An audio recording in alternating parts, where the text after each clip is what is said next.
Democrats don't speak for me. Speak for me, speak for me. Republicans can't speak for me. Speak for me, speak for me. A bitch ass nigga can't speak for me. Speak for me, speak for me. You coon ass niggas can't speak for me. Speak for me, speak for me. Listen here, this is a fact of life. I be rapping like Nat Turner came back to life. Grab Donald Trump by the pussy, he ain't acting right. I never run from a conflict, I be glad to fight. It's a very cold world that we live in. Somebody please tell Elizabeth you're not an Indian. You just trying to con them people to get the benefit. Just another immigrant, stealing from the Indians. That's some punk ass shit and that's too lame. Now we finna step over to Andrew Yang. And you a sucker, you could never speak for black folks. Fake ass pandering, trying to get the black vote. The Democrats don't speak for me. Speak for me, speak for me. Republicans can't speak for me. Speak for me, speak for me. A bitch ass nigga can't speak for me. Speak for me, speak for me. You coon ass niggas can't speak for me. Speak for me, speak for me. You know your boy be high off sativa. Kamala wasn't popping, so we said bye, Felicia. She ain't had a right policy. We ain't trying to meet her. Y'all can take Biden too. Bye, we don't need him. We don't need Roland Martin or that coon Al Sharpton. Didn't need Cory Booker from the start, man. I don't fuck with police and no snitch. You know I'm coming with the heat when I spit it. The Democrats don't speak for me. Speak for me, speak for me. Republicans can't speak for me. Speak for me, speak for me. A bitch ass nigga can't speak for me. Speak for me, speak for me. You coon ass niggas can't speak for me. Speak for me, speak for me. If you ever go to court and this is your luck, try not to get fucked by Benjamin Crump. I know it's hard. You and all go is hard. But who the fuck is Amy Cloak? Put her picture up on the bullseye and start throwing darts. People cut our organs out our bodies, that's a stolen heart. They can't save us from the flood like Noah's Ark. Black lives always matter, we finna go for ours. So then we savages, we don't need to pot the piss. Mike Bloomberg can suck dick with that stop and frisk. You ain't speaking for us, we don't know you. Bernie Sanders, and get your funky ass on too. The Democrats don't speak for me. Speak for me, speak for me. Republicans can't speak for me. Speak for me, speak for me. A bitch ass nigga can't speak for me. Speak for me, speak for me. You coon ass niggas can't speak for me. Speak for me, speak for me.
So I'm not going to sit here and say I'm going to do something that's only going to benefit black people. No, because let you use their account. Greetings, black family. Greetings. I'm using my own account. Stop asking questions. Why is it going like that? Because we never had it like that. Well, we have it like that now. This isn't your account. This account is this. Oh my God, it's my account. Stop it. No, because we never have that. It's very dysfunctional. Please stop. You don't have that. I have my own account. Same as you guys, and you don't got that. No, real shit. It's my account. Stop. Why is it like that, Jesse? It's a new account. That's why. Now, any more questions before I get the show started? It's very dysfunctional. There. So, please stop. God damn. Now, I'm sorry, Black family. Thank y'all for tuning in to another episode of the Frontline Black News. This is season 4, episode 17, part 3 of the Frontline Black News. and I'm joined with, I am the host, Che Kruma. I'm joined with my other host, Lady Che. Hopefully we'll be joined with Shabaka, our West Coast correspondent, and we'll be discussing several things tonight on this show. First thing again is that Kamala Harris. She is, they're trying to tell us that we didn't hear what we heard when we heard that she was the border czar. And everybody's asking, like, what the hell? Where the hell has she been the past 3 years? So we're going to go over that because we didn't. Background noise. I know I have background noise. Thank you, Lady Che, for that. Now, anyway, so we're going to go over that because we didn't finish that yesterday. And then we got, again, that goddamn, oh, God. Kamala Harris again. She refused to try. Sorry about that. I'm trying to pull it up. She refused to try. Or excuse me. Joy Reid disrespects black men by calling us white adjacent for fighting for the traditional family. Then we got VP Kamala Harris failed to give justice to the family of Mitrice Richardson, which, while she was Attorney General of California. Then we got VP Kamala Harris promises reproductive justice to Black Americans at the Grand Boule Convention. Then we got Black voter villainized by Vote Blue No Matter Who code members for questions about VP Kamala Harris, or as I call her, Kamala Harris. Then the Paris Olympics have started, and Paris is being slammed. The Olympics is being slammed for social cleansing, mass displacement, militarization, and greenwashing. And we got our Unhoused neighbor news, and our Unhoused migrant news, and our Unhoused neighbor suites, and Unhoused migrant suites. So those are the topics for tonight. Hey, twin, thank you for joining us.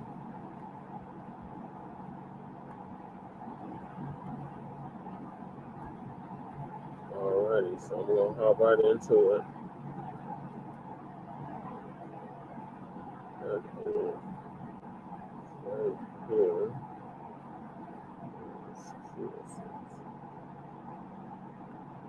Yes, twin, another great show. Enough of this fun cute. We'll be good to go. We'll be talking about certain things. Hey, really talking about really major things. Yeah. You have the RBA. This if you don't want to talk about these topics, you have your own show. Like, you don't have to adhere to the topics on the show.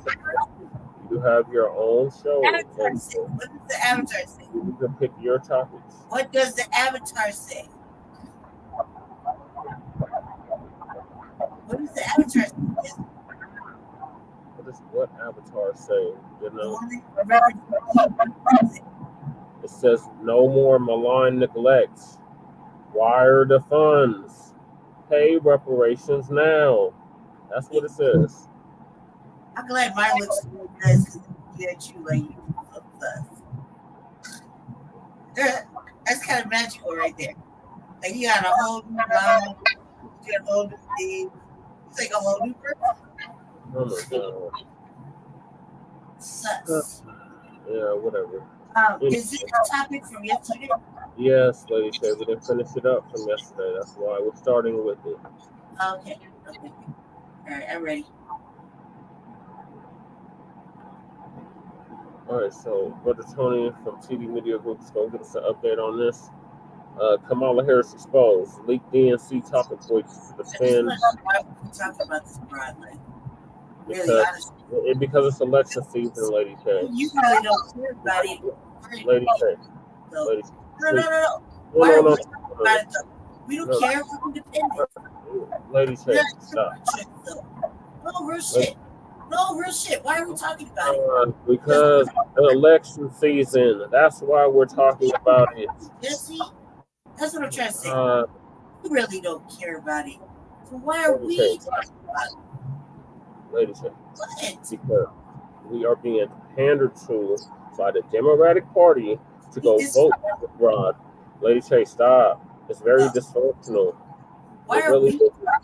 though? Why can't Because we we're the frontline Black news. We're talking about Black news. You know, there's a whole other Black candidate. Okay, well, you have your own show, Lady K. You Yeah, can but talk about all of that stuff on your show, you Lady K. brought me in, Jesse. You don't let me pick the topics for the show, Lady K. Jesse, remember you brought me, Lady K. Jesse. Stop being dysfunctional on Jesse, my program. we ain't gonna talk about her. You can do this on the RJ. You can pick whatever topics you want on the RJ, Lady K. This is not host. Real days, Not real old days. Lady K. Jesse, So you pick the topics for your show. I don't tell you what topics to pick for your show, Lady K. you not bring You pick to me what I need to pick, but you never have the topics ready for the show. So until you have topics ready for the show, cuz don't criticize. Come up with your own topics and then talk about those. Did you not bring Cornell West here? Yes, Lady Tay, and we talked about Cornell West. He's actually Black. Lady Tay, I He's know. an old Black man. Lady Tay, A real Black man. I know that, Lady Tay. We've talked about Cornell West numerous times on the show. God damn. If you want to talk about Cornell West on your show, have at it. So you must be in love or obsessed with dedicate a whole show. That's your prerogative. But here on Frontline Black News, we're going to talk about the topics that are pertinent to our people right now. Yes. Lady Tay, stop. Or I'm going to remove you. Stop. Stop. Lady Tay, stop. Lady Tay. We've already done the research on the independent candidates. Independent. Lady Tay. Democrat. Lady Why Tay. do we care? Because our people are still voting Democrats. That's why we care. Our people still vote 80-90% Democrats. That's why we care.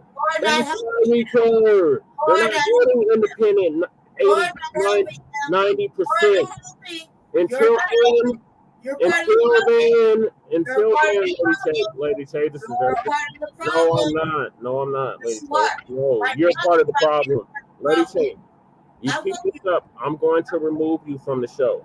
So stop. What? Oh God, go. Because it's very dysfunctional. Stop. This is what we can't do nowhere. We can't take it. How you act. You'd be upset with Kamala. Lady Tay, stop. Pick your topics. Pick your topics for your show, and you can talk about whatever you want to talk about. We're going to talk about what I want to talk about. You don't have no topics. And you always got all the criticism in the world for what topics I picked to talk about on the show. Stop. Because you're a hypocrite. Because you will not allow me to do this on your show, but you come on here and want to try to tell me why I'm talking about what I'm talking about, and why that's the topic. Stop, Lady Tay. I'm going to kick you off the studio. Stop. Then do that. Jesus Christ. I don't know why she has to be this goddamn dysfunctional, y'all. It's ridiculous. You can't get nothing done. Randy, stop. You're supposed to be on mute. Why are you still talking? Because my mouth's not working. But Jesus fucking Christ. Claudia Rivera knows all too well.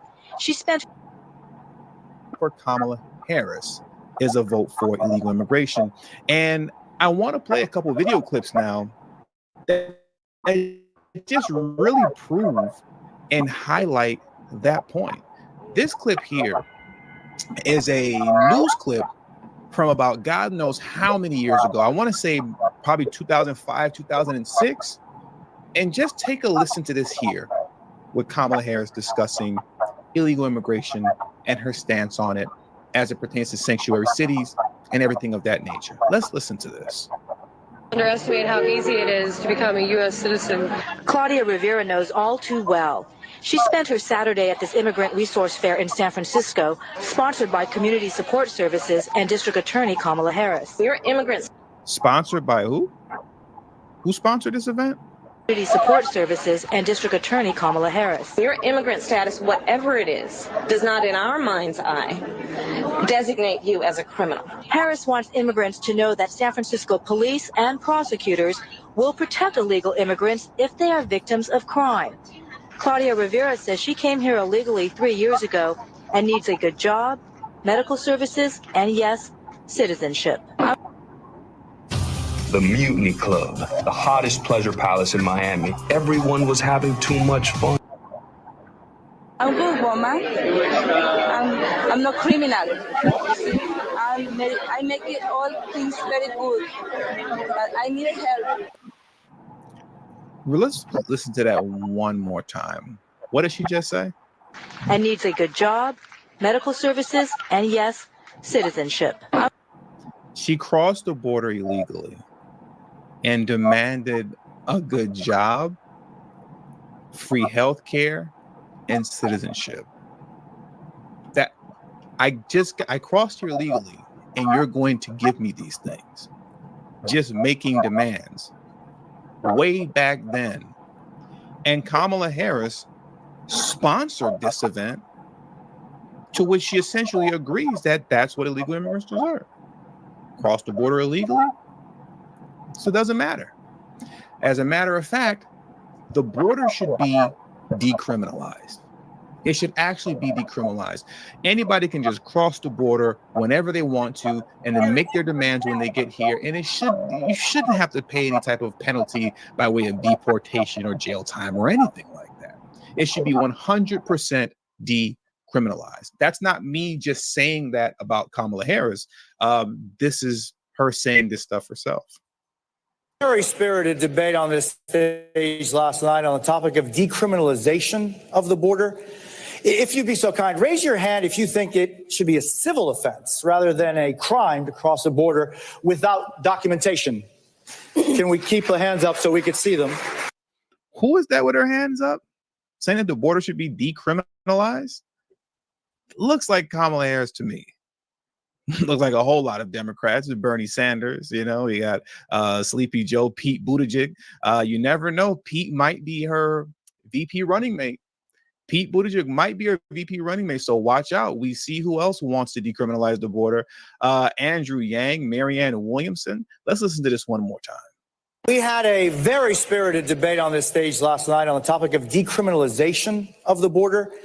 If you'd be so kind, raise your hand if you think it should be a civil offense rather than a crime to cross the border without documentation. Can we keep the hands up so we could see them? I am in favor of saying that we're not going to treat people who are undocumented across the border as criminals. That's correct. That is correct. We're not going to treat people who are undocumented across the border as criminals. That's correct. That is correct. I am in favor of saying that we're not going to treat people who are undocumented across the border as criminals. That's correct. That is correct.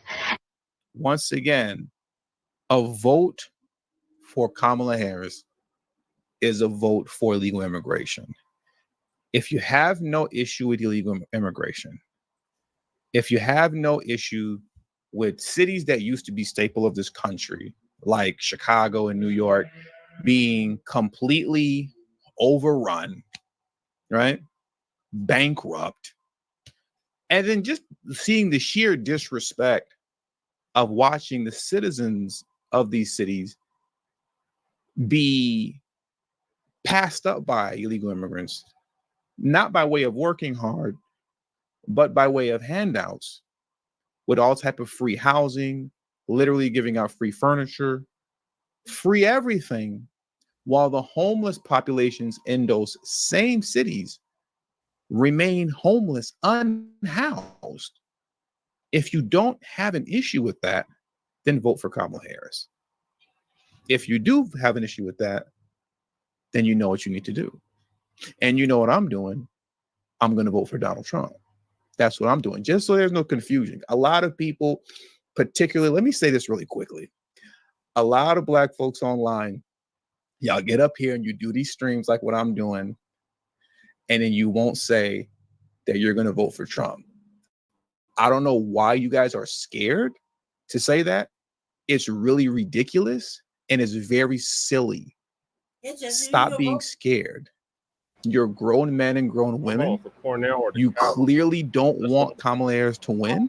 Unlike you. So why you just won't say you're going to vote for Trump is beyond me. But it's really silly. And grown black men and women that get online and do these same streams like me, but then want to hide behind some sort of kind of like, oh, you know, I don't know what you should do, but don't vote for Kamala.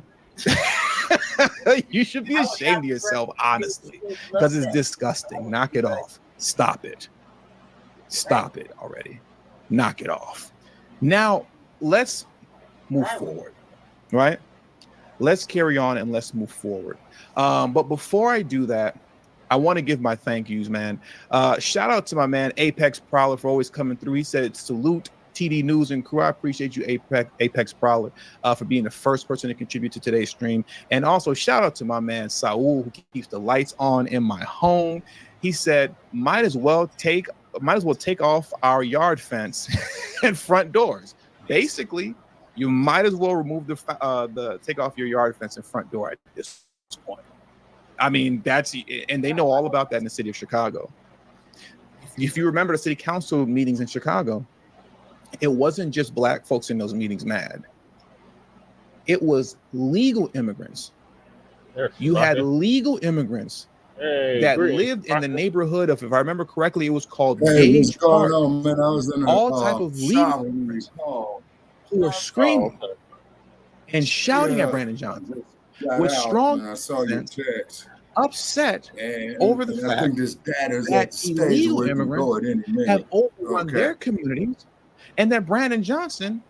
Okay, well, we're going over the topic that we ended with last night, which was Kamala Harris exposed, leaked DNC talking points to defend border czar criticism to the white-owned media trying to tell us that we didn't hear when Biden appointed her to border czar. They're trying to say that that didn't happen and we don't know what we're talking about and all of that. So TD Hip Hop is TD Media Group now is exposing that. It did happen. Okay. All right. Okay. So, like I said, and I'll say it here on this platform, and like I said, when I speak, I speak through shit that I've lived through, and I lived through when she was the district attorney of San Francisco County.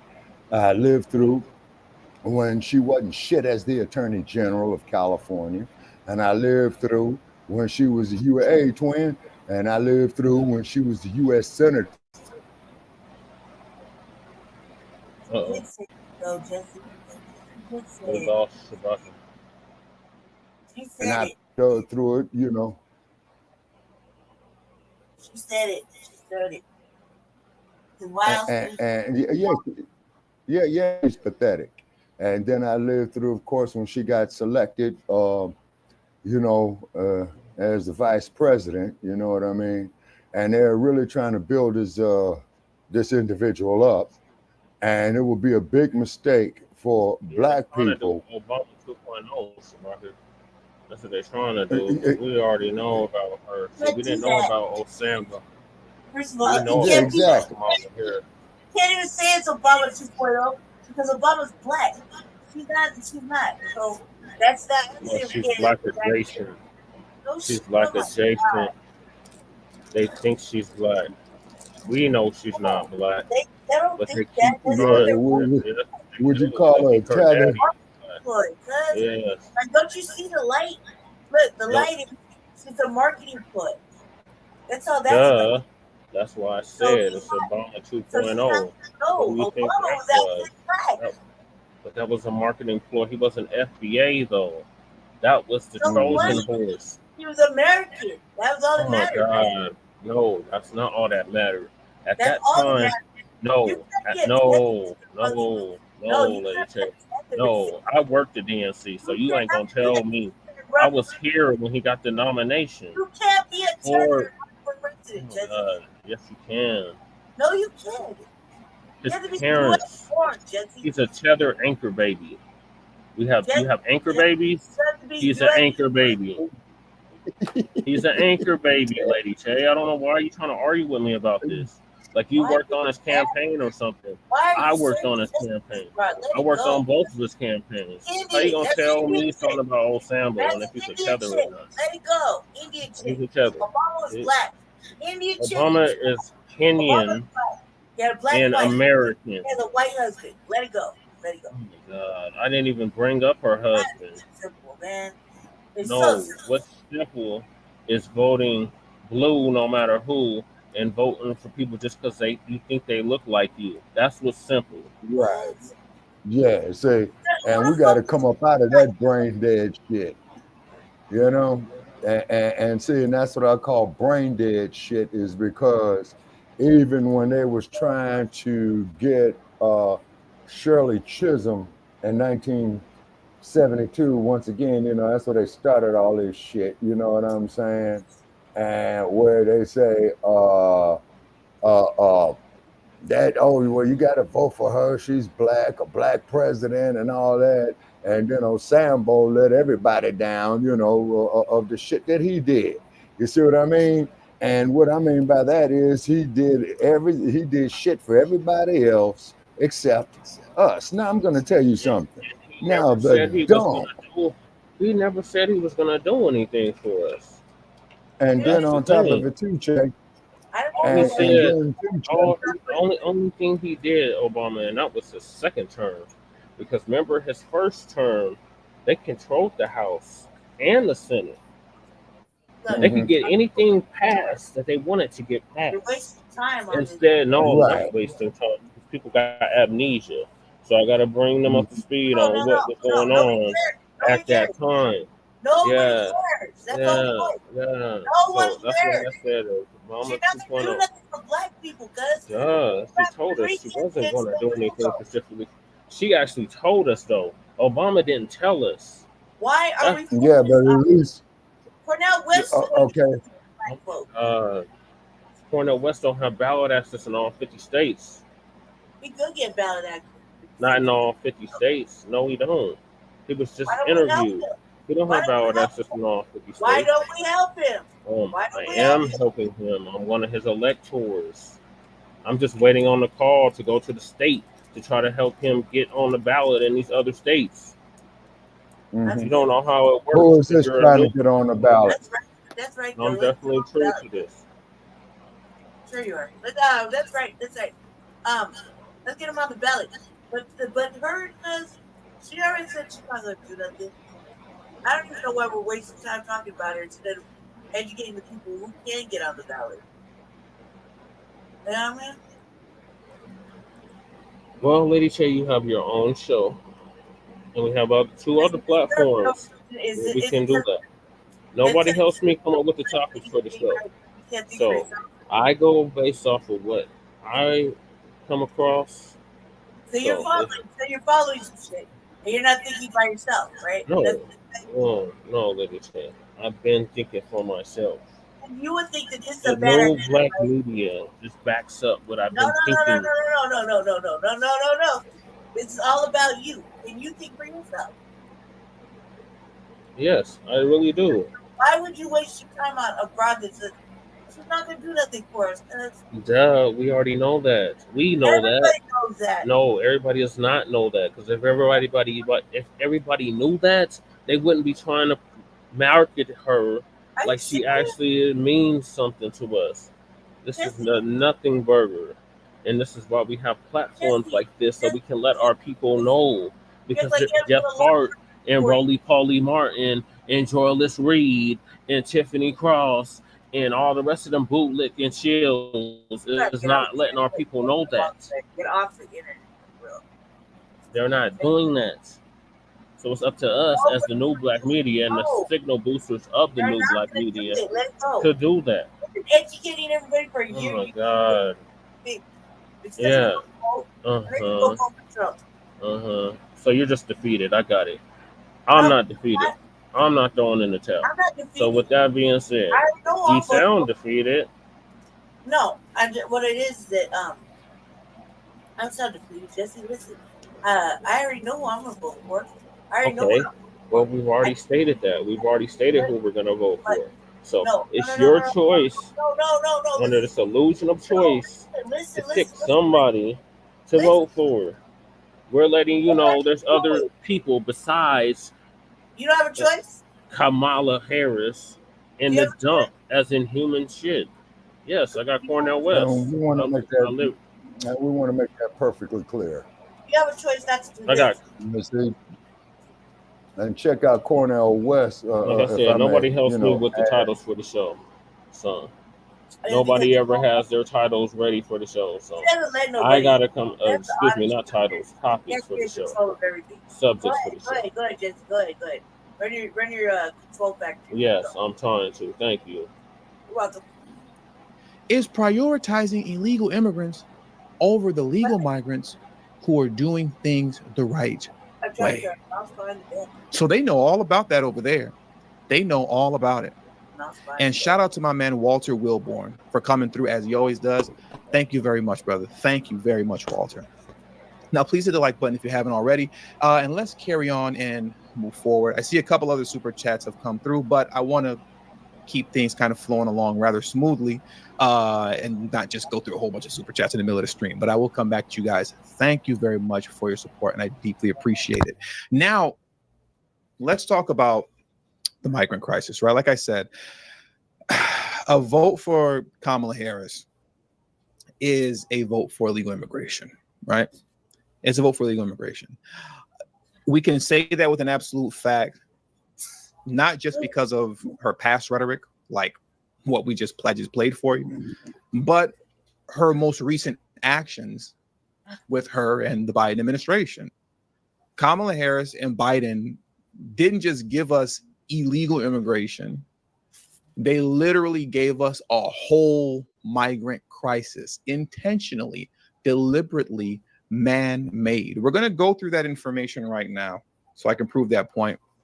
But before I go through that, what I want to do is that I want to play this video here of Alejandro Mayorkas gleefully, with so much glee, discussing how Kamala Harris and the Biden administration rolled back virtually every Trump era border law, right? Every Trump era immigration law, every Trump era border control law that then created the migrant crisis. Let me play this for you right now. He was so happy. Understand from you what Trump era immigration policies have been banned, ended, reversed, and if any investigations are underway by you. So we have rescinded so many Trump immigration policies, it would take so much time to list them. He said, listen, lady, I don't even have time to list all of the Trump era immigration laws that Kamala Harris and the Biden administration, which includes Alejandro Mayorkas, I don't even have enough time to sit here and list all of the Trump era immigration laws that we repealed. I don't even have time for that, lady. So I'm not even going to waste my time telling you. I want to play that one more time. And I'd like to understand from you what Trump era immigration policies have been banned, ended, reversed, and if any investigations are underway by you. So we have rescinded so many Trump immigration policies, it would take so much time to list them. He said it would take forever. Ooh, it took a minute. We were sitting back, stripping back all of the Trump era immigration laws to create the migrant crisis that we have today. They stripped them all back to create the very migrant crisis that we have today. Let me pull this up on your screen right now. He can't go through. Here we go. It should be on the screen now. So like he said, he can't go through all of the policies that were stripped back. But I do want to take a moment to go through 3 critical policies. Out of all the policies that were stripped back and thrown in the trash, Trump era immigration policies, these 3 critical ones are the ones that really created the migrant crisis the most. Biden administration ends Trump era remain in Mexico policy. What is that? In a nutshell, it's this. Administered by the Department of Homeland Security, it requires migrants seeking asylum to remain in Mexico until their U.S. immigration court date. So Trump orchestrated it and fixed it so that if you want to come over here, you're asylum seeking, well, we'll hear you out eventually someday. Here's your court date. But in the meantime, you stay over there in Mexico. You stay there. You're not going to stay here so that you can come, like many have done already, and wreak havoc in New York City. That's not what we're going to do. You can stay over there. And for the most part, that kept everybody at bay from south of the border, because the goal isn't to come from all over the world to remain in Mexico. It's to come to the U.S., right? So with the Remain in Mexico policy in place, that alone shuts down the migrant crisis.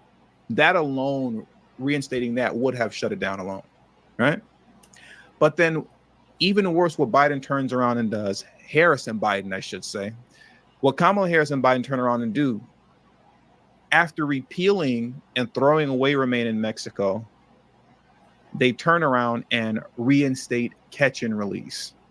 Yeah. Catch and release, in short, is simply the reverse of Remain in Mexico. So as opposed to you asylum seeking, right, and having to wait your court date out in Mexico, when you cross the border illegally, you turn yourself in, we'll assign you a court date, and we'll assign you to a 5-star hotel in New York and Chicago. We'll provide you with free housing. We'll give you cash cards, and we'll allow you to get a driver's license as well in places like the state of Illinois, meaning Chicago. Shout out to J.B. Pritzker, right? Catch and release is just the complete 180 opposite of what Remain in Mexico is. Instead of Remain in Mexico, catch and release was remain in the U.S., but in a 5-star hotel in downtown Chicago and in New York City. That's what that was. But on top of that, here's the real kicker. Kamala Harris and Biden put in place a deportation moratorium, which effectively stops all deportations. So not only do you end Remain in Mexico, but you reinstate catch and release, which is the complete opposite of Remain in Mexico. Catch and release should be, changed to remain in the U.S. And then you put a stop to all deportations. And we can see that here by Joe Biden's deportation record, which is miserable. Under Trump, 2018, 256,000 deportations. In 2019, 267,000 deportations. In 2020, the year of the great illness, I see deportations is down to 185,000, but that's still a lot. And then we get to the Biden era, 59,000 deportations in fiscal year 2021. Only 59,000. Mind you, prior to the Trump administration, the Obama administration was deporting illegal immigrants like crazy, up to the tune of 400,000 on average in his last 10 years, right? The last 4 years of his administration, averaging 400,000 deportations. And then by the time you get to Biden, it's 59,000. We hadn't seen numbers that low since 1996. 1996 was the last year in America when deportations were under 100,000. Then in comes Biden, and he brings us back to 1996. But not only does he bring us back to 1996 concerning deportations, he unleashes about 10 to 12 million illegal immigrants onto the population by repealing back all of the Trump era policies. All of this that was very intentional and very deliberate.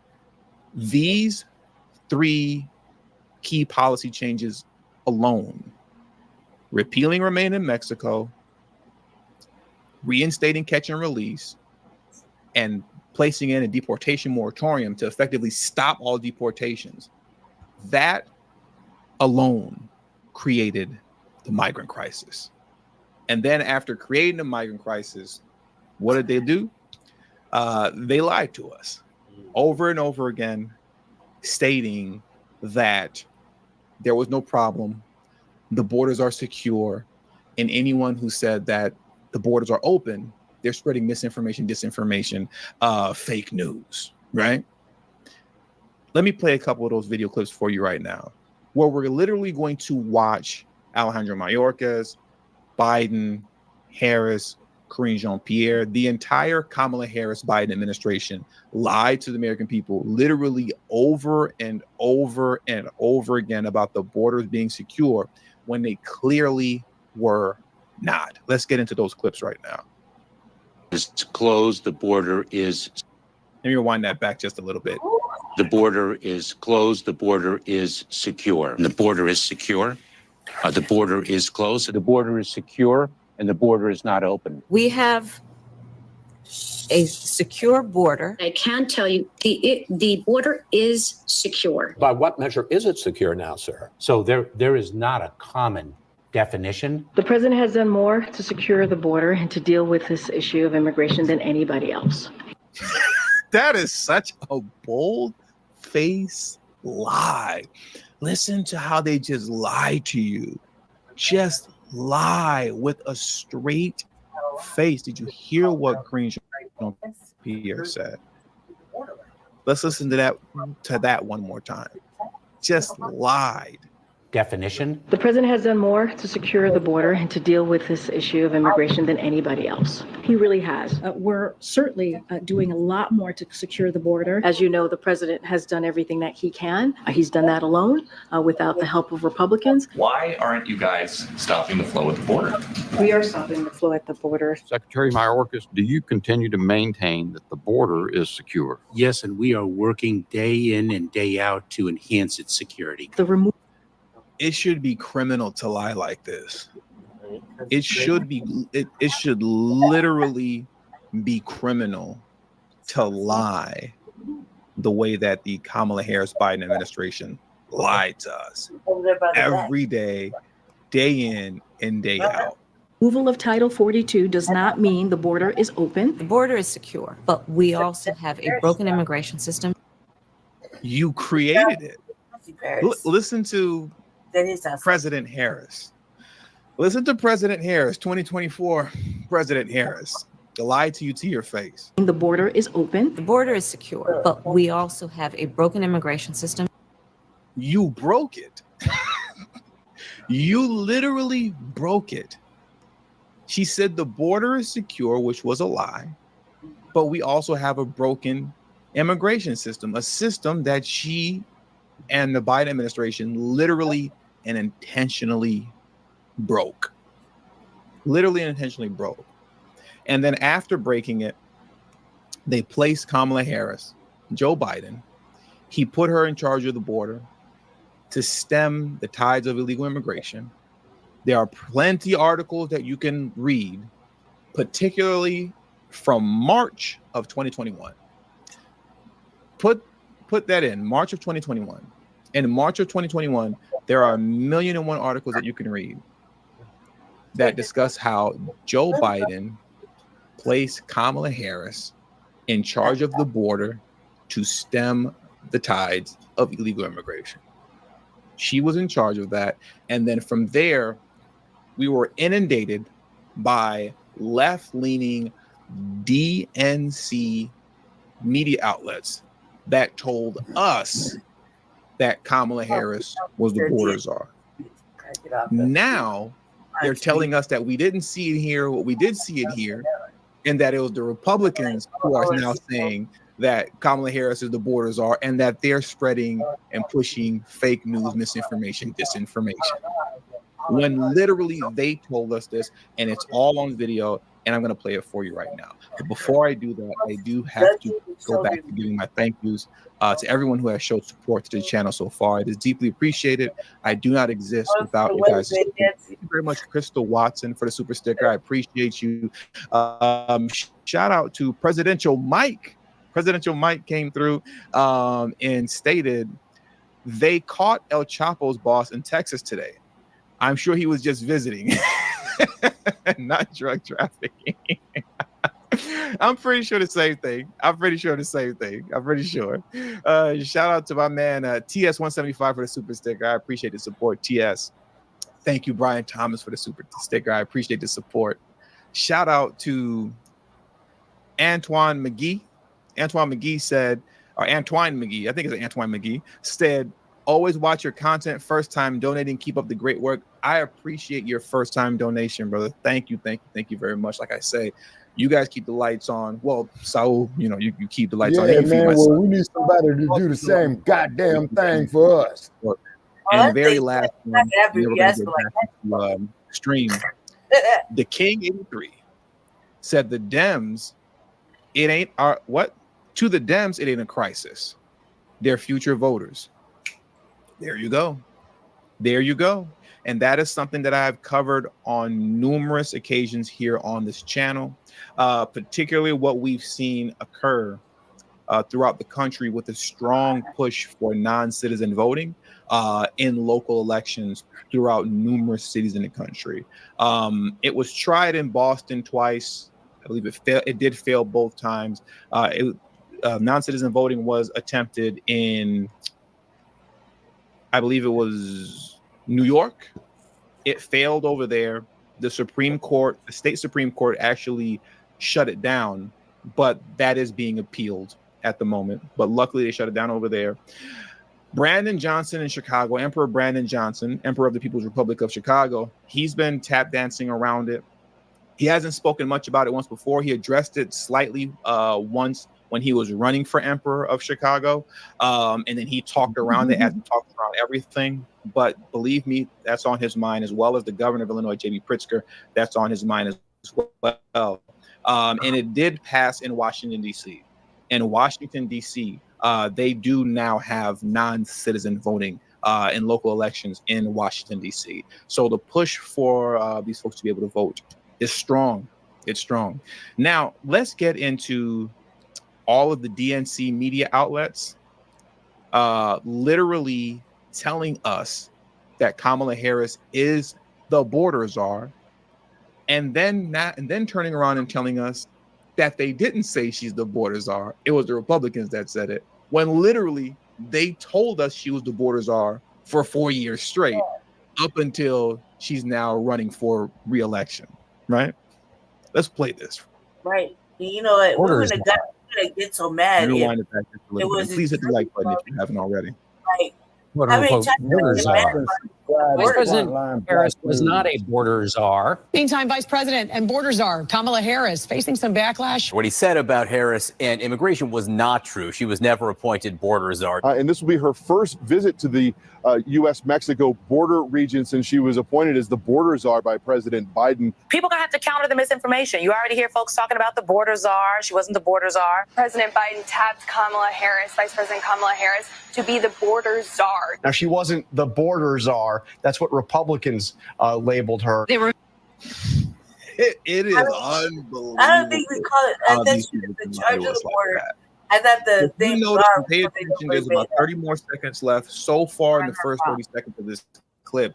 If you look on the bottom right-hand corner or bottom left-hand corner, you don't see any of those say Fox News. None of them say Newsmax. What's the other? OAN or something like that. None of them say the Blaze TV or the Tucker Carlson network. It was literally Democrats who told us over and over and over again that Kamala Harris was the border czar, only to then turn around and lie to you in your face and tell you she was never the border czar. We never said that. The Republicans said that. Didn't they just say Literally lying nonstop.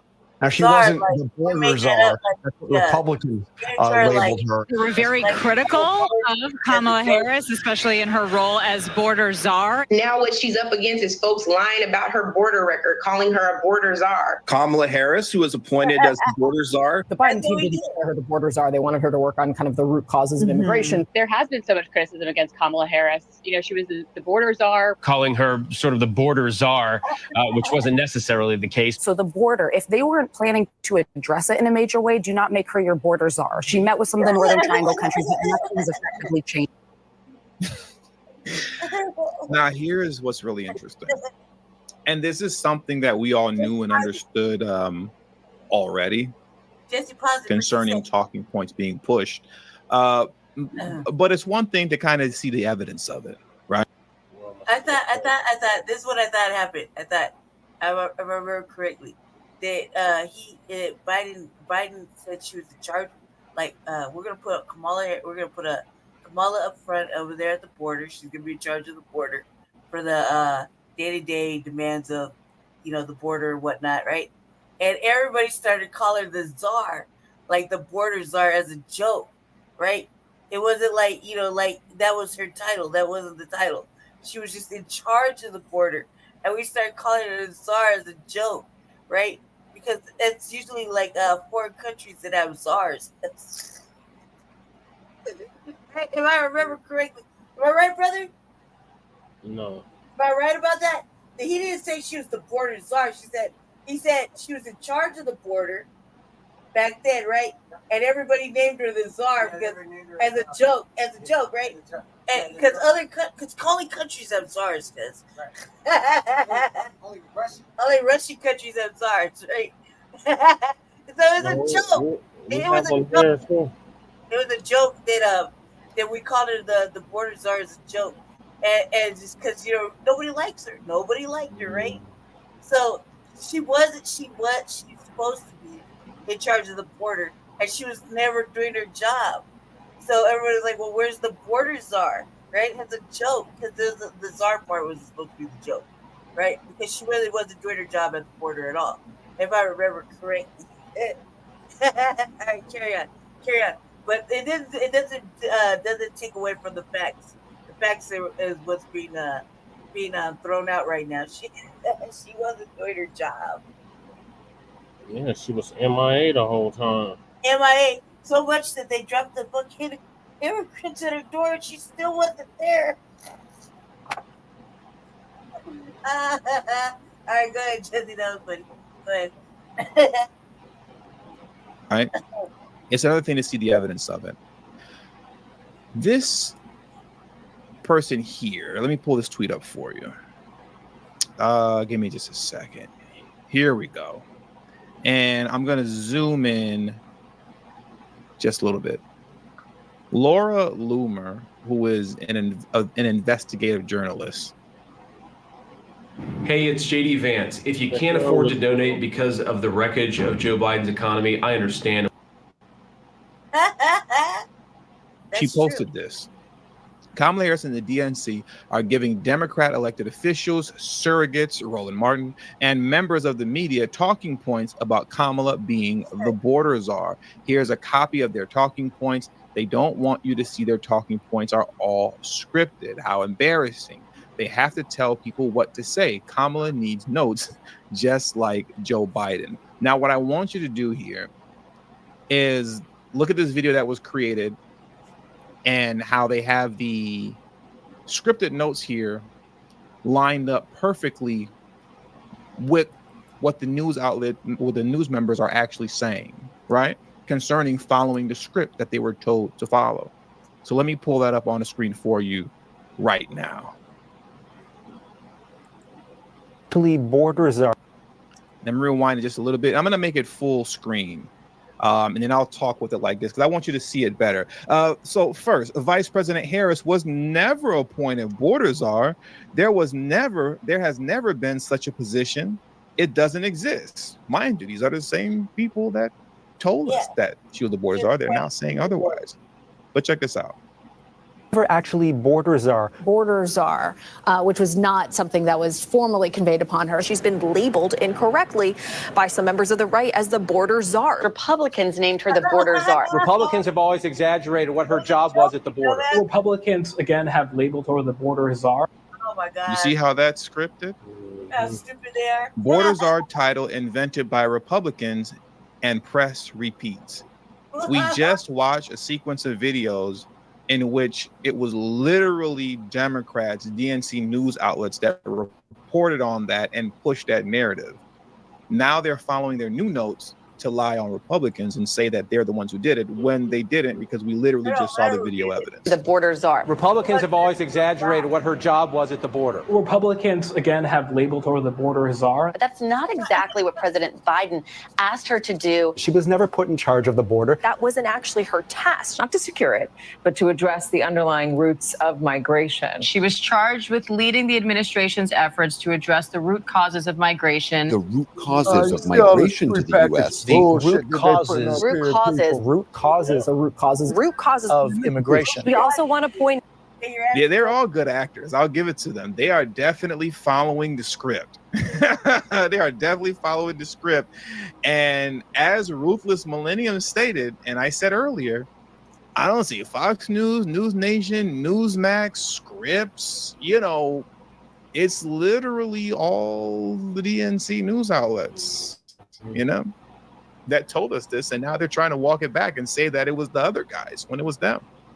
Out that right now, root causes of immigration. We also want to point out that right now, apprehension numbers continue to decrease in our country, especially over the last few months. And I just want to note that border crossings have been going down. And illegal border crossings are lower right now. Migrant.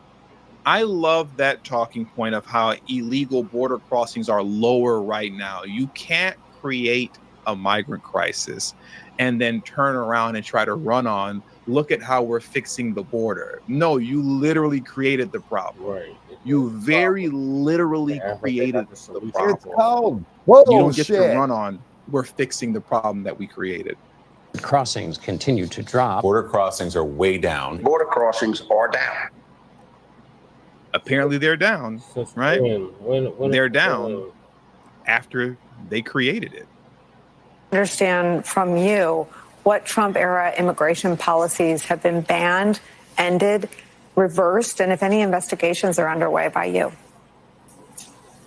So we have rescinded so many Trump immigration policies, it would take so much time to list them. That is probably my favorite video out of everything that I've played so far. That is probably the best one. It is because it just highlights and just captures in a very quick 20 seconds how the Kamala Harris Biden administration, along with Alejandro Mayorkas and their mouthpiece Karine Jean-Pierre, very literally and intentionally created the migrant crisis. And like I said at the top of the stream, if you want more of that, then I guess vote for Kamala Harris if you want more of it.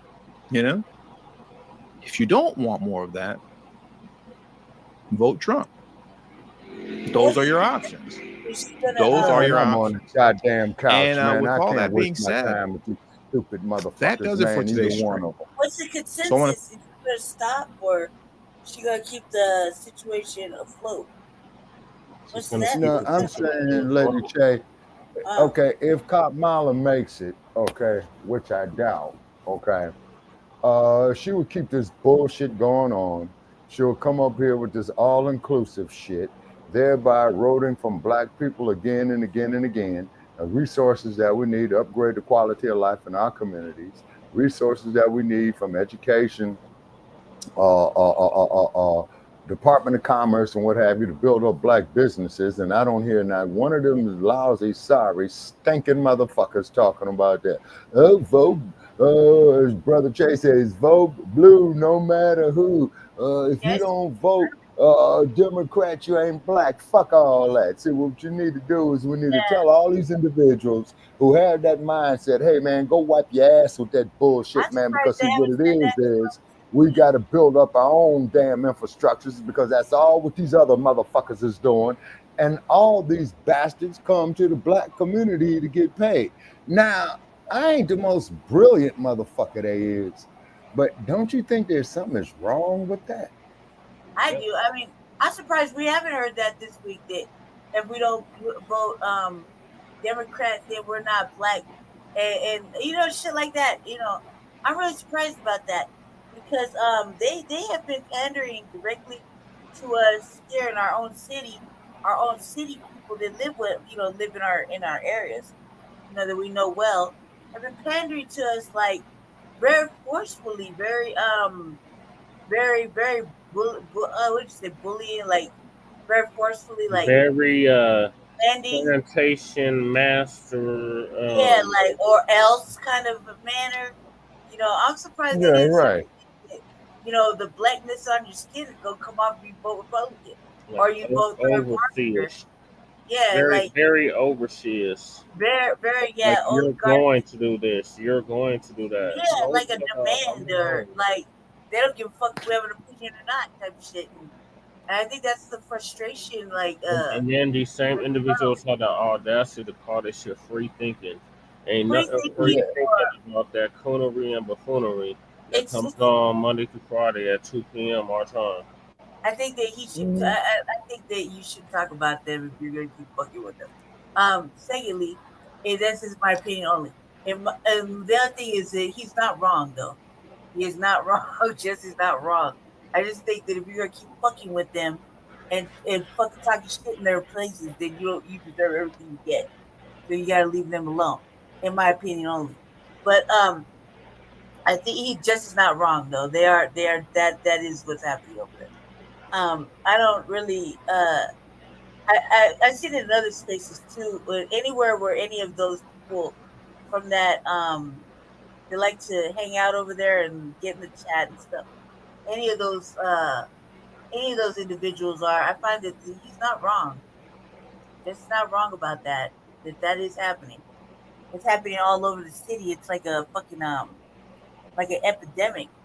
And it's not really allowing you, it's worse. It's like, remember how we get browbeat These with mugs talking about they're gonna take a trip to Chicago to help Kamala get the nomination, and they're gonna have Johnson put them up somewhere.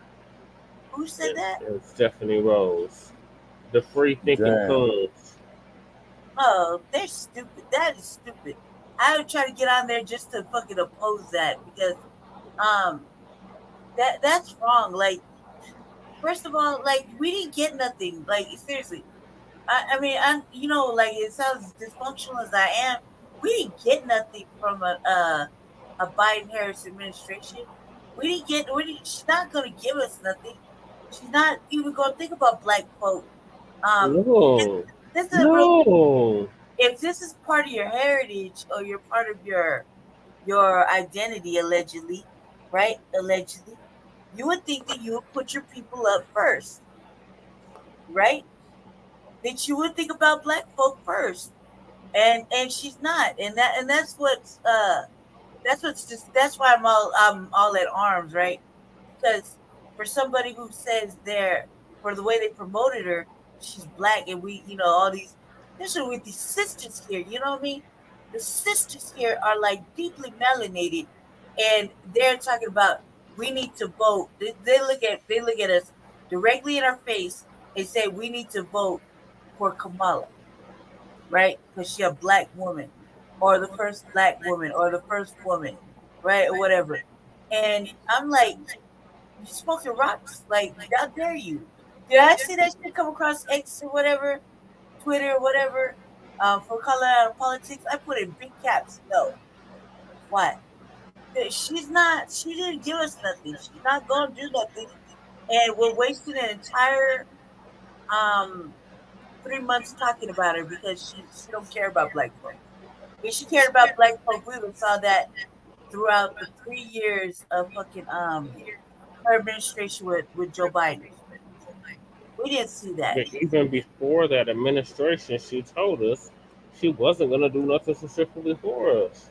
Right. And upon watching like some no, she said no, and she gonna say no again. Not to mention that you got a little echo in the back, Jesse.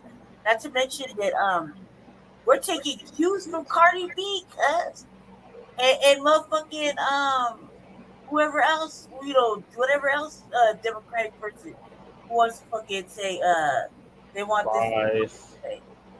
You dig? So I don't think it's good. I don't think it's a good thing. Stop sharing your screen, Shabaki. Let's see here. Stop sharing it. Okay. Yeah. What about now? It's gone. Okay.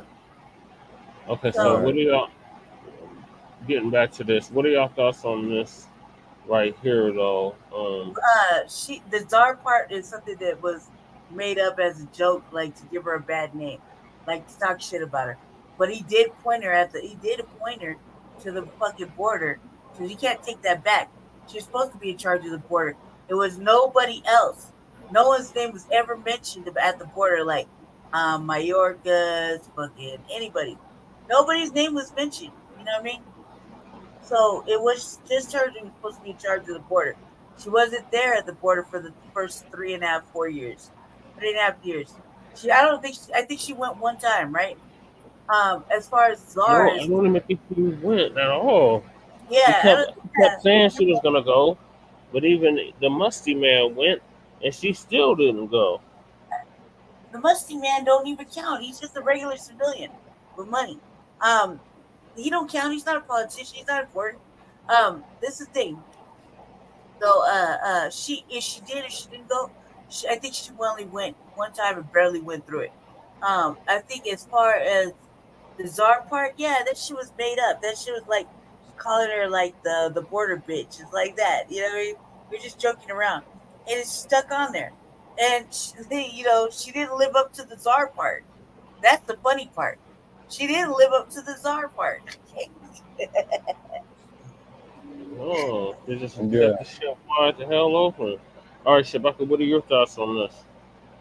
Oh, okay, man. My thoughts on it, man, it's a bunch of bullshit, and I hate to say it, and I'm just going to be real about it, is because this is all game. They're going to get these illegal immigrants thinking ass broad. You see what I'm saying? Once again, we at the back of the table, at the bottom of the food chain, you know what I'm saying? Because they figure, well, these niggas is just going to go for anything. You see, so she's pretty much, man, doing the same shit that LBJ said 60 years ago. You know what I mean? Oh, no, that's a bad sign, Shabaka. We got to change that Huh? time. That is a bad sign. That's a bad sign, Shabaka. Yeah, that's a very, very bad sign. Ignorance So what's going to happen is, like that. Okay, so what's going to happen is, when this no good broad gets selected, elected, or whatever, or if they don't, see, it's damned if we do, damned if we don't. The police killings are going to go up again. They're going to shut down essential services in the Black community. They're already up. What do you mean again? Yeah. That's what I'm saying. They've been up this whole time under sleepy Jim Crow Biden. After they lied and told us and fear mongered us in 2020. Yeah, I think he just means anybody to dump. They just have to get the dump out. And now these same people is the ones that's telling us to go for Kamala. Come on. That's right, Leonard. That's right. Yeah, exactly. That's what I'm saying. And then keep in mind with that underhanded, sneaky shit she did in California. And keep in mind, people, Death Valley is in California. So they're going to be scooping up all the homeless people. Oh, yeah, well, we're going to take you someplace. Well, we're going to do this. We're going to do that. We're going to take your ass right out there to Death Valley, drop you off at that bus. Bus going to leave your ass out there, and particularly our Unhoused neighbors, and they're going to turn the goddamn water off. Yeah, the Democratic shit only really benefits the rich, and doesn't really take care of the poor or anything else. And I feel like what's so funny about that? We were taught the exact opposite. We were told that they were the party for us and that they were for the poor and unfortunate and all that. It's a bunch of bullshit. No, they're for white supremacy. They're for racist and white supremacy. It's a more covert, but still fascist version. They keep talking about fascism. We already live in it. Oh, hey, Leonard. He said they want to in the World War III depression. And the depression. Now, funny you should say that, Leonard, is because you see, man, that's exactly what's going on, man, is because, over there, man, in Ukraine or whatever, man, they was talking up there around Alaska that the Soviet and the Chinese, man, they're doing joint military operations. You see what I mean?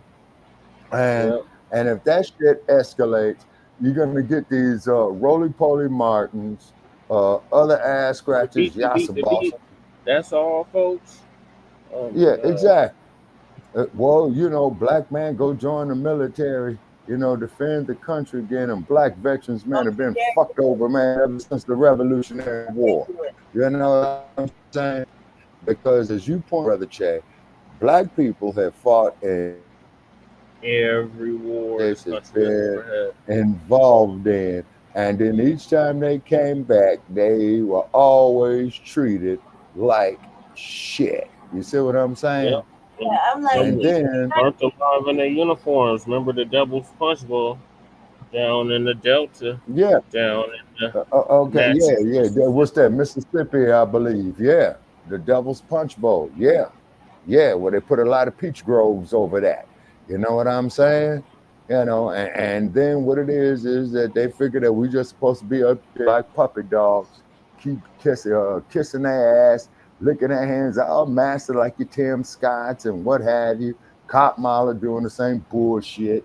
And right now, folks, it just came up on my board. It's a pleasant 90 degrees here in Las Vegas. Oh my God! Well, it was a pleasant, and that's not pleasant. It was a pleasant 98 today here in Denver. It's 75 right now. Oh, okay. Yeah, we got up to about 108, 110. Oh, you know what I'm saying? Shabaka, you shared the link out to everybody. God damn it, this ain't that kind of party, Shabaka. But okay. We got Brother Jermaine with us. Greetings, Brother Jermaine. Okay. Like, what does he want? I got now, Brother Cole. Got an update for us on what's happening in Swedenport. Again, like, you can't possibly have an update every day, Jermaine. Like, for real. Let's be serious. You know okay. Also, too, Brother Che, let me know when to share that link for the StreamYard. You know what I'm saying? Okay. To the topic at hand, Jermaine. Yeah, what are your thoughts on Kamala being a border czar and then them trying to walk it back saying she wasn't? He's muted. Okay, unmute his mic. I can't I'm unmute speaking on Kamala. Yeah, he says here in the chat room that he's speaking on Kamala Harris. And Kamala Harris is bad news. Okay. I think so he's having issues. Yeah. He might join and come back on. He's not in the studio anymore, Shabaka, so I think he's having technical difficulties. Okay, he's back. Oh, okay, and Leonard De Yuda, they won Kamami. What did he say? What did he call her? Kamami, huh? Yeah, that's a good one right there. They want Kamami to lead them into World War III and the Depression. Facts. Now, people, here's what's going to happen with World War III. When they start this nuclear exchange, right, here's what you do. You get all your provisions together. You bend over, you kiss your ass goodbye because everybody's going to lose. You see what I'm saying? And I'm worried about this dizzy-ass bimbo Kamala Harris, man, get okay for that bullshit, you see? Is because you already got the Russians and the Chinese, hooking up with the North Koreans. You see what I'm saying? And then there was something about President Traore. Yeah, she needs to drop out the race, Jermaine, you're right.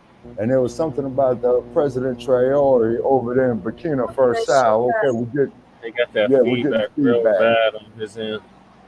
He's shooting up the private chat. That private chat is for us. I think he's just gonna get in the chat. I don't know. Get in the actual chat, Jermaine. The private chat is the host of the show, so we can talk amongst ourselves on shared links or anything like that. That's for us. So you got to get in the back to or get in the regular comments like everybody else.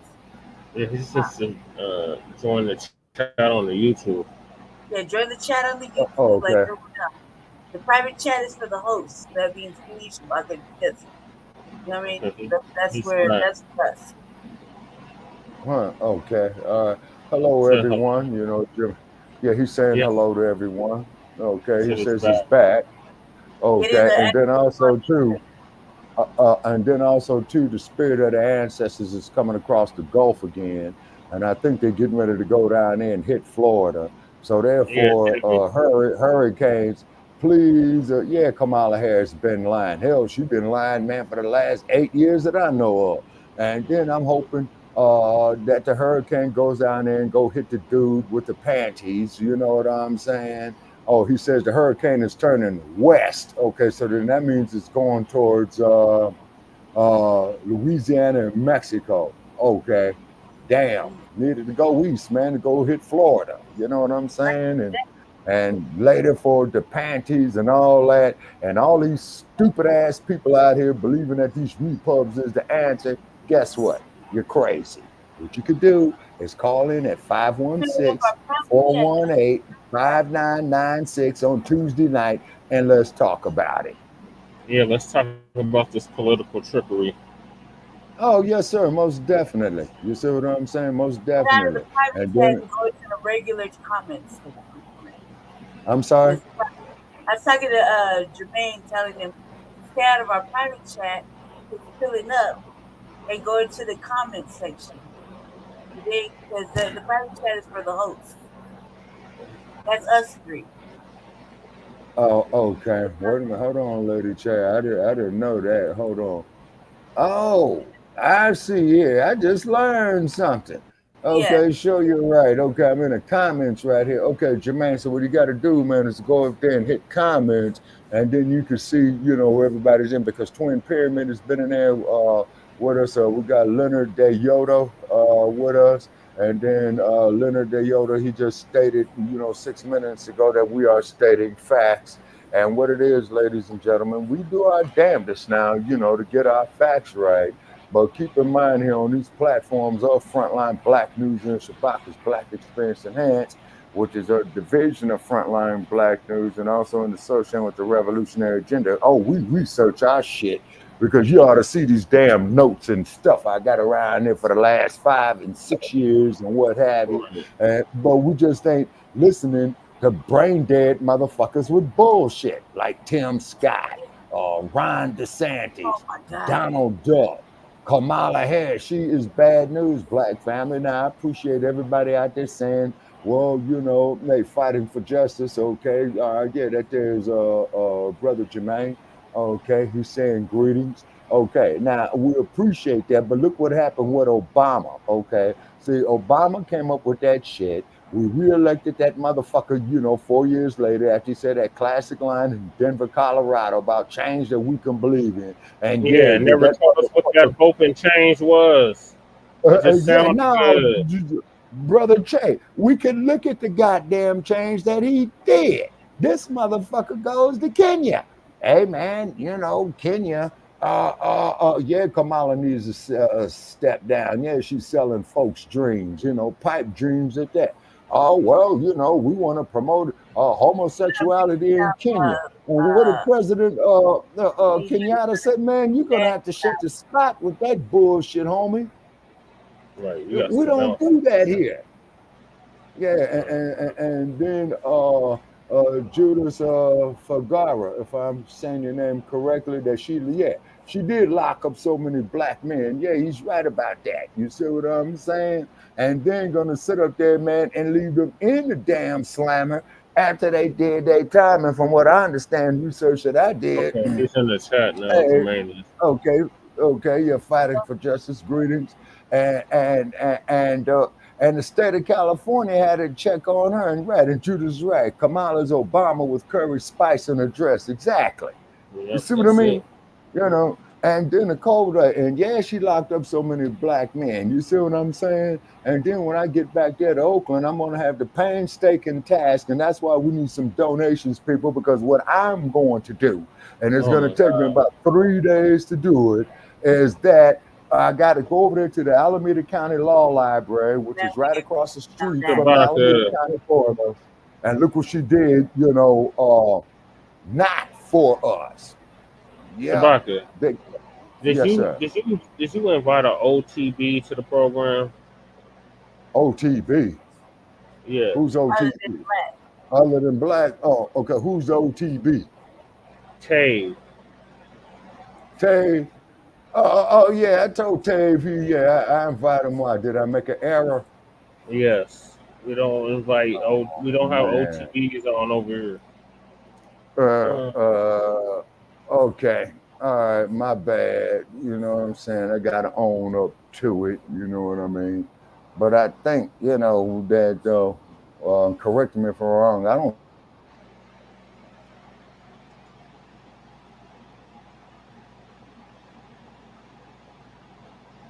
And Judas, we ain't acknowledging that comment right there. We can't acknowledge that comment on this program right here. That's just crazy talk. Hot boy statements that we know goddamn well are not true. So we're just gonna let that pass. Okay, they say that Judas Fakara says they say Kamala's a boy named Kamal Arush. Oh my God. It's funny and all, but we can't stand by those kind of comments. Well, Lady Che, have you ever been to San Francisco and see the nonsense that goes on there? Upper Kelly. I'm like, come on now, like, of course. But to say that, we already know that this bitch is man, I can't get behind that. We don't have no biological children, y'all. Yeah, well, that's what they calling her, the cat lady. You know what I'm saying? But Kamala, she's been tossed and banged everywhere. You know what I'm saying?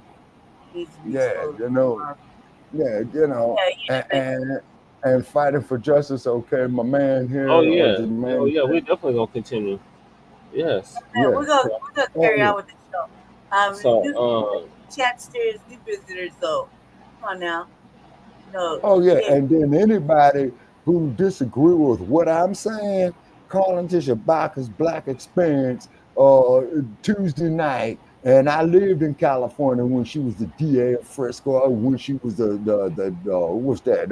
Attorney General and the U.S. Senator, and she ain't did shit for Black people. We're gonna go over all the shit she ain't done tonight. So one of their bobbleheads, Joyless Reid, one of the mammies on the plantation. Right, and old boy here says, Leonard Dayuta says, wouldn't be the first time that they were passing around a transformer. You're not wrong about it, but like, let's be mature. Like, damn. It's not funny at all. Like, I can see if we could make it as funny, but this is too serious right now to be making all these. Well, Lady K, there's an old saying that you gotta laugh from crying. Remember, he wasn't gonna endorse her initially, Jermaine. Yeah, he should have stood on that, man. I ain't really, like, why the fuck he endorsed her anyway? Who, Obama? Because Roly Poly.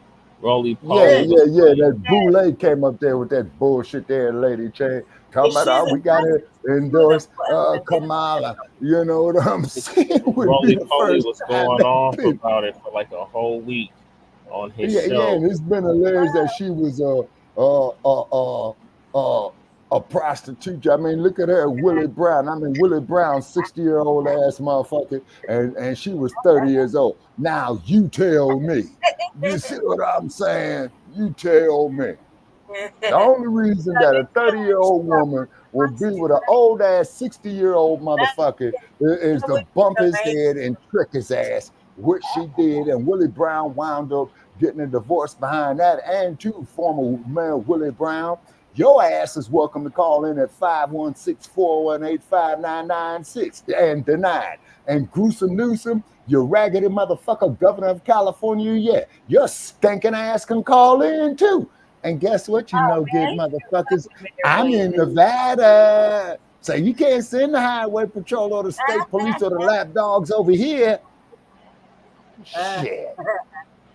That would be something a hater would do is punish the prostitute. And then Diane Feinstein. She died in office.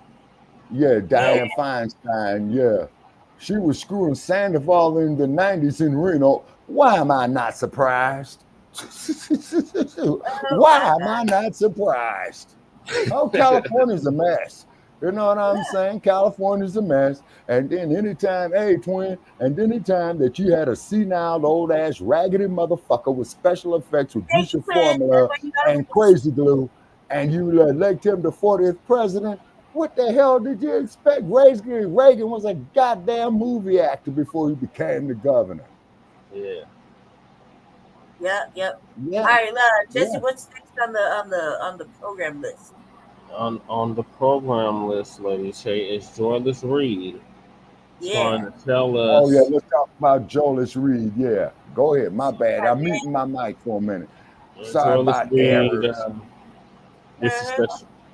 Joyless Reid disrespects black men by calling us white adjacent. Oh my God, what the fuck is wrong with her? The traditional family. That's because she's gay, right? She gay. So she get, some squilla in her life. She wouldn't be talking about black men like that. Gentlemen, one of your favorite MSNBC or MSDNC commentators, Joy Reid. Joy Reid likes to be disrespectful, and definitely black men. Oh, we're going to see the disrespect for the next few months. You better get ready for it. As a black man, we've been talking about this for a long time. So Joy Reid was at the RNC, and I want black men in particular to listen to what Joy Reid says about us, because we want certain things, just like maybe other men would like us. Get one in there and take one for the team. Well, in our communities. Let's go ahead and roll that. And in Argentina, that's how that went, which is that you had this coalition of, and not to be cruel, but, it was described as sort of an incel election. It was the young, angry men of Argentina who, they wanted a macho candidate. And it went along with policies like banning abortion, banning birth control, and, the idea of no fault divorce. It all kind of goes together, that you've seen this kind of election before. You see the same thing in Hungary. The Orbanism of the party it's rooted in returning white Christian men, but also white men and white adjacent men, right. Black men, brown men who are white adjacent in terms of trying to also be in that dominant position in society. And then you have women who are willing to go along with that, right? There are a certain number of women who are also willing, the trad wife sort of thing. And so you see how disrespectful that was? And let me say something else. How could the white guy that was sitting there allow her to even disrespect him? Because she was not only disrespecting Michael Steele, which is a black man. She was disrespecting that white man at the same time. And none of them said anything about it. See, this is why a lot of men can't get down with the Democrat Party, because the Democrat Party, think about it. Pay attention to the majority of the spokesmen from the Democrat Party. Most of them, if you look at them, they're either bug broken or sassy. That's the majority of them. Their shields, all. If you don't believe me, just look at them. Listen to them talk. Look how they move. And the women act more masculine than the men. And any man that comes around and is a real man, that's toxic masculinity. For sure. So let's get this straight. White adjacent means black men are close to, right? But white men and black men aren't close to each other, other than the fact that we're men, but we're not close to each other. So if black men want to return to the traditional family, that's being white adjacent. See, Joy Reid has anti-blackness in her head. She believes that white is superior, because only if white men want this and the black men, we have to be white adjacent. That means we just following them. What? So we've been a feral group of people in this country or something? Like we didn't come from the traditional family? Like we didn't have order in our black society? You know what I'm saying? Joy Reid is allowed to do this on that network. But if you're a black man and you say, you know what, we need to protect our family, even women, she attacked women too. If you're a woman that wants to see the traditional family, you don't want to see the traditional family break apart so easily. It needs to be reasonings for it, right? She takes issue with that. The only type of black man that Joy Reid likes is a black man that's buck broken or a black man wearing a dress. That's the only kind of black man that Joy Reid like, or women that think like her like.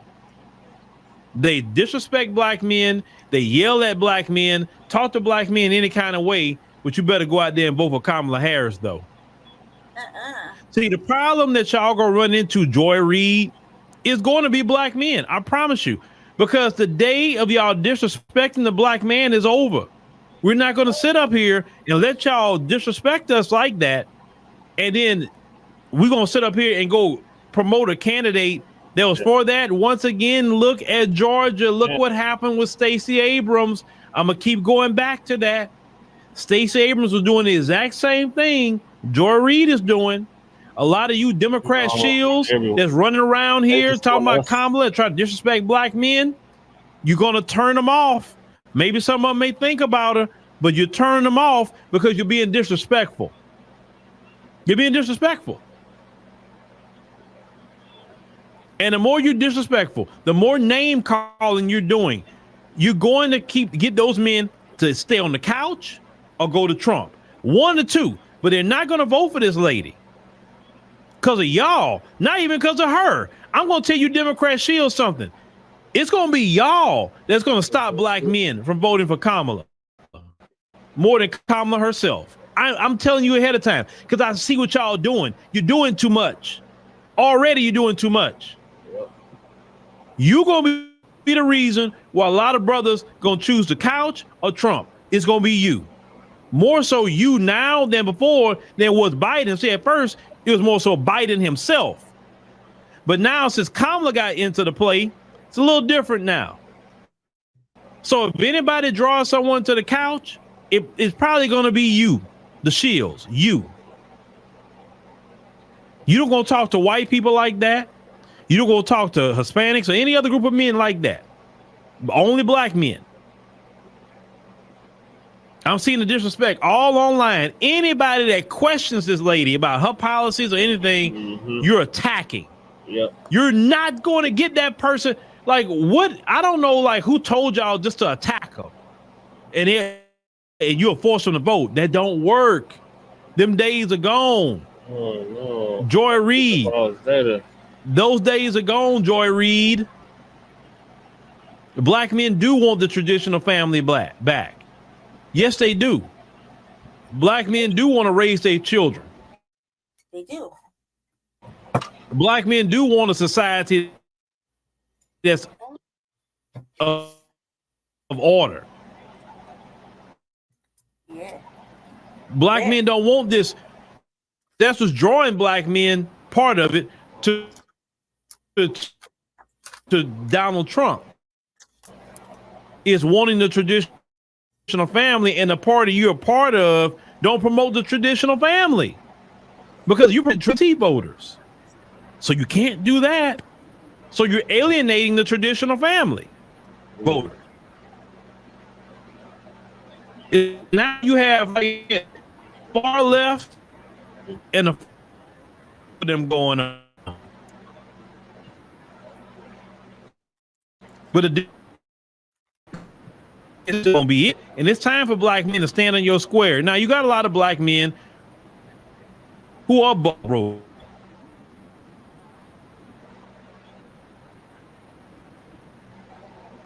Uh-oh. Black House activity.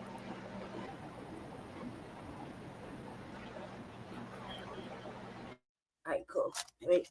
With this normalization of disrespect of black men, it's going to be black men going to have to stop and let them know it will not be tolerated. And yes, I've been seeing also on X, it's a lot of black women that's been posting their pictures saying it's a trend going. I am not voting for Kamala Harris. Another trend they doing, they're hashtagging Kamala Harris is not black. That's another thing I'm seeing on X that's going around right now. And the Democrat shields are attacking those women. Attacking them. That's what you do, attack another black woman. And the hashtag just says Kamala Harris is not black. On the hashtag. Yes, that's one way to change their mind. Attack them. God, y'all sitting up there. Y'all gonna make people go vote for Trump. I'm talking about people that wouldn't have voted for him. I'm telling y'all need to slow your roll down. Slow your tactics. Come with a softer approach. Be gentle. That's how you deal with people. But you're not going to listen. You're going to keep following the same playbook.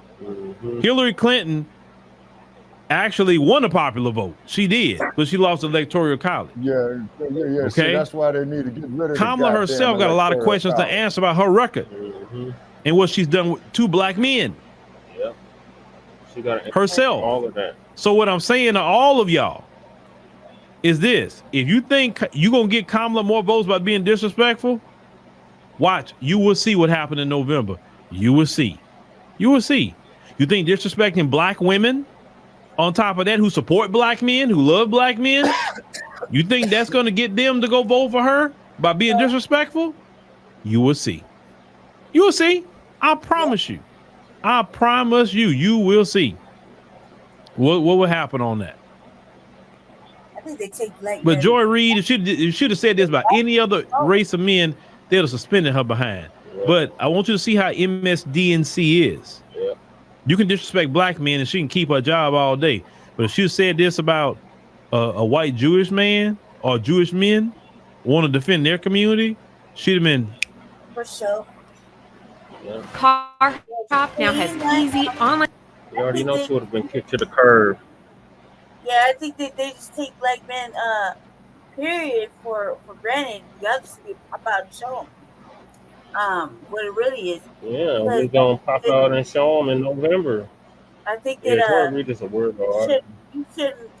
They've been taking black men for granted, like you're just gonna be there, and there's gonna be that day when you're not gonna be there. You know, and her, as far as the reason, that's just a lack of dick, man. Like, you know, she's gay. She's dealing with some sort of Karen type shit. So she, you know, brother just need to go take one for the team and pipe that down real good, like 3-4 times, and get her on the right page. Stop treating brothers like shit and start looking at the big picture. You know, then the fog can lift out the. You know, that's what needs to happen. That's a lack of dick. Right there. Well, you would know, Lady Che, you're a woman, so you're an actual woman, and you have no problem defining a woman. She would act like you know, the black men are the enemy, and men, period, are the enemy, but black men mostly are the enemy for the last 3 motherfucking years. That means somebody needs to go knock the dust off that shit a little bit. For a couple rounds. That's what Pops always used to say. Yeah. Sabaka, so you said they need to get rid of Electoral College and what else? Yeah, they need to say fuck the Electoral College. Can you hear me? Yeah. Yes, yeah, they need to say fuck the Electoral College. So Sabaka, you need to relate to Tabe that he can't come on because he keeps trying to get in the studio. And who is it? It's the white dude from the show, from Shabaka's Lucky Spencer Hans. The one I usually be trolling us guys. Why can't he get in the comments? He can, but he keeps trying to get in the studio. What do you guys say? It's so goddamn important. I don't know, but we don't allow OTBs over here. So not over here. Nah, this is the strictly for live black news. Okay, all right. Okay, so they can be in the chat, but we don't allow them on the program. Okay, all righty. Okay, my bad. Okay, sorry, Tay. You know, brother Tay. You know, he's the executive producer. You know what I'm saying? You know, but Tay, you know, you're welcome to call in with us on Tuesday at Shabaka's Black Experience. Yeah, he's definitely welcome to call in though on Tuesday. Yeah, call in on Tuesday at Shabaka's show. Or you can jump in the chat, sir. You jump in the chat. Yeah. Because okay, Tape says that's cool. You know what I'm saying? And but he can comment in the chat. We'll definitely read him in the chat room. You know what I mean? But this is a sensitive issue in the black community. You know what's going on with Kamala, and basically just like what Dr. Phil says. They're trying to force a gender divide, and it's exactly backfire on them, and that's what Uncle Phil was alluding to, because they're trying to parade this adjacent black woman as a black woman that these black women can live vicariously through, and that's not going to work. Y'all tried that shit with Sambo with us black men in 2008 and then 2012. You got to come up with something a different strategy, Demarest, if you want black people to continue to vote blue no matter who. They're not providing us nothing. We're not getting nothing for it. And black sisters see that the men are not effing with the Democratic Party, and they're going to follow suit. That don't mean that we're running to the Republicans either. There's all kinds of options to vote for president, not just the two that they like to masquerade in front of you. And we have showcased them on our program. So you really have no excuse if you are tuned in to Frontline Black News and the new Black media, because we have let you know you have other options. We have let you know, don't just let them continue to take your votes for granted. And don't let them force this gender divide. This is ridiculous.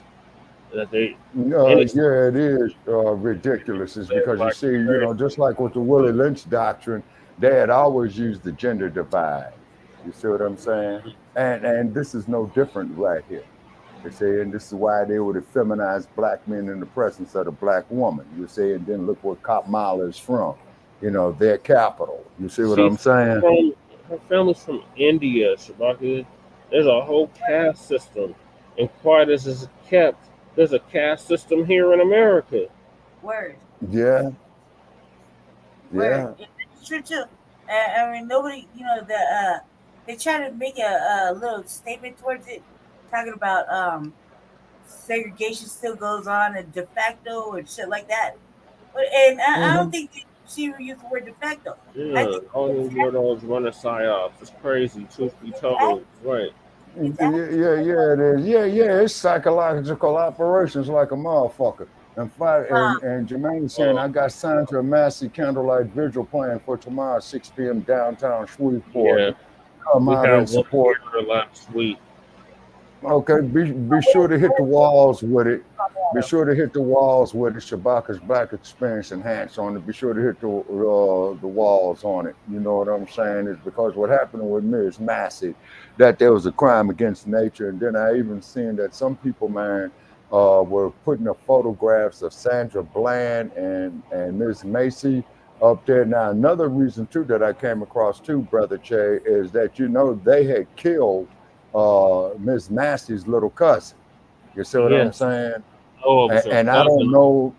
It was either her little cousin or it was a family member of hers. And I think what they was doing was that they was getting ready to organize it and show that. So they probably went to her. You know what I'm saying? Well, we're setting an example. Just like how the Ku Klux Klan would burn down black people's houses when they was trying to get out there to vote. You know what I'm saying? So, and that cop who did it, I don't even know his name, but he's a punk. You know what I mean? It's because because he was fired. And he was fired off of like 4 police departments already. You see what I mean? Moved around between 6 departments and 6 departments in 4 years. So something like that. So if Sarge come on, we damn sure gonna grill his ass on that one right there. You see what I mean? They shouldn't even allow his ass to be on a police department throughout the whole United States, but they don't pass. Well, they have. It's called post, and he should have lost his. You talk about the peace officer standards test card. Yeah, most definitely. And then also too. I really wish that we would get a different type of administration, to where actual punishment and accountability, really meant something. And not just I think that what the Democrats see is or what they want is these soft passive apologies, oh, we're sorry, and everything should be all right. But there's never no actual punishment, no removal of assets, no disbarment, no you stripped of all your medals and buttons and things like that, or you know what I mean? There's no real justice. Okay, well, Lady Chetty, change the trend in on that.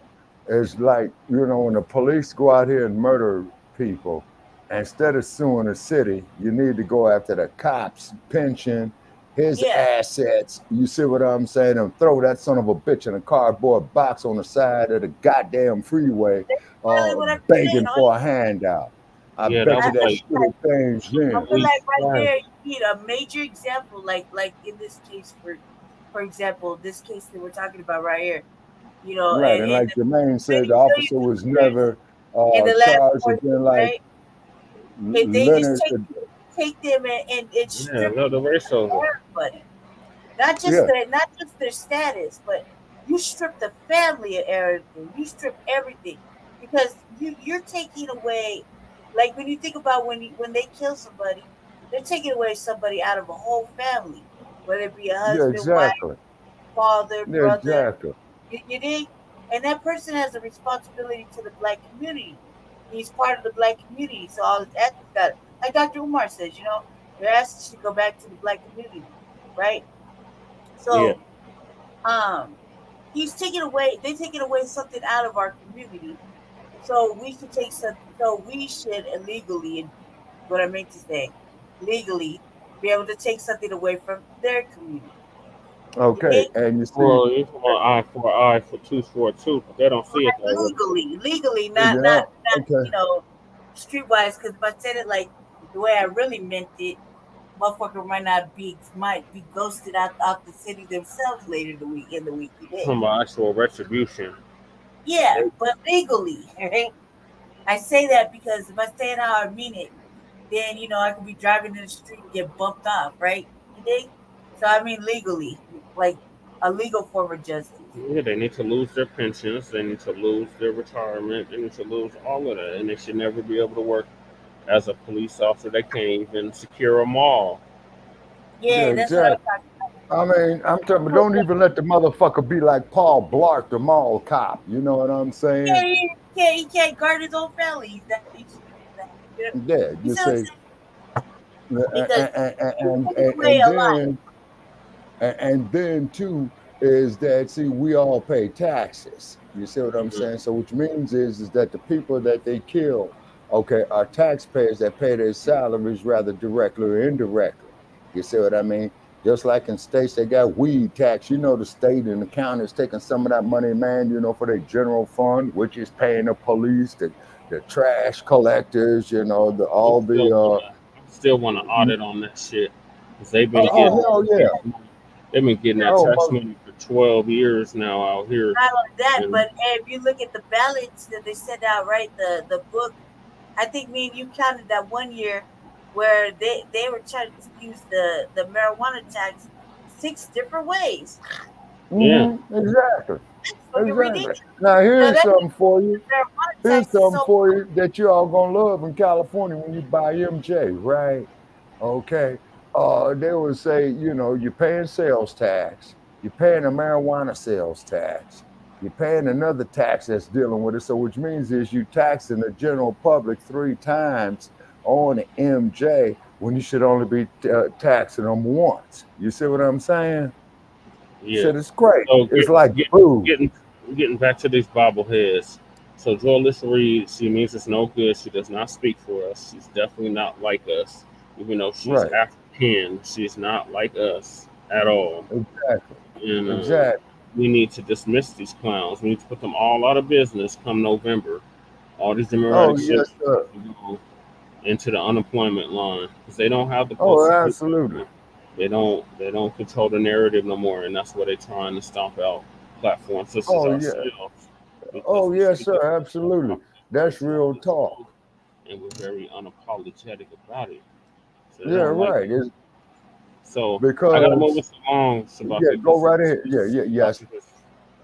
So Kamala, one of her many things she failed to do in providing justice for Black people. VP Kamala Harris failed to give justice to the family of Mitrice Richardson while she was Attorney General of the good old state, the Golden State, California. Yeah, she wasn't shit as the Attorney General either. I'll tell you.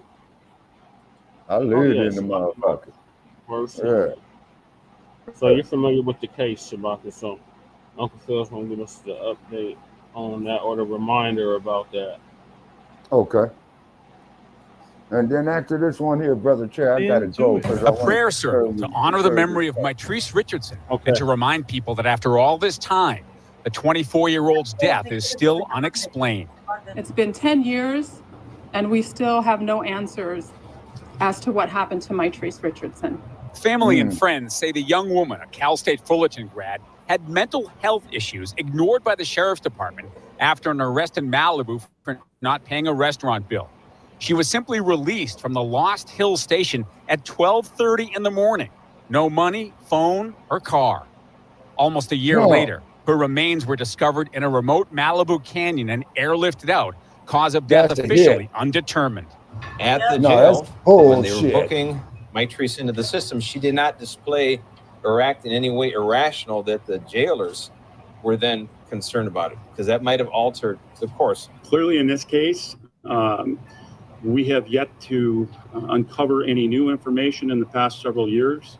So I'll show you exactly how. Damn, is this a Lamborghini? Fuck the commercial. Yeah. Is this your car? Yeah.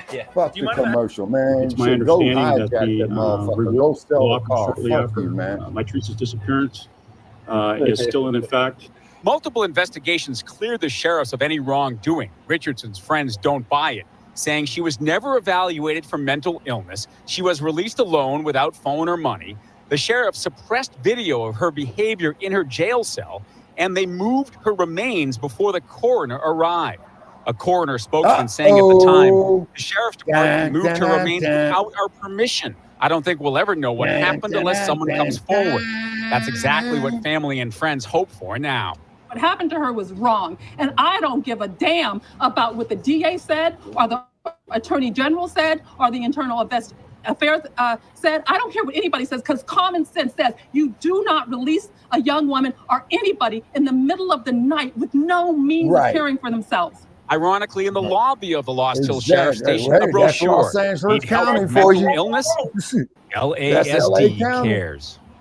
Mitrice Richardson's parents were each awarded $450,000 in lawsuits against the county. They were not at today's event. Their friends say it was never about the money. Well, it's about go making get the sure that what Harvey happened to their Weinstein daughter money to never pay happens for to it. anyone Go else. get the money again. from Hollywood. They got it. Times that we had up on the screen. And the taxpayers at the time, Kamala Harris, she had an investigation. It said that has failed to uncover evidence that would merit criminal charges against the LA County Sheriff's deputies for their handling of the disappearance and death of Mitrice Richardson, according to an official letter. That's at that time. Now, as you heard in the piece, the 24-year-old woman went missing in 2009 after being released from the sheriff's Malibu Lost Hill station in the middle of the night, even though she was without a phone, wallet, or car. Nearly 1 year later, her decomposed body was found in a Malibu Canyon ravine, several miles from the sheriff's station. So she wasn't too far away. To this day, the cause of Richardson's death remains undetermined, according to the coroner's office. Now, it was undetermined because how could it be? Because the sheriff's office are playing games with Mitrice Richardson's remains. Oh no! I believe that too. Yum yum. They killed their sister. How many times have we found straight predators, perverts, and killers of black people on these so-called police departments, sheriff's departments, etc.? Look at what happened to Sonia Massey. That was a cold-blooded homicide, completely. That was a hit. That's it. Richard's family insists she was the victim of foul play, and false deputies for their treatment of the young woman. They say deputies had arrested her for failing to pay an $89 tab at Jeffrey's restaurant in Malibu, and then released her at 12:40 a.m. even though she showed signs of a potential mental illness. Her family had also blasted deputies for mishandling her remains. Coroner's officials said deputies moved her body parts without permission, and months later, Richardson's mother was visiting the site and found a finger bone that belonged to her daughter. Now, you know they were doing something sloppy if the mom had to find body parts. And keep in mind, and they wasn't trying to cover nothing up. They were doing that kind of shoddy investigation. But remember the news piece, the coroner said that the body parts were removed, so they couldn't even do what they need to do the right way because you're moving evidence, right? Mm-hmm.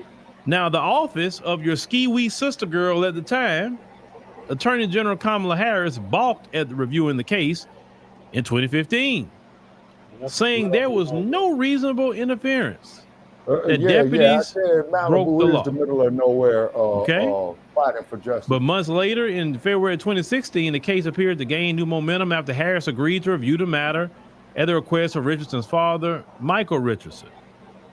The year-long inquiry appears to have revealed no evidence of wrongdoing. A December 31 letter from the Attorney General's office to Richardson's father, which was released to the Times, briefly outlines why there is insufficient evidence to support a criminal prosecution for destruction, alteration, or concealment of evidence. But yet, the mother found the finger bone of her daughter, and yet Kamala Harris at the time said they didn't do nothing wrong, ladies and gentlemen.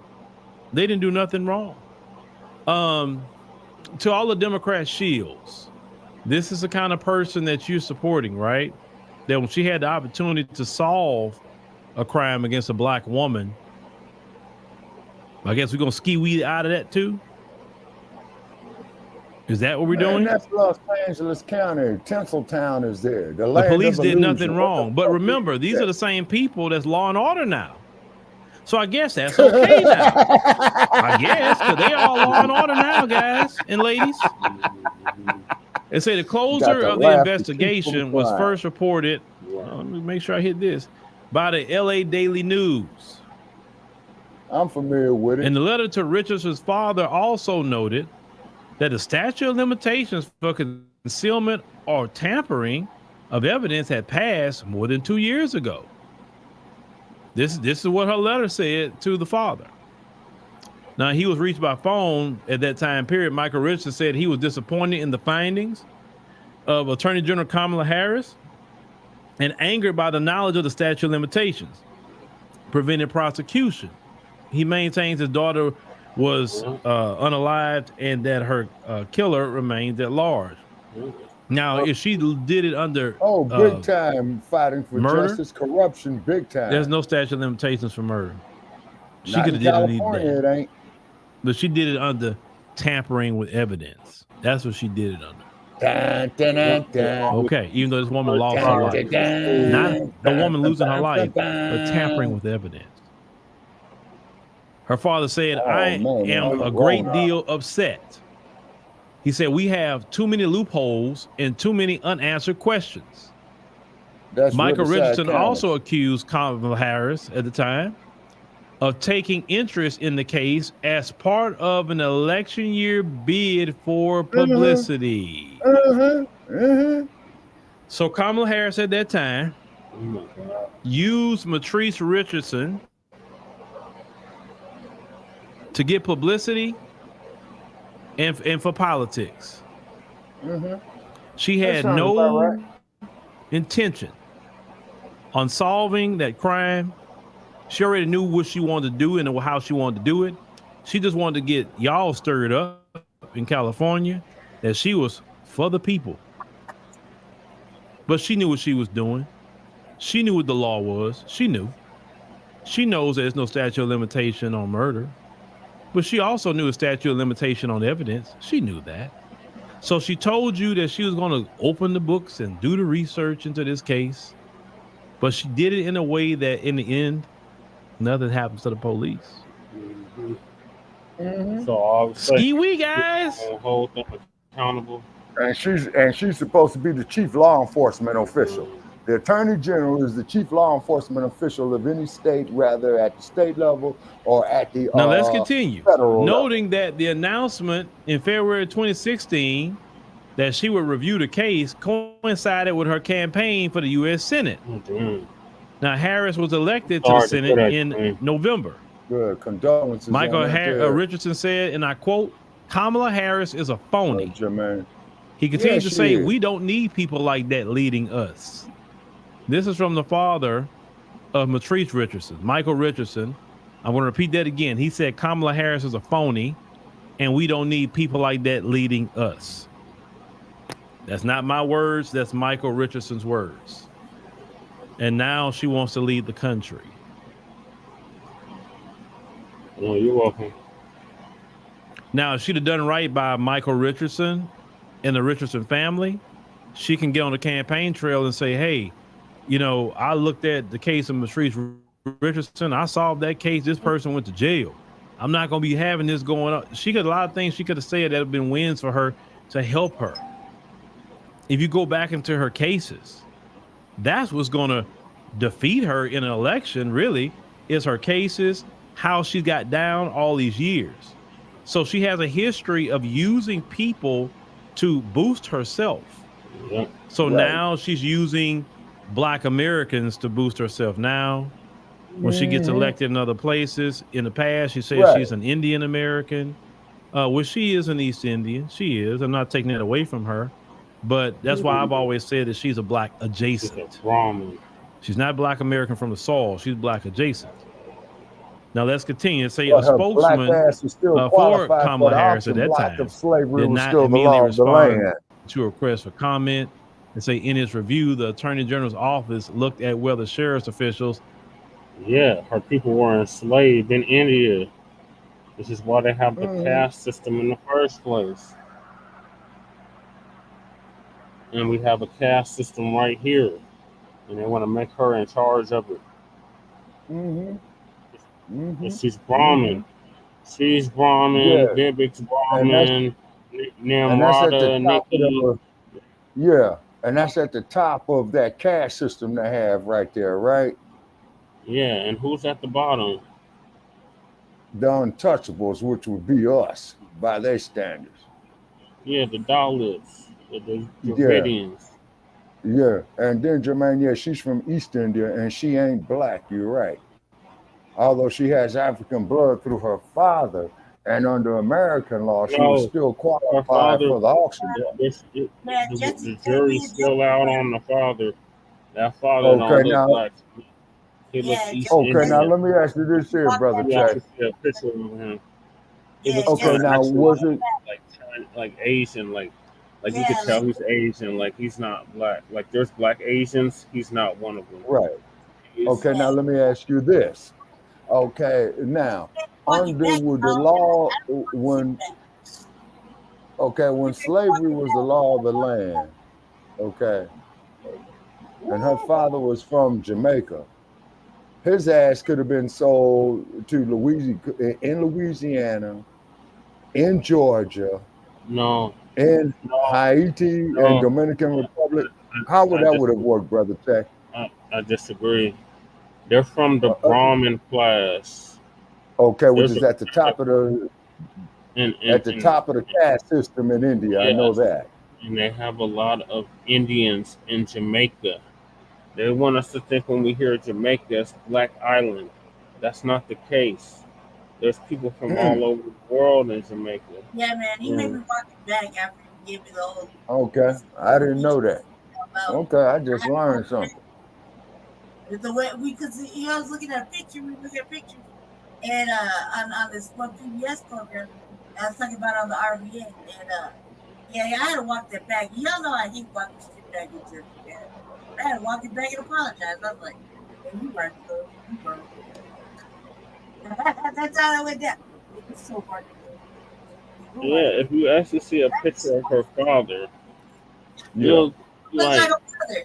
He don't look like no brother at all. Not even a little bit. He looks like a South Asian. Yep, I had to walk back. Hold on. That's straight walk it back. That's real shit. Hey, everybody know I don't like to walk shit back. I always think I'm right. He's not even as Black as Mr. Simmons. I get it. He's as Black as Rachel Dollars are. Yeah. I got a picture of his photo up here, brother Che. And wait a minute. How would I go about to do that? Because this is off this Microsoft Bing shit. Well, you would have to go to at the bottom where it says share screen or present. I'll say present. Hold on a second. Let me try something here. All right. And Tate still keeps trying to get on. I don't know why. Wait a second, brother Che. I'm trying to make this happen. Yeah, it's very diverse, Tate. It's a lot of different people and cultures and occupying that island. So it's a former colony of Britain, and the French had control over it at one time as well. So yeah, I walked it back. I'm not even gonna be ashamed to say it. He was right. Okay, I put it in the chat room, brother Che. You know, the URL to it, and see if you could share that. It actually kind of looks like a little bit like Kwame Ture, her father. now that picture, he looks black, but the picture that we had seen that we showed on the show, he did not look black. Like you could tell he got kinky hair. This picture, you could tell he got nappy black hair. But the other picture, he looked more South Asian than anything. Yeah, that's the picture right there. Yeah. Okay. Asian Indians. Okay, so that's Kamala as a baby. Like dark ass Indians. They get up to like the man from Sri Lanka. They get pretty dark. That's like a dark brown chocolate. You know what I mean? But he's not. And tell him about that sunlight. That is definitely California. Yeah, it's California. So I'm taking it that's him and Kamala when Kamala was a baby. Yeah, so that'll be in the mid-60s out of Berkeley. Because she was born in Berkeley.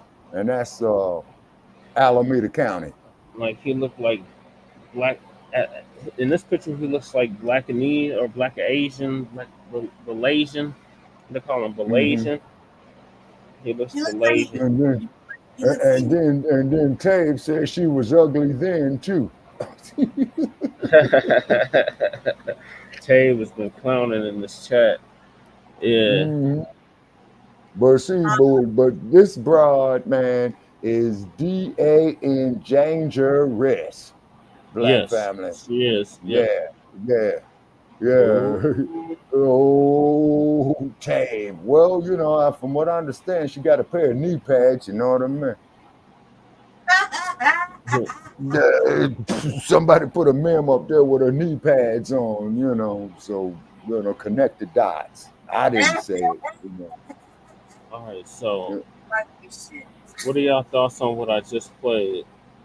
Okay, what Dr. Phil did right there, you know, that's very, very real. Out there in Malibu, when you get out there in that area, it's very, very desolate. And Malibu sits along the coast. And it is a rich area, man. It's because you got a lot of the celebrities, man. They got beach houses out there in Malibu. Hell, man, they film so damn many TV shows off of Malibu, man. It's pathetic. You know what I mean? And it runs by the Pacific Coast Highway. But when you go due east of that highway, man, it's all wooded areas, like up in the mountains and shit like that. So that's where they got their mansions, and it's very desolate up there. And I hate to say, and condolences, you know, to Miss Richardson's family. You know what I'm saying? Yeah, whoever did those horrible and terrible things up there, they did it to her up there for a while. And what I mean by a while, I'm talking about over a concept of a few hours. You got some sick motherfuckers down there, people. Yeah, you know, don't let California fool you, man. You got some crazy motherfuckers out there. I think in the case of Mitrice, I think that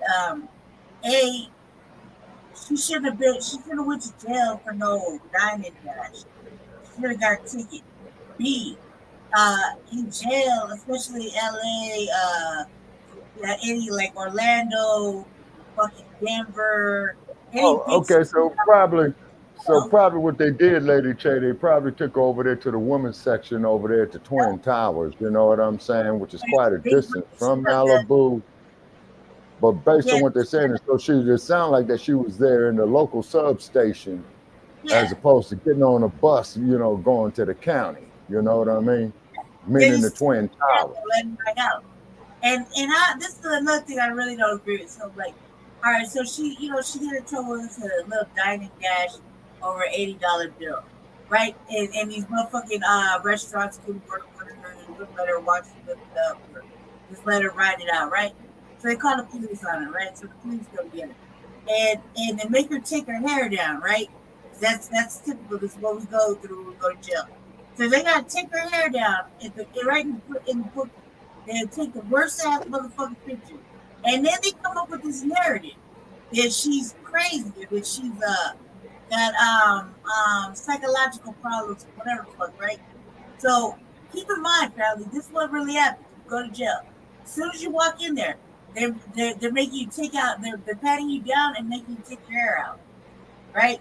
So they want you to take your weave, your braids out, your extensions out, whatever's in there that doesn't need them, right? Reds, yeah, before they put you in your county blues. Yeah, you're right about that there, Lady Che. Yeah, you're right. You go sit and wait to be processed.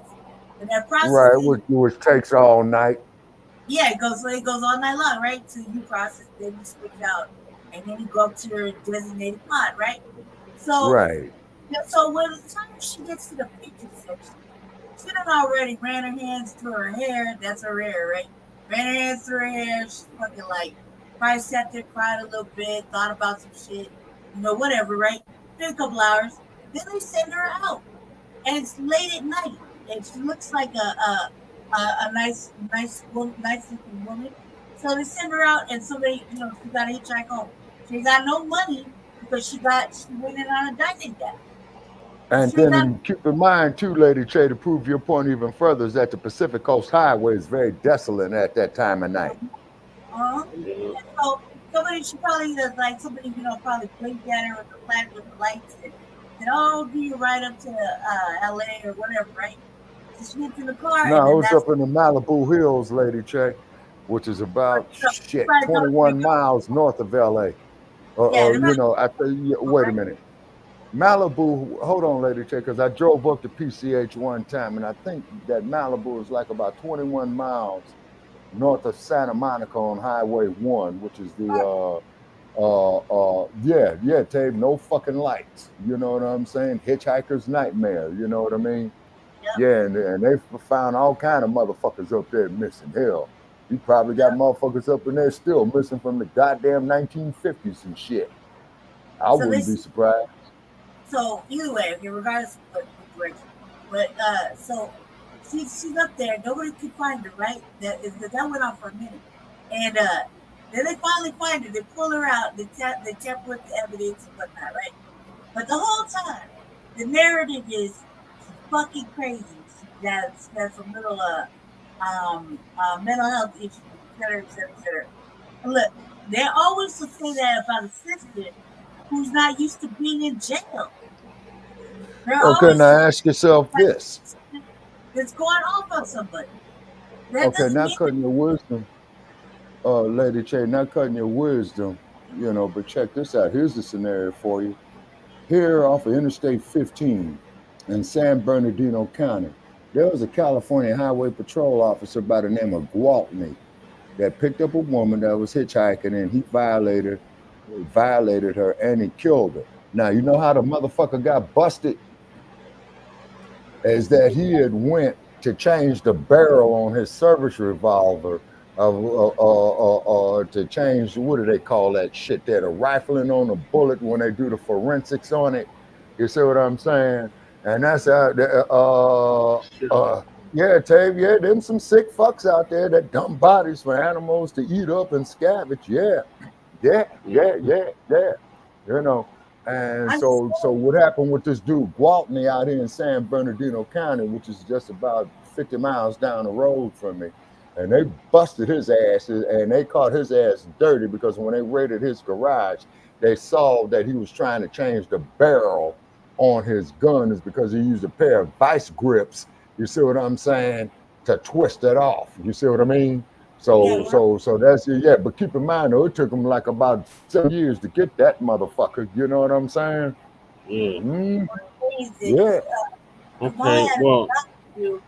And Kamala always has a job to do. Even when she wasn't, even as vice president, to stand up on any of these major cases. But that's like the thing I was telling you about too, Jesse, that you can't get behind anything because it looks like you're tokenizing it for your campaign.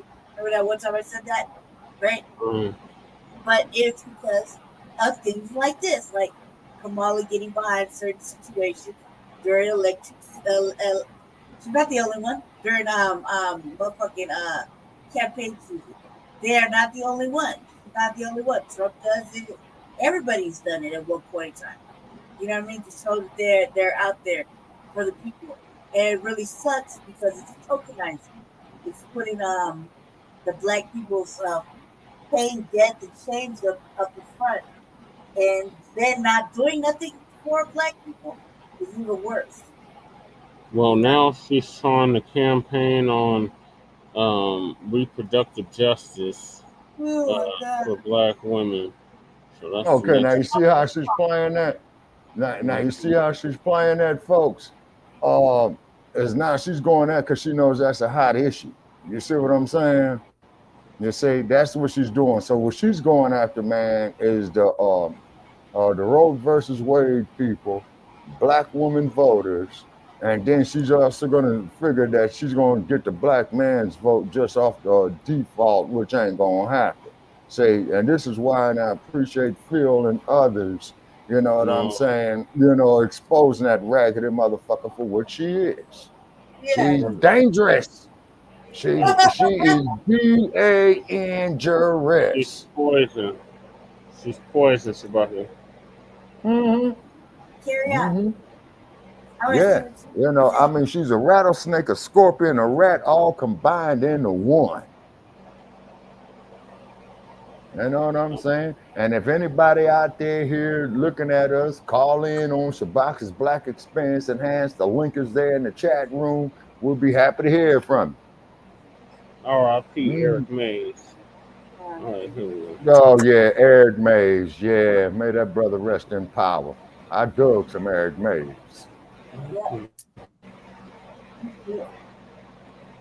Yeah, he's from Clarissa Shields' hometown.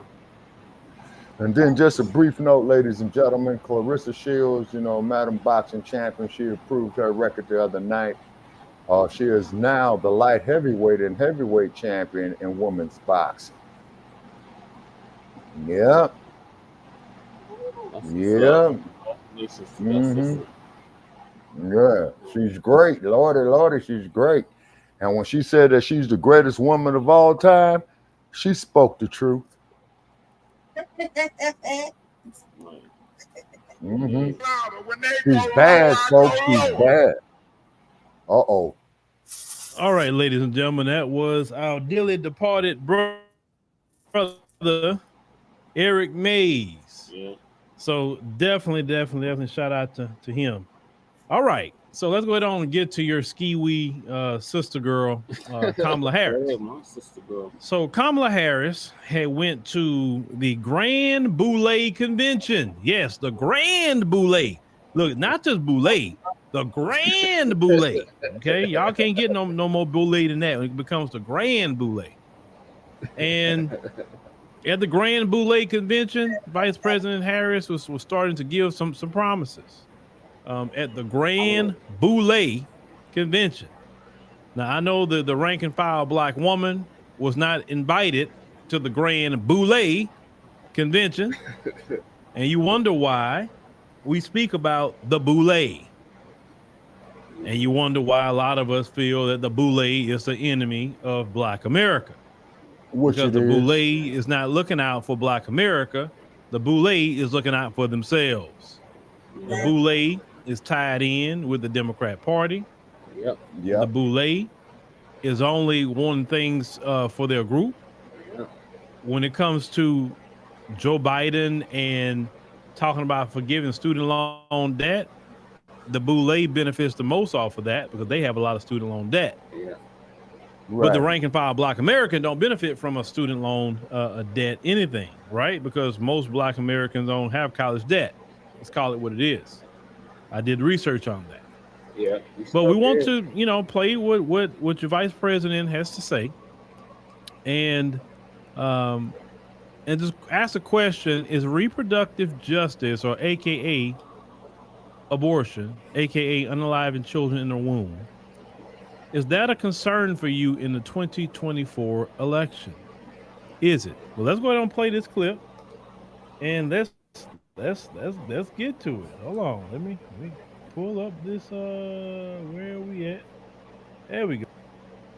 PDF filler, your best friend this tax season. Forget printing, scanning, and waiting days to submit. Fuck the commercial. Fuck the commercial. This your vice president right here. Hold on. Let's hear what she has to say. We who believe that every person in our nation should be free from bigotry, discrimination, and hate will continue to fight for equality and justice for all. And we who believe in reproductive freedom will fight for a woman's right to choose, because one does not have to abandon their faith or deeply held beliefs to agree the government should not be telling her what to do. You know, when he was president, Donald Trump, former president, handpicked 3 members of the United States Supreme Court because he intended for them to overturn Roe v. Wade. The United States Supreme Court, previously the court of Thurgood and RBG. And as he intended, they did. Well, let me tell you something. When I am president of the United States, and when Congress passes a law to restore those freedoms, I will sign it into law. Just like you found the George Floyd in the law. The hell is she talking about? We're still waiting on the George Floyd Policing Act. That she announced. That part. Tyree Nichols, the brother that was killed by black officers in Memphis. last year. Well, that was a personal vendetta, Brother Chase, because Tyree Nichols was seeing the ex-wife of one of them police officers. See, that was a personal vendetta. So so every last one of them bastards belong under the fucking jail. At his funeral, she said that she was gonna make Congress, bitching ass Joe Biden, sign that in the law, and that has not happened. Today, he's gonna sign it today. That's what she said at the funeral. We just know he's gonna sign it today. So now all of a sudden she's gonna make whatever reproductive justice, whatever the hell that is, to black women. Let's get proper out there. So you mean to tell me that before I get to this, I just want to replay what she said. Don't just focus on what Vice President Kamala Harris is saying. I want you to focus on what she said, and I want you to focus on the cheering. Just listen. And as he intended, they did. Very useful. Well, let me tell you something. When I am president of the United States, and when Congress passes a law to restore those freedoms, I will sign it into law.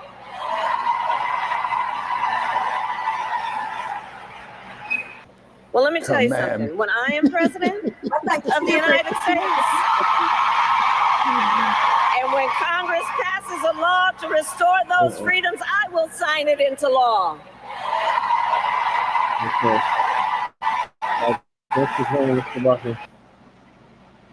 Ladies and gentlemen, they're cheering because that Kamala would give them complete freedom. I would not. No barrier for them to unalive children in the womb. They're not cheering for reparations.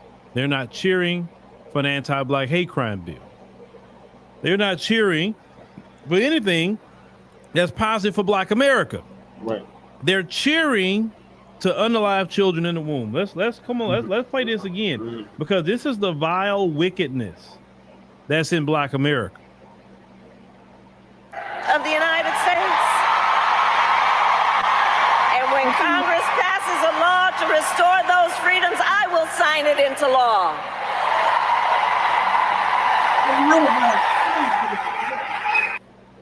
Yeah, this is what they're doing at the Boule convention. This is what they're cheering for. I just want y'all to pay attention to that. They're cheering for this. That sounds like they're at a sporting event. Mm-hmm. Isn't that sad? Look how much people have fallen. Y'all got to hear it. You got to set it in your system. Hold on. And when Congress passes a law to restore those freedoms, I will sign it into law.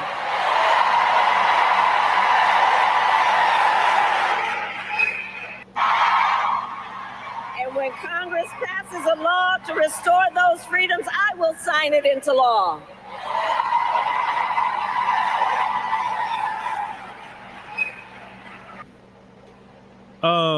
But you want to say, those of you who keep telling me about Project 2025, yeah, I'm supposed to go vote for this right here.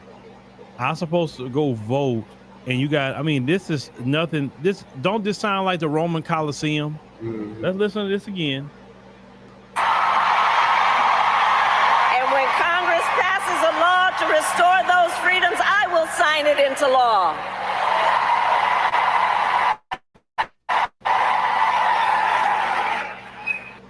Yeah, that sounds like the Roman Colosseum. They know what they want. They know exactly is bloodthirsty, and they're cheering for it. Mm-hmm. And you wonder why some of our people don't get nowhere.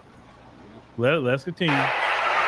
So you mean to tell me that the possible first Black female president, her primary message, her platform is to promote the very thing that was meant to wipe out our race? That's what she's running on? Like, this is a joke. It's a joke. And then on top of that, y'all want to try to intimidate me and manipulate me into voting for her just because we are both Black and we're both women. Let me tell you something. Identity is a foolish reason to vote for someone. And it's insulting for someone to insist that I make a political decision, regardless if it goes against my belief, regardless if it goes against my stance, my firmly held belief, just because they look like me. All right, so this one person is so funny what this one person just said. So how many of y'all watch this platform? Like, watch it all the time? Let's go on, because this person may not be used to this platform here. So let me go to I'm gonna show you something on the screen here. So this one person made a comment, said that this platform can be biased toward Black women. Okay, this platform can be biased toward Black women. But on the screen, there's a bunch of Black women there. So if I'm so biased toward Black women, how is it there's so many Black women on that screen? Right. And there's other Black women that you don't see that's not on that screen, and other Black men you don't see that's behind the scenes that's not on that screen too. So you can't use the Black women argument with me, because there's a bunch of Black women here, African women here. It's all kind of women of different, definitely in the diaspora here. So that lie doesn't work too well here, okay? Just wanted to show you that before we get there. No. I'm going to hold you accountable. And there was another Black woman that's trying to hold you accountable. You see, some of you out here, you feel that, especially if it's a Black American man or some man, period, trying to tell you about the error of your ways, that he's wrong, and you trying to flip that into not liking you. But I ain't the guy, because a bunch of women on the platform, right? And even those women that's on the platform would not support, not because I told them not to, but would not support what Kamala has going on and what she's saying. Does Sonya Massey, do she need justice or reproductive justice? What does she need? Justice. You more cheering about getting rid of your children in the womb. That's what you're cheering about, but you're not cheering about an anti-Black hate crime bill that Sonya Massey needed, and Rakia Boyd needed, right, and Corin Gaines needed, and Sandra Bland needed, right. The anti-Black hate crime bill. You're not talking and cheering for that. You're cheering for getting rid of our population. Yeah. Then you want to complain about migrants and all these people coming into this country outpopulating you. Well, one thing they're not out there doing, do you see the East Indians at a meeting with Kamala sitting up here cheering and wanting to get rid of East Indian children? Do you see that? No. Do you see Hispanics at a meeting like a LULAC or something like that? Or the Council of La Raza or whatever? Do you see them inviting her to be getting rid of Hispanic children? No. What about Asians? Do you see them inviting her to a meeting that's for them, and them got them on camera cheering to get rid of Asian children? No. No, no, no. But when it comes to these sororities, that's what you're cheering for. You're not cheering for reparations in the form of cash payments. You're not cheering for that. So if being biased toward black women is correcting you, then I guess that's what it is. Yep, it is what it is. Being a person that's going to promote the traditional family, if that's wrong, it is what it is. Oh, I'm sorry. You want to vote for Trump when you want to promote the traditional family. Well, Trump is promoting the traditional family. It is what it is. I agree with Trump. We won't have no numbers in this country when you're up here cheering that. And then a lot of you talk about God and go to church. And what's in the 10 Commandments? Old school 10 Commandments, simple 10 Commandments. You violating the 10 Commandments. But the same ones that's cheering, going to some pastor's church. How you gonna go to church talking about God one day, then go over here with Kamala over here cheering that the next? How? Like the old people say, you gonna bust hell wide open. Right. Like that in a minute. Then you wonder, and this is not every single black American woman or woman, period. Like that sister in that video. I purposely find content with women because if a man said to you, he wrong. So let another black woman say it to you. Oh, but something's wrong with those black women if they say it to you too. When those black women tell you they pick me's, they're MAGA, they're right wingers. So anybody who's trying to say something right, you're crediting traditional family to Trump. You're crediting common sense to Trump and MAGA. This is what you're doing.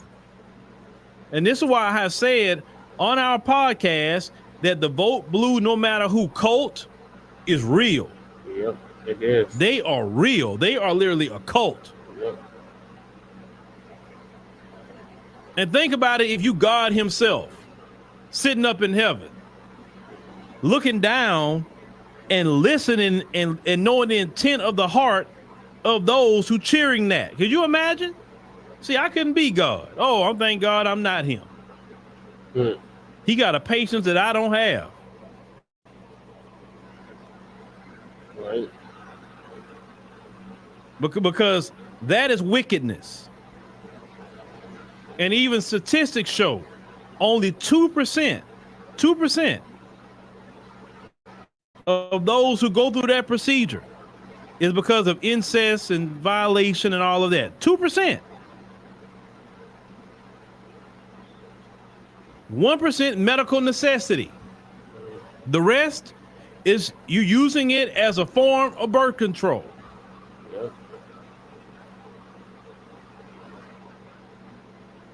And what the Republicans have done by turning it to the states, do you know it's increasing our numbers by doing that? Yep. We got black people in California right now who's in homeless encampments. Yep. Gavin Newsom just signed the executive order to get all y'all out of here, and black people are the #1 people that's homeless in the state of California. Yep. They're not saying where they're going to put you. There's no telling where they may put you. They may find a way to incarcerate you, to get you off the street. But we're not focusing our attention and asking Kamala Harris about our homeless population. We're not asking about the school to prison pipeline. We're not talking about reparations. We're not talking about the race soldiers and how they have brought harm to black women and men and children. No. The only thing she could promise is you vote for me and I'll make sure black people, black women in particular, I'll make sure that you can go freely and get rid of your children. But I'm going to open up the floodgates on the southern border, and I'm going to let in everybody and their mama and daddy and their kids through that border. All their kids I'm going to let in, but I'm going to tell you to get rid of yours. But I'm going to sit up here and paper them up. I'm going to give them houses and resources and debit cards and job training to take care of their children. But I'm not going to do that for you. I'm just going to make sure you can get rid of yours. What kind of crap is that? If you're going to stand on reproductive justice, stand on it. When them migrants come across over there with their kids, hey, where's the Planned Parenthood satellite locations on the border? When they're coming across here pregnant, where's this reproductive justice at? You got nothing to say about reproductive justice when everybody else come across that border, only bringing it to black American women. But y'all know I'm wrong. I'm biased though against black women. I'm biased. Well, why wouldn't I be? Who am I supposed to be talking for? Well, white women, East Indian women, Chinese women, Arab women. Who else am I supposed to be talking for? Yes, I'm biased for my community. Of course I am. That's true. I am. It's not bias. It's just you pro your community. That's it. Good. But y'all can explain to me. Maybe I'm wrong. I don't know everything, ladies and gentlemen. I could be completely wrong. Explain to me how it's good for black American women to get reproductive justice, but women of other communities, they actually get resources. They're getting in Chicago secret job fairs. That's what their people are getting. You're not getting secret job fairs. They're getting that. They're coming to the country that you built, getting resources and telling you lazy. Remember? Oh, I'm sorry. You forgot. Hold on. You forgot. Let me go ahead and remind you real quick. You forgot. I'm sorry. You know, so some of y'all may be new. Let me go ahead and cue this up. For you. You working. No more money for you. Bye bye.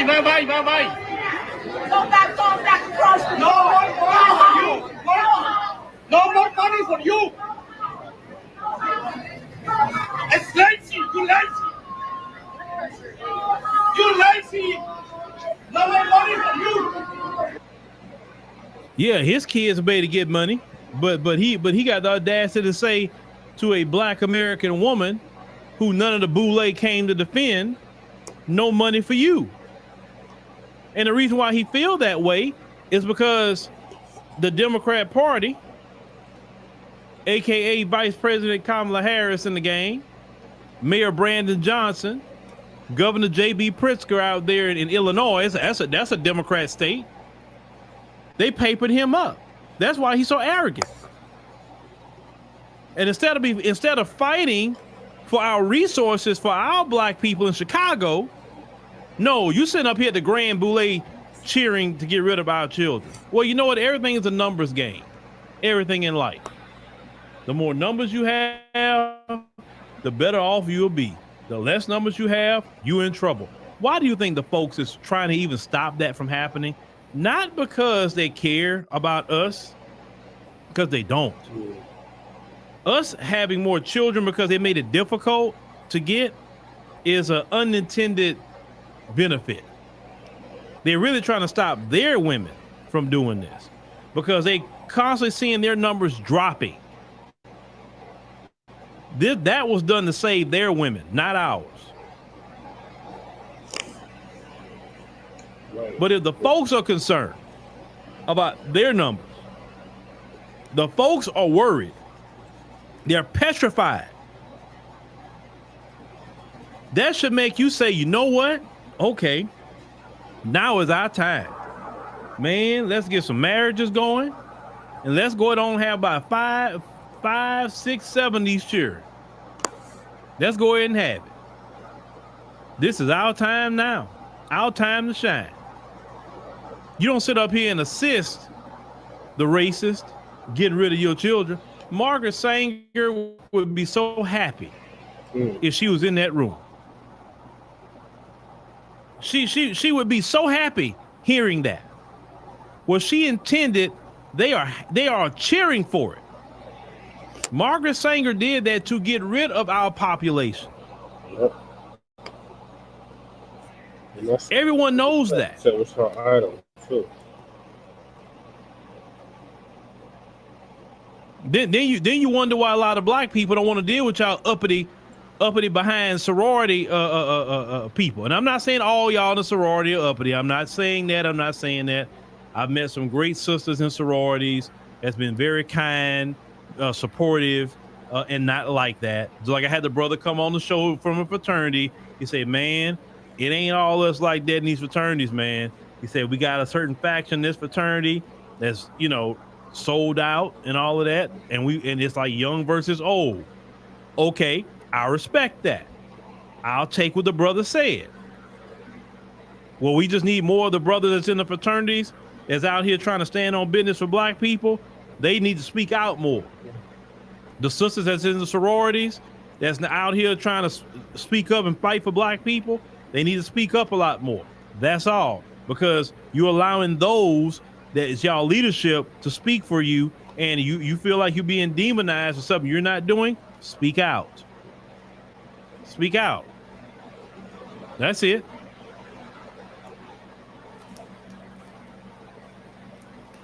But this lady has not promised us anything. Now, I've been doing this on our podcast. Let's go to KamalaHarris.com. Every presidential candidate promised you something, right? Yep.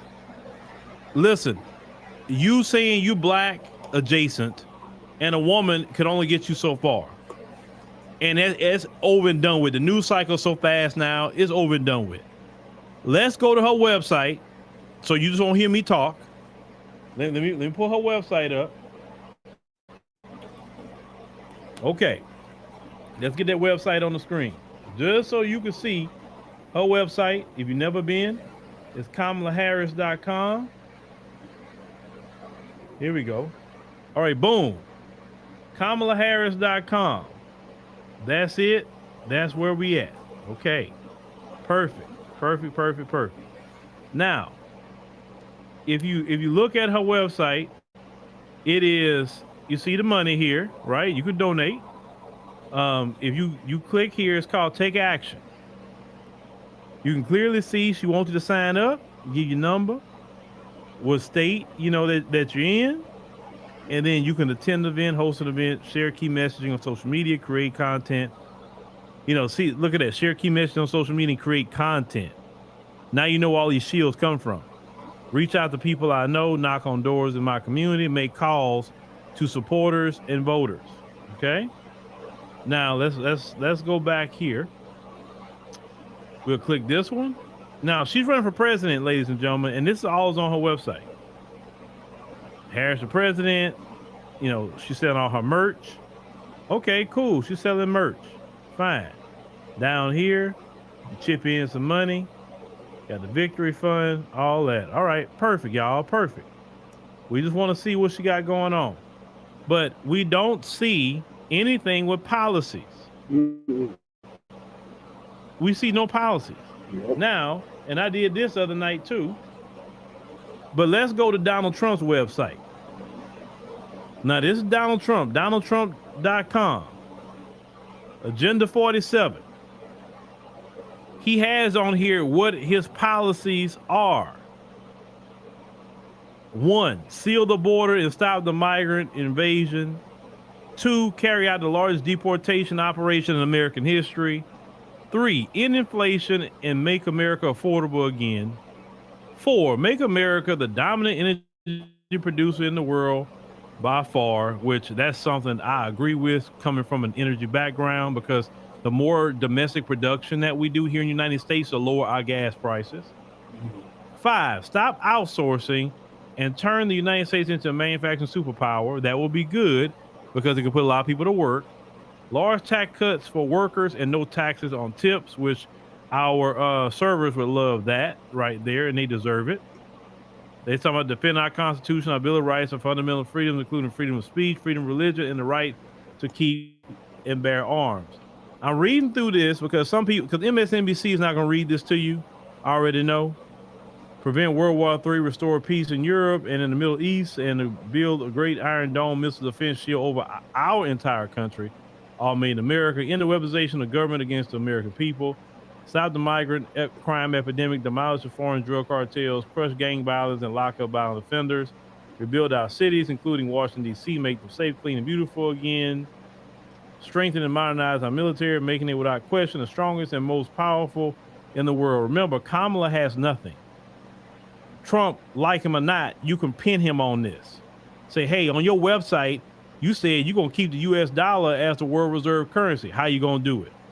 Hey, Trump, you said on your website you're going to fight to protect Social Security and Medicare with no cuts, including no changes to the retirement age. You also said you're going to cancel the electric vehicle mandate and cut costly and burdensome regulations. How you going to do that, Trump? So you could hold him to what he's saying here. How you going to hold her to anything? She didn't promise you nothing. Oh, except reproductive justice. I'm sorry. Cutting federal funding for any school pushing critical race theory, radical gender ideology, and other inappropriate racial, sexual, and political content on our children. Keep men out of women's sports. Deport pro-Hamas radicals and make college campuses safe and patriotic again. Securing our elections, including same-day voting, voter identification, paper ballots, and proof of citizenship, and unite our country by bringing it to a new and record levels of success. So you can hold him to this. You could pull up on him and ask him that.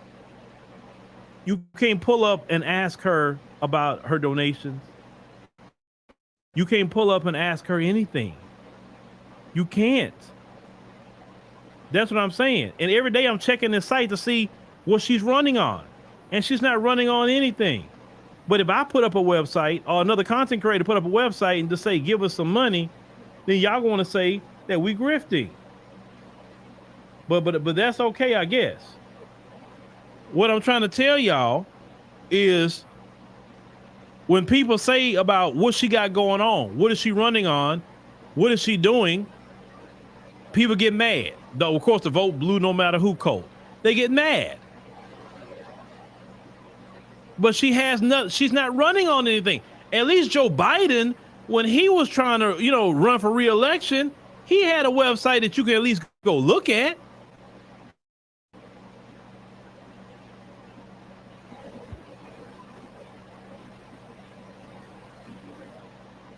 People talk about Trump talking about the total immunity. I don't even know how he gonna do that because they already got qualified immunity. Even Eric Holder said the bar was set so high that you have a hard time even prosecuting a lot of those cops because of that qualified immunity. They literally have to make a new law to get rid of qualified immunity. And the Democrats could have got rid of qualified immunity, but they didn't. Because when Biden got in office, remember, the first 2 years, it was a Democrat majority in the House and Senate. And it wasn't even Republicans that's stopping it. It was so-called Democrats like Joe Manchin stopping everything. But like I told y'all the game, they just used him as the bad guy because he was politically safe to be the bad guy. Because if you've been in West Virginia, he wouldn't be threatened by the black vote or anybody vote. Because West Virginia is a lily white state. You may see a few of us here and there in West Virginia, but we're not plentiful in West Virginia like that. I know. I've been there. These police already got immunity. What are you talking about? He said he gonna give them ultimate immunity. He run off at his doggone mouth. They already got immunity. Do you remember Barack Obama signed that blue alert law? Hold on, y'all forgot about that? Hold on, let's pull that up. Y'all forgot about that? It was Barack Obama? Y'all talking about Trump? No. It was Barack Obama. Let me see. Hold on. Blue alert. Let me pull that up. Pull that up. He signed that. What he talking about? Let me see. Hold on. Where is it at? Obama signs. There we go. Here we go. Right here. Let me clear this out. So when y'all talk about the police, this your boy Obama. Well, where'd he go? Hold on. This your boy Obama right here. Obama signs blue alert law to protect police. That's Obama did that.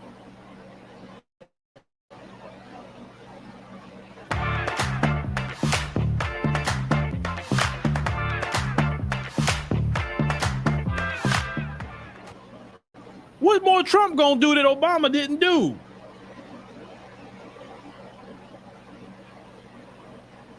You know what I'm saying? We live in the internet age. It's not that hard to figure out what happened.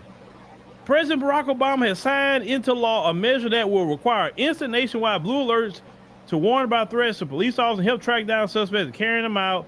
The Rafael Ramos and Wenjin Liu National Blue Alert Law of 2015 is named after, two New York City police officers who were killed in ambush last November. You talk about the assailant that did it, yada, yada, yada. They say, all that. They say the law requires the Justice Department to create a notification system relating to alerts on police officers who are missing in line of duty, credible threats to law enforcement. The system modeled after Amber Alert for abducted children and Silver Alert for seniors, missing seniors. Okay? And Obama called the bill the best of a bipartisan support for law enforcement. They say it was so uncontroversial that it passed both the House and Senate by a voice vote. But Obama signed that to protect police. But he didn't sign no anti-black hate crime bill, but he sure signed a bill to protect the police. So now let's bring it back to Trump. What more protection Trump gonna give him that Obama gave him, and they already have qualified immunity? What more protection they're gonna get? If you think about it.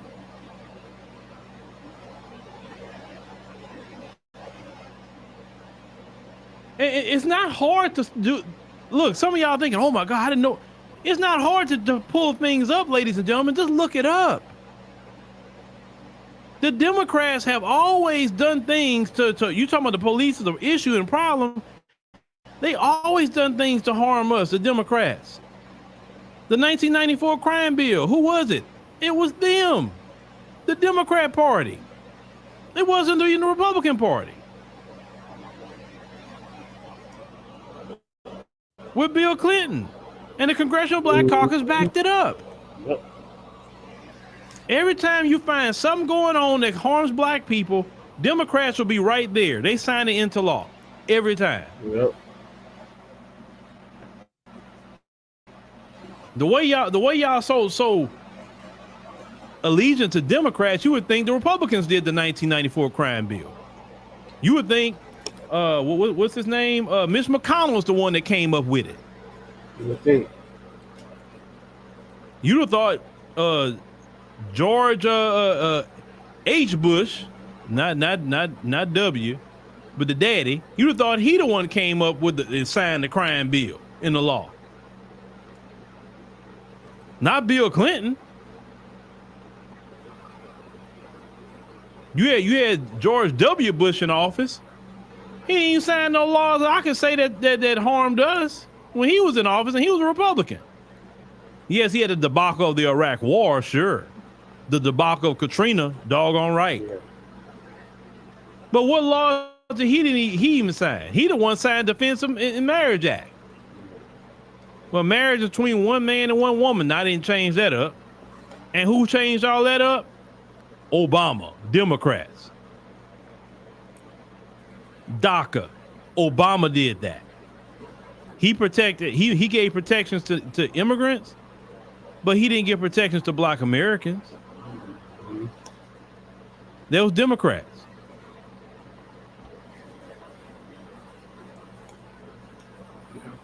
And shout out to, he said, our so-called Christians in the community are a paradox. Case in point, women say that we need, they say, every vote so that we can get our people elected. However, promotes the deletion of our children, which destroys future voting power for years to come. And the Lord is watching all that. And the Lord is not pleased. He is not pleased. That's why when God judges you and me, he gonna judge us for two things. Everything that we have done in our life, everything that we have said, and things we thought that were wrong. And also sin that we went along with, and sin that we did not condemn when we knew sin was wrong. We'll be judged for that too. We know something is wrong, but like, well, I'm not gonna say nothing, you know, or whatever. You'll go along with it. You're gonna be judged for that sin too, because you knew it was wrong, and you went along with it. And shame on a lot of us in our community for going along with sin and unrighteousness. When you know a lot of things that's going on in our community is sin and unrighteous.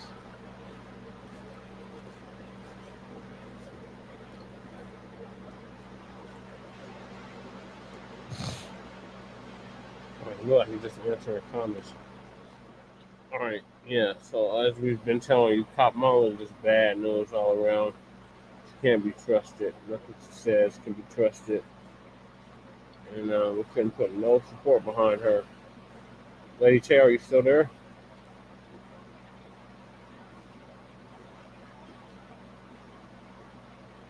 Okay. Did everybody pass out? Yeah, passed out. Okay.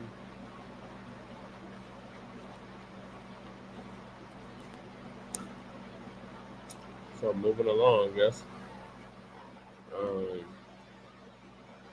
We got Black voters villainized by Vote Blue No Matter Who code members for questions about Kamala Harris.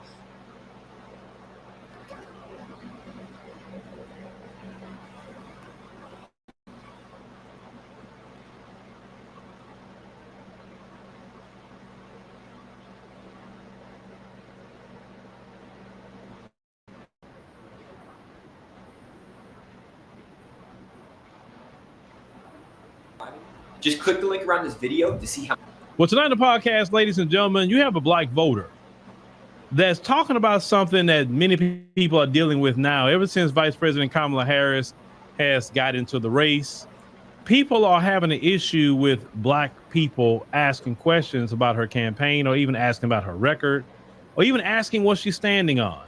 I want you to hear what our brother has to say, because he's going to resonate with a lot of you. Double for me personally, because it's kind of like you're almost a villain if you have a question, right? It's almost like, you know, you're anti something because you question something. And politically, you know, because it's such a finite timetable of when you have to make a decision, it doesn't leave room to have a real in-depth conversation. You're almost put in a place where you have to just say, come on, let's go. And it's like, come on, let's go with what, right? And then when you're halfway down the road and you feel like, wait a minute, I shouldn't be part of this bandwagon. Are you anti because you want to back off now? Or you know, dude, let me out the car. You know what I'm saying? How you looked at now, you know what I mean? So it's rough. No one should be made to feel like they're a villain for asking a question. Only a cult would do that to people. Because in the cult, you don't supposed to ask questions. You don't supposed to think for yourself. You don't supposed to speak against the cult or any of that. So what they try to do in the Vote Blue No Matter Who cult, they try to impose their will on all people who are Black American, definitely, for sure. And this is the taxes they will do. They will shame you. They will talk down to you. They will belittle you and insult you because you do not supposed to speak against the blue god. You don't do that. Okay. Now, they should be happy you asking questions because maybe you're considering Vice President Kamala Harris. You may be considering her and say, you know what? I'm going to vote for her because I want to know more about her. That's maybe why you're asking. But they are so bad. They're so not a good representation of even Vice President Kamala Harris herself that they're going to push people to the couch. They're going to possibly even push people to Trump. You know good and well, if you ask Vice President Kamala Harris a question, she would make you feel like you're a villain. She wouldn't call you stupid. She wouldn't say, well, if you want to vote for Trump, just say that. She wouldn't tell you anything like that. She would actually talk to you and see how she can convince you to vote for her. I know she would. But her representation out there, that's on the internet, her representation in the streets, you gonna mess it up for Vice President Kamala Harris. You're gonna do it. You, not her, you. You're not representing her well. You think that all black people have to think like you because you're in the code, and I get that. But we don't have to think like you. We got common sense. We think for ourselves. We're not told what to think. And listen, I would get it if y'all was getting something out of the Democrat Party. I would get it if Kamala was about to give reparations in the form of cash payments. I can get you acting that way. I can get you acting that way if she was going to give us an anti-black hate crime bill. I actually would get that. I would get it if Vice President Kamala Harris is going to take the black home ownership rate from like 44% and put it to about 84%, which would be phenomenal for black American people. I would even get it if she do that, right? But you sit up here, vote for her, and then that's what y'all do within a year or so. You same people that's making me feel like a villain, you did that with Biden too. And then some of you same people, when Biden wants to run again, you didn't want to vote for him. You was coming to our platform and many other platforms complaining on President Joe Biden and what he didn't do for you. You same people that voted for him. Now all of a sudden you threw away your criticisms of Joe Biden, and now all of a sudden you're back to square one with Vice President Kamala Harris, when she's a part of the Biden-Harris administration. You don't want nobody to ask questions, but last night we went to her website. And what did we find on her website? Let's see if she updated it from last night, because we're going to keep checking this website. Let's go to it. Same thing we saw last night. Asking for money. Okay, cool. Let's close it out. And look, I'll refresh it right in front of y'all, just so you won't think I'm just saving it or something. So there you go. Same thing. Join the campaign, sign up, the store, donate by mail, work with us, all of that, right? Cool. Take action. They're glad you're on board with the campaign to let Kamala Harris, the president, this year say we need to get help to reach friends, family, neighbors, and communities. Leave all your information and tell them what you like to do. Attend an event, host an event, share key messaging on social media. You see that, huh? Right? Create content on what's at stake in this campaign. Reach out to people I know. Knock on doors in my community. Make calls to supporters and voters. That's what she needs you to do. But she has nothing on here, nothing at all to say about policy. Click on the store. You can buy merch for Harris for President. So you put up the merch, you put up the donation links, but you don't put up a policy. That's the deal, ladies and gentlemen. That's the deal. And we're going to keep on looking at this until they put up some policies so we can actually talk about it. So that brother is not wrong for questioning anything when you don't even have policies up on your website. You making that brother feel like he Darth Vader, and now this brother got to say like Darth Vader. Have you come to destroy me? Have you come to destroy him? Have you come to destroy any of us for asking a simple question? to question why you don't have any policies, to question what is you gonna do for black people. Have you come to destroy us? You vote blue no matter who cult members. Have you come? We see you. We have a right to ask questions because we are voters. And if you can't answer them questions, then we could choose the couch. Or we can go choose Donald J. Trump. That's the choice that we have. It's just that simple. You have nothing I can hold you to with nothing on your website. That's not cool. So you doggone right you question what's up with this candidacy. Yes, you question it. You would be wise to question. That's like going to your doctor and you ask him or her a question and now they get mad at you and treating you like a villain because you asking them questions. You were supposed to ask questions. Anybody that's trying to get you to do something, you need to ask questions, so you need to understand the choices you're making.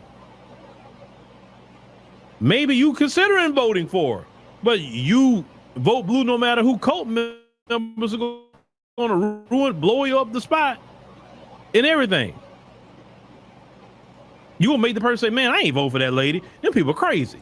That's what y'all doing. That's what y'all are doing. So it's like this. Keep it up, vote blue no matter who cult members. Keep it up. Keep telling people if you want to vote for Trump, just say that. Keep saying that. Because you gonna push them to Trump. Keep on running off at your mouth. Keep on. You'll see. Run off at your mouth. You will see. So, but anyway, we're gonna keep looking at this, ladies and gentlemen, how they reacting. But no person should feel like they're a villain for asking a question. That's a cult member approaching you, and you need to understand what they.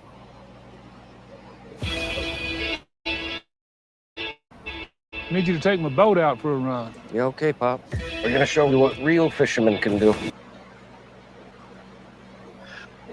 Right. That is definitely what a cult is like. Lady Che, are you still there?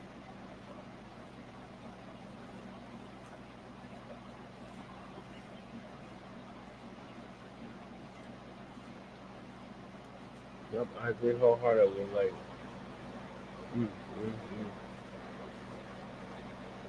especially after being in a cult myself, like I can definitely see the signs. So yeah, these vote blue no matter who, or these free thinking coon zones, y'all one and the same with this shit. It's definitely a cult. Don't join it.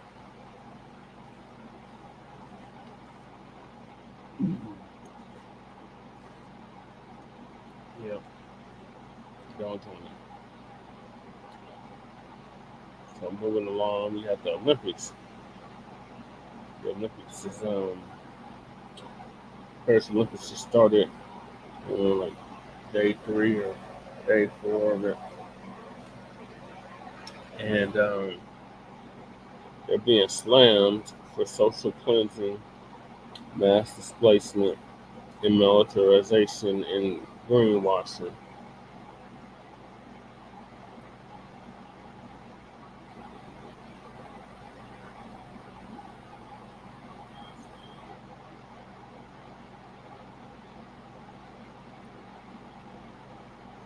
We end today's show in Paris, where just hours before the 2024 Summer Olympics opening ceremony, a series of apparently coordinated arson and vandalism attacks were reported on France's high-speed rail network and the Eurostar, impacting hundreds of thousands of passengers.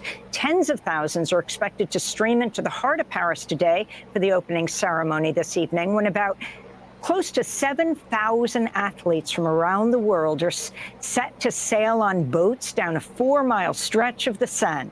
Meanwhile, protests against the Olympics have taken place in Paris ahead of the Games, condemning the displacement of thousands of migrants, unhoused people, and other vulnerable communities. In a months-long campaign by French authorities that activists have denounced as a social cleansing. Just yesterday, another group of hundreds of mostly African migrants sleeping on the streets of Paris were rounded up by armed police forced onto buses driven out of Paris. Displaced migrants have spoken out against the violence. The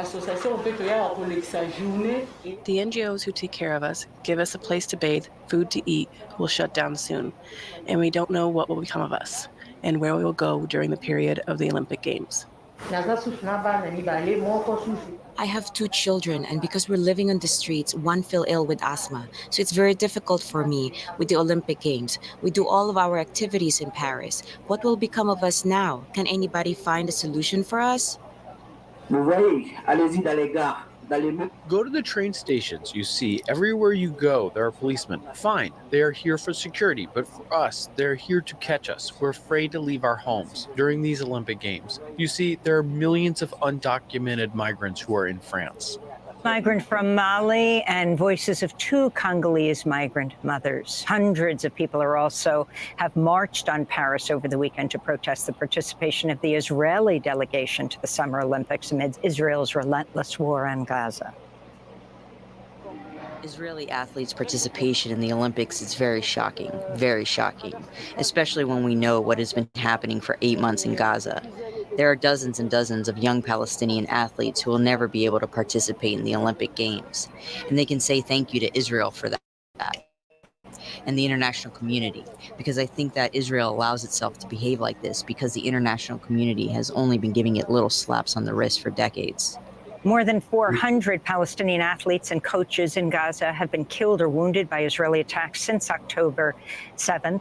8 Palestinian athletes are competing in the Paris Summer Olympics this year, the most in history, including 18-year-old taekwondo fighter Omar Ismail. Meanwhile, Amnesty International slammed French authorities over policy banning France's Muslim athletes from wearing headscarves. From where we go to Paris, where we're joined by 2 guests. Jules Boykoff is the author of 5 books on the Olympics, former professional athlete.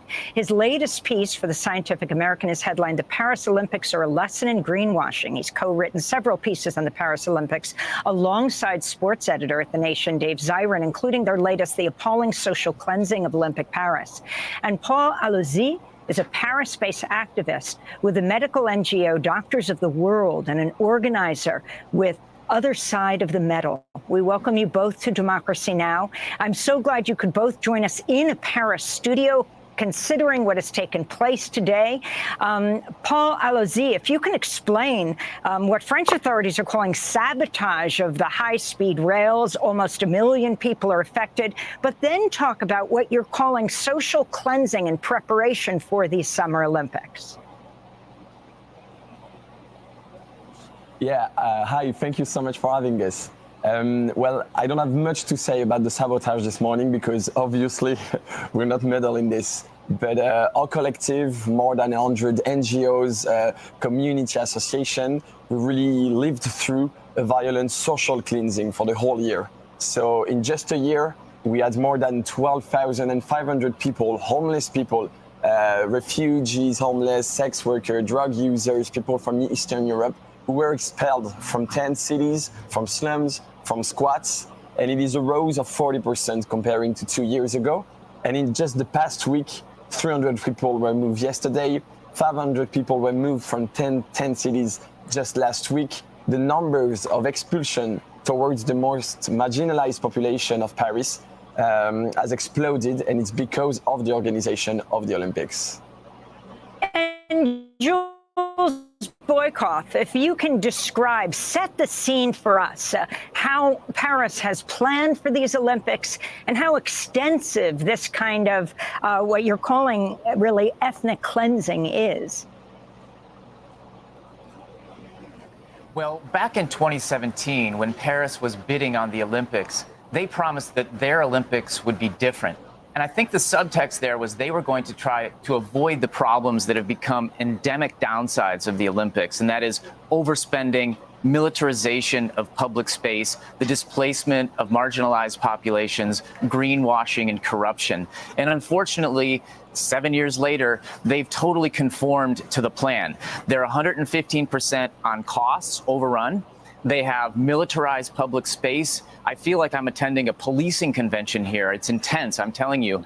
They also instituted AI-powered video surveillance. that will be legal and used throughout the games.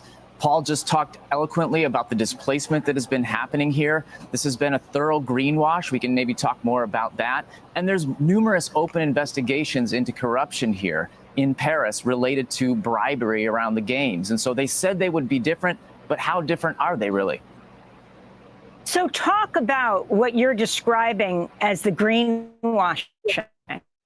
I mean, we're talking about a week that has seen not 2, but 3 of the hottest days on record in the world. If you can talk about what this greenwashing is about. Absolutely. Well, since the 1990s, the International Olympic Committee has really talked a lot about sustainability and trying to embed it in the Olympic Games. But a recent academic study found that some of those most recent installations of the Olympics, like Tokyo, like Sochi in 2014, like Rio in 2016, are some of the most egregious greenwashers around. Now, in that context, Paris arrived, and it's, to be sure, they've sort of tiptoed over that very low bar. They have limited the amount of fresh construction that they're doing. They're reusing materials, so a lot of the seats in the venues will be made out of recycled plastic. They're leaning on wood. They have more vegan options in the cafeteria. But the problem is, this event is fundamentally unsustainable. Let's look at what's happening in terms of Tahiti. They're hosting the surfing competition way away in Tahiti, 9,735 miles away from here. So we're racking up lots of carbon miles to do that. Even worse, Amy, when they were creating the tower to allow NBC and other big broadcasters to transmit the best pictures of the surfers to the world, they brought a barge in that ran over the top of a delicate coral reef. If you can watch the videos online of locals in Teahupo, Tahiti, just screaming out in agony and pain, I don't know how that conforms to green promises around the Olympics. And so basically what I'm saying to you is in Paris, we're seeing a sort of pale green form of pale green capitalism, if you will, when in reality is required is a systematic transformation in resplendent technicolor. And let me ask you something, Jules, you're an Olympic soccer player yourself, formerly. I'm looking at an article right now about the 2024 Olympics, likely the hottest ever. Are athletes themselves prepared, dealing with the heat as they compete? Well, you're right. I had the good fortune of representing the United States at the under-23 level. And I'm concerned about athletes. Like you mentioned, these are some of the hottest days in the history of the world that we're living. And if you want to understand why we're having the Olympics in July and August, which are the hottest months of the year, it makes sense to think about the big contract that NBC signed with the International Olympic Committee. They paid some $7.75 billion for the rights to run the games through 2032. And guess what? NBC does not want to have the Olympics interfering with U.S. American football, which starts in September, basically. And so that's why they're plopping athletes into this intense heat. Last Olympics, we learned that athletes were forced to sign waivers that said that if they died of coronavirus or from heat exhaustion, that they couldn't sue the International Olympic Committee. That's the kind of situation that athletes have to deal with if they want to compete in the Olympics in the modern era. I'm looking at some facts and figures. 20% of Olympic nations face extinction from sea level rise and extreme weather by 2030. Also, if you could talk about air travel, international travel, huge contributor to the impact of carbon, to the carbon impact on the games. That's absolutely correct. Some 85% of the pollution and carbon associated with sports mega events comes from the travel. And that's really not being sufficiently dealt with here in Paris. If the Olympics or other big sporting events like the World Cup actually want to be green, there are a number of things they can do. One, they can make the games smaller. They suffer from something that some people call gigantism. Two, they can figure out ways of instituting measures that are more transparent for all of us to be able to see, like what they're doing. It's quite untransparent right now in terms of what Paris is actually doing. There's lots of things that could be done right, but we really need to scale back the size of these events if we actually want to make them green. Paul Lauzy, I wanted to continue talking to you about the level of protest around Paris right now. I mean, there was a counter-opening ceremony, if you could describe that for us, and also talk about the Paris mayor, Anne Hidalgo, who is a socialist, and the swimming in the Seine of politicians to show that it is clean enough. Macron, the French president, wanted to swim in it, but people, well, you can describe what people threatened to do if he swam in the Seine. Yeah, sure. So to talk about the organization around and against the games, it's really tricky to organize against the game because it's a big propaganda machine. It's very strong, and they have an insane security system around it. Of course, they need to prevent any risk of terrorism. Nobody wants that. But for protesters and activists, it's really tricky to do something. So during a year, we organized a lot of, direct action to just pop up when the flame arrived in Paris, pop up in front of ministries, in front of, of touristic places. And we managed to do so and to have the images of the protests go around the world, which is good. But none of us asked to the Olympics game, to City Hall, and to the States. We're really done. The social cleansing continued and continued. So I spent, I don't know how many days being in 10 cities and in living expulsions along the Seine. And then we have politicians taking a bath in the Seine and making it the big society of spectacle that, it's amazing to swim in the Seine. So a lot of French people threatened to, pardon me the expression, but to take a shit in the Seine in order to prevent that and to maybe, disturb the bath of our politicians. And, they used 1.4 billion to clean up the Seine. We just asked for 10 million, so not even 0.1% of that budget, to put an emergency plan in order to help the homeless and the refugees and all the population depending on Paris public space.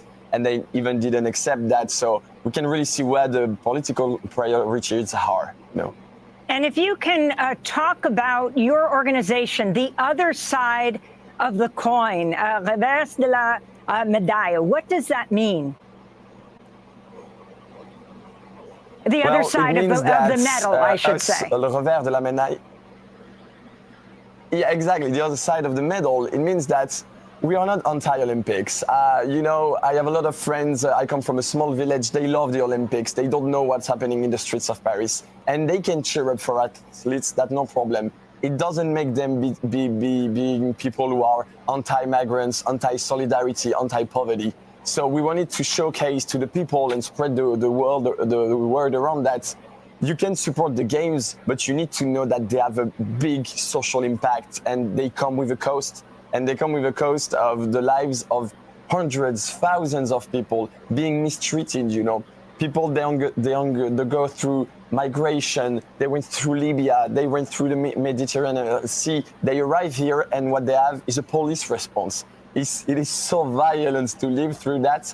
And the games, they were so different 130 years ago. They were only for male, they were only for white people.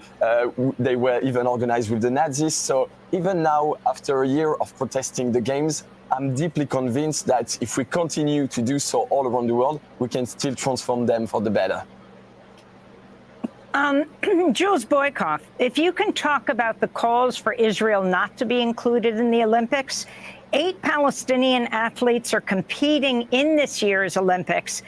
Your co-writer at The Nation wrote in The Nation last year, quote, 7 of them have secured what are called universality places, which permit athletes from nations that have underdeveloped sports programs to take part in the games, even if they come up short of formally qualifying. Jules. Absolutely. So, first of all, at the protest that Paul organized last night, there was a huge pro-Palestinian rights presence there. I've seen it on the streets all around this city. Now, if you want to understand the inclusion of Israel in the Paris 2024 Olympics, it does us well to slow down and compare it to Russia. In Russia, you have a country that will only bring about 12 athletes to these Olympic Games. Normally, they bring upwards of 300. And that's because of two reasons that the International Olympic Committee gave. One is that Russia violated the Olympic truce when it invaded Ukraine right after the Beijing Olympics and before the Paralympics. And two, that they had violated the territorial integrity of Ukraine, and in doing so took over 4 areas that encompass sports clubs from Ukraine, and the Russian Olympic Committee took over those sports clubs. Now, in comparing it to Israel, I want to make it clear, history does not give us crisp facsimiles, identical twins, if you will. But there are very similar elements here. For starters, as you've been reporting today, the atrocities continue apace in Gaza, and we're in the Olympic truce period right now. So that's one.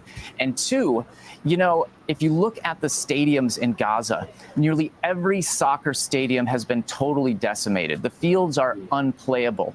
And moreover, probably the most storied football stadium in Gaza, it's called Yarmouk Stadium, was taken over by Israeli Defense Forces and used to detain Palestinians and to interrogate them. Now, that sure sounds a lot like taking over the territorial integrity of Gaza. And so people are wondering out loud here and around the world, why is Israel not treated like Russians? Now, Russia are sending about 12 athletes here, and they will not participate under their flag. They'll participate as what are called individual neutral athletes. And a lot of people have been raising the question, why is Israel not also being asked to participate as individual neutral athletes? The International Olympic Committee has shown zero interest whatsoever in entertaining this totally reasonable question, and that's why you're seeing Israeli athletes participating under their flag and with their national anthem here in Paris. Finally, Jules, you have been writing about AI and the use of it at the Olympics. We just have 30 seconds, but if you can explain. Sure. So in March 2023, the French National Assembly passed a law legalizing AI-powered video surveillance to police the Olympic Games.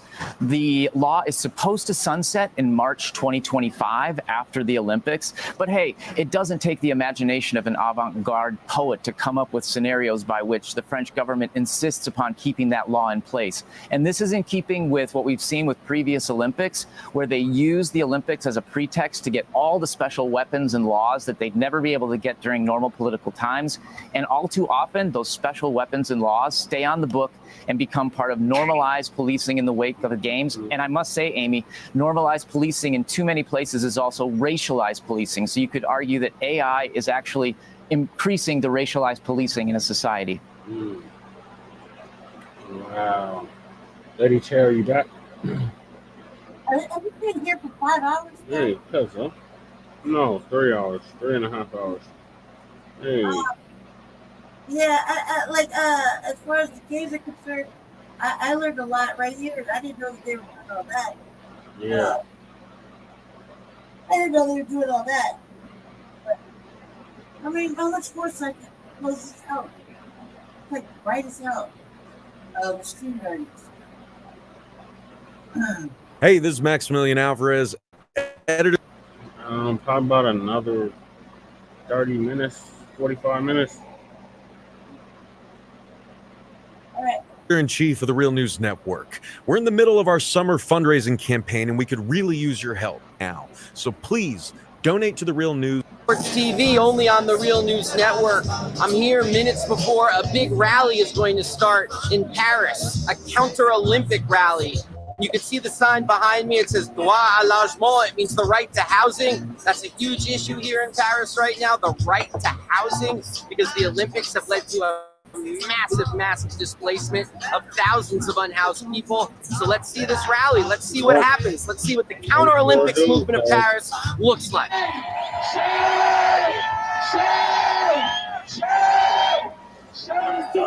Solidarité avec la Palestine. An interesting event is taking place. It has become, the demonstration starting a little late, and so a Palestine demonstration has broken out here at the anti-Olympic demonstration. If you see behind me, you'll see what I mean by that. They're yelling loudly right into the streets and right into the restaurateurs here at the Plaza République, letting people know that Palestine is an issue with these Olympic Games. Now, why is it an issue? It's an issue because there are serious questions about why is athletes, many of whom were in the Israeli military, are being allowed to compete here when Russia is being sanctioned for a similar reason, because many of its athletes come through the military system. So people here are saying that Israel should not be part of these Olympic Games, and they're calling, of course, for a free Palestine.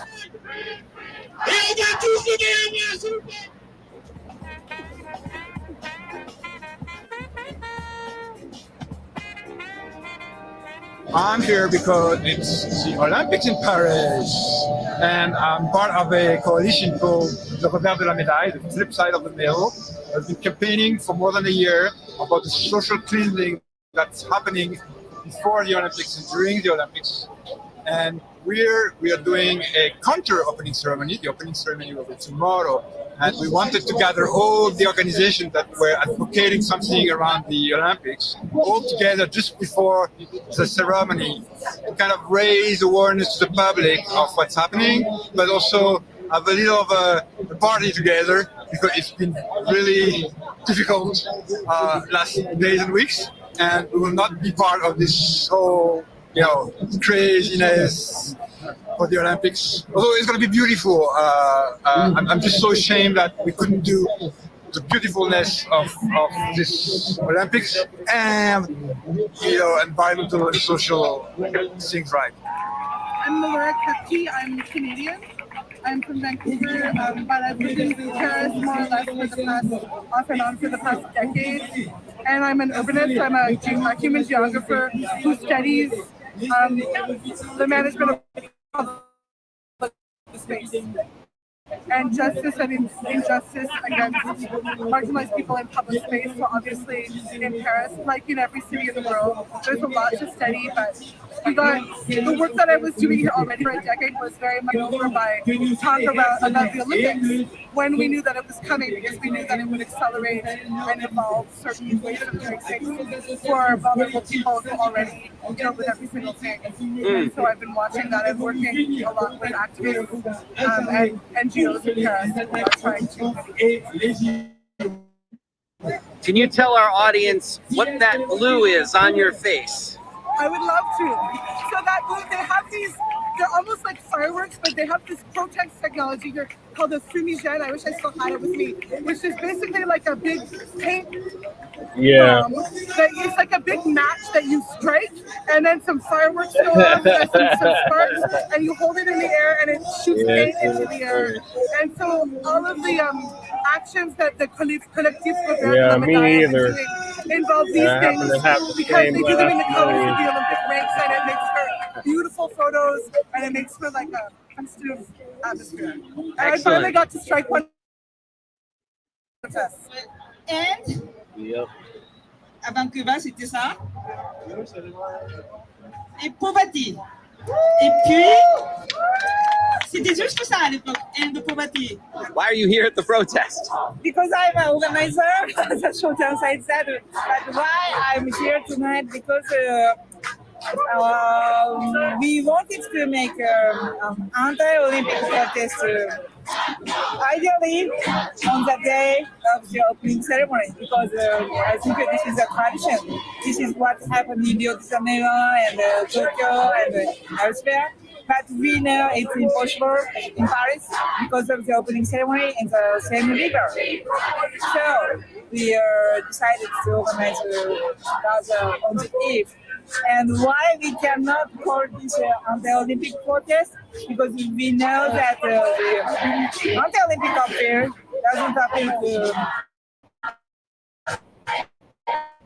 many people. But, for example, the Israel issue, and there is also another social issue and security issue, that helps the people. So I really wanted to see a large coalition, as large as possible.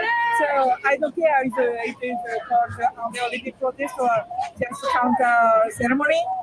My purpose is to gather as many people as possible to show that people are happy with the games. They don't take a frontal position against the IOC games. So yeah, that's what's been going on over there in Paris. Thank you so much for watching the Real News Network. where we lift up the voices, stories, and struggles that you care about most. And we need your help to keep doing this work. So please tap your screen. One more. Make sure I do the same. Hey, this is Maximilian Alvarez, editor-in-chief of the Real News Network. An amazing team of doctors, psychiatrists, nurses, translators, social workers, and we go. Same dude from earlier. Okay. So yeah, while the Olympics is going on, keep all this in mind. All this stuff is going on. Yep. They must see us here. Yep. Nope, they don't believe in hygiene.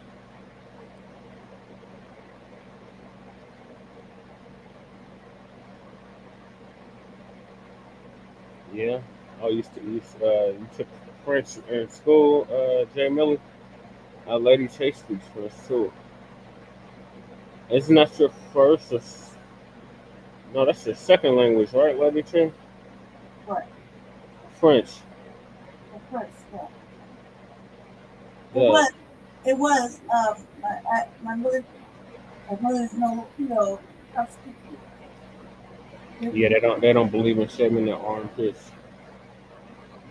So start speaking what else really young. Learn the whole language.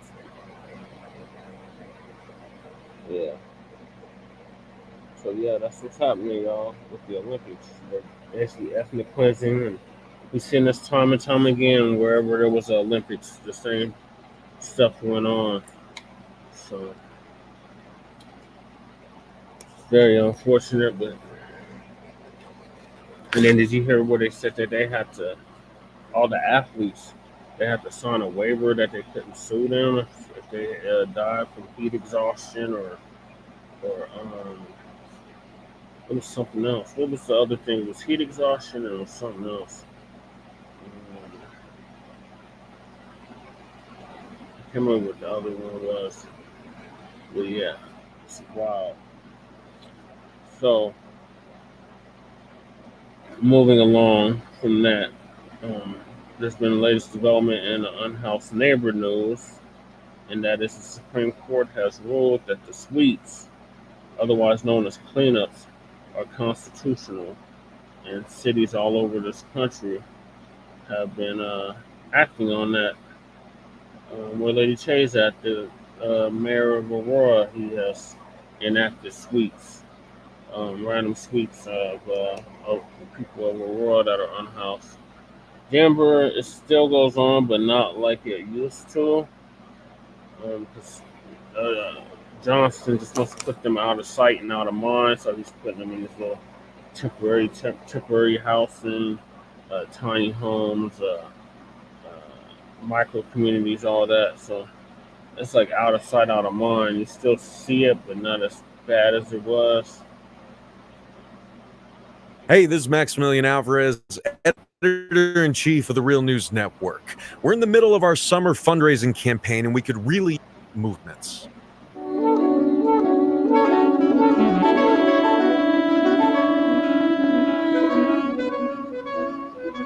Welcome to this edition of Rally in the Bars. I'm your host, Manson Moose.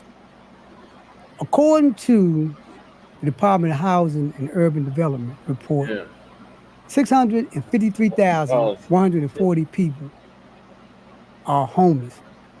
Bottom line, sleeping on the streets. Yeah, nearly 327,000 people in the United States live in transition housing. Her leg was wrapped. They live in situations where at any given moment they'll join the 653,140 without having a place to stay. What do this say about the United States of America? What do this say about the world? We have a situation where people don't have a place to stay for no other reason than they can't afford to live in certain environments because of the cost of living. Here joining me to talk about a recent Supreme Court decision, but more importantly, his work in trying to eradicate homelessness and trying to elevate people's consciousness about the sense of humanity we should have about people that don't have a place to stay. Joining me today is Jeff Singer. Welcome, Jeff. Thank you so much, man. Hey, Jeff, tell our audience a little bit about yourself. I've been working on homelessness, poverty, racism for a very long time, since about 1965. And a lot of that time in Baltimore and some of that time in Washington, D.C. And there's a lot of work to do. I especially liked what you said about changing people's consciousness, because we certainly need to do that. Right, and we was talking off camera. I was talking about Miss Snyder, and for the benefit of our audience that don't know, Miss Snyder was also one of your compadres in this fight, in terms of like combating homelessness, but more importantly, raising people's awareness and educating people on the need to have a sense of humanity about people who don't have a place to stay. And I was talking, was in a meeting where one is a guy that he mentored told the story, said that when Miss Snyder, because the population became so bad, people didn't have a place to stay, that he was involved with all the homeless encampments. And he just one day said, look, we got to find a place to stay. And they went down there and took former Federal City College, which is UDC now, and took it and made that a place where they call it Second and D now. And the irony is, we talking about something that happened almost 40 years ago, and Second and D hasn't gotten better. Second D is just a transition place where people don't have no place to stay come. And that wasn't the intent of Mitch, or that's never been your intent. The intent has, from my understanding, has always been to get people in permanent housing, to try and get people to have that dignity, to have their own. Okay, so let's talk about the Supreme Court recently came out with a case that said, and I think it started in Oregon, and it said basically that homeless organization or advocacy organization filed a suit saying it was a violation of the 8th Amendment, which is cruel and unusual punishment, for the benefit of our audience. There's cruel and unusual punishment to have people living in the streets, to have people living in the streets during the winter, to have people living in the streets during 110 climate, to have people living in the street doing all the elements. It was a cruel and unusual punishment to have people not have food, not have adequate clothing as a result of living in the street. Walk us through this case and what this case means in terms of how this country has started to criminalize poverty. Well, we hardly have time for a full exploration of that, but to be relatively brief, in 2018, there was a court case in the Northwest, the Martin versus Boise case, which ruled that if people couldn't find a place to sleep that wasn't outside, that it was a violation of the 8th Amendment to criminalize them, to put them in jail, or to fine them. And that case changed a lot of the policies that cities were using to punish people who had nowhere to live. Mm-hmm. Well, the cities didn't like that, so they found other means to get people experiencing homelessness out of sight, to hide them. And in this small place called Grants Pass, Oregon, the city was arresting people for sleeping outside and using a blanket or a pillow. They made that illegal for people who had nowhere to live and nowhere else to sleep. Well, some of the folks who were arrested decided they got some lawyers and they appealed that. It didn't make sense to punish people who had nowhere to live for sleeping outside, right? Well, the federal district court agreed, oddly enough, with the folks who thought it was wrong for them to be arrested because they had nowhere to live.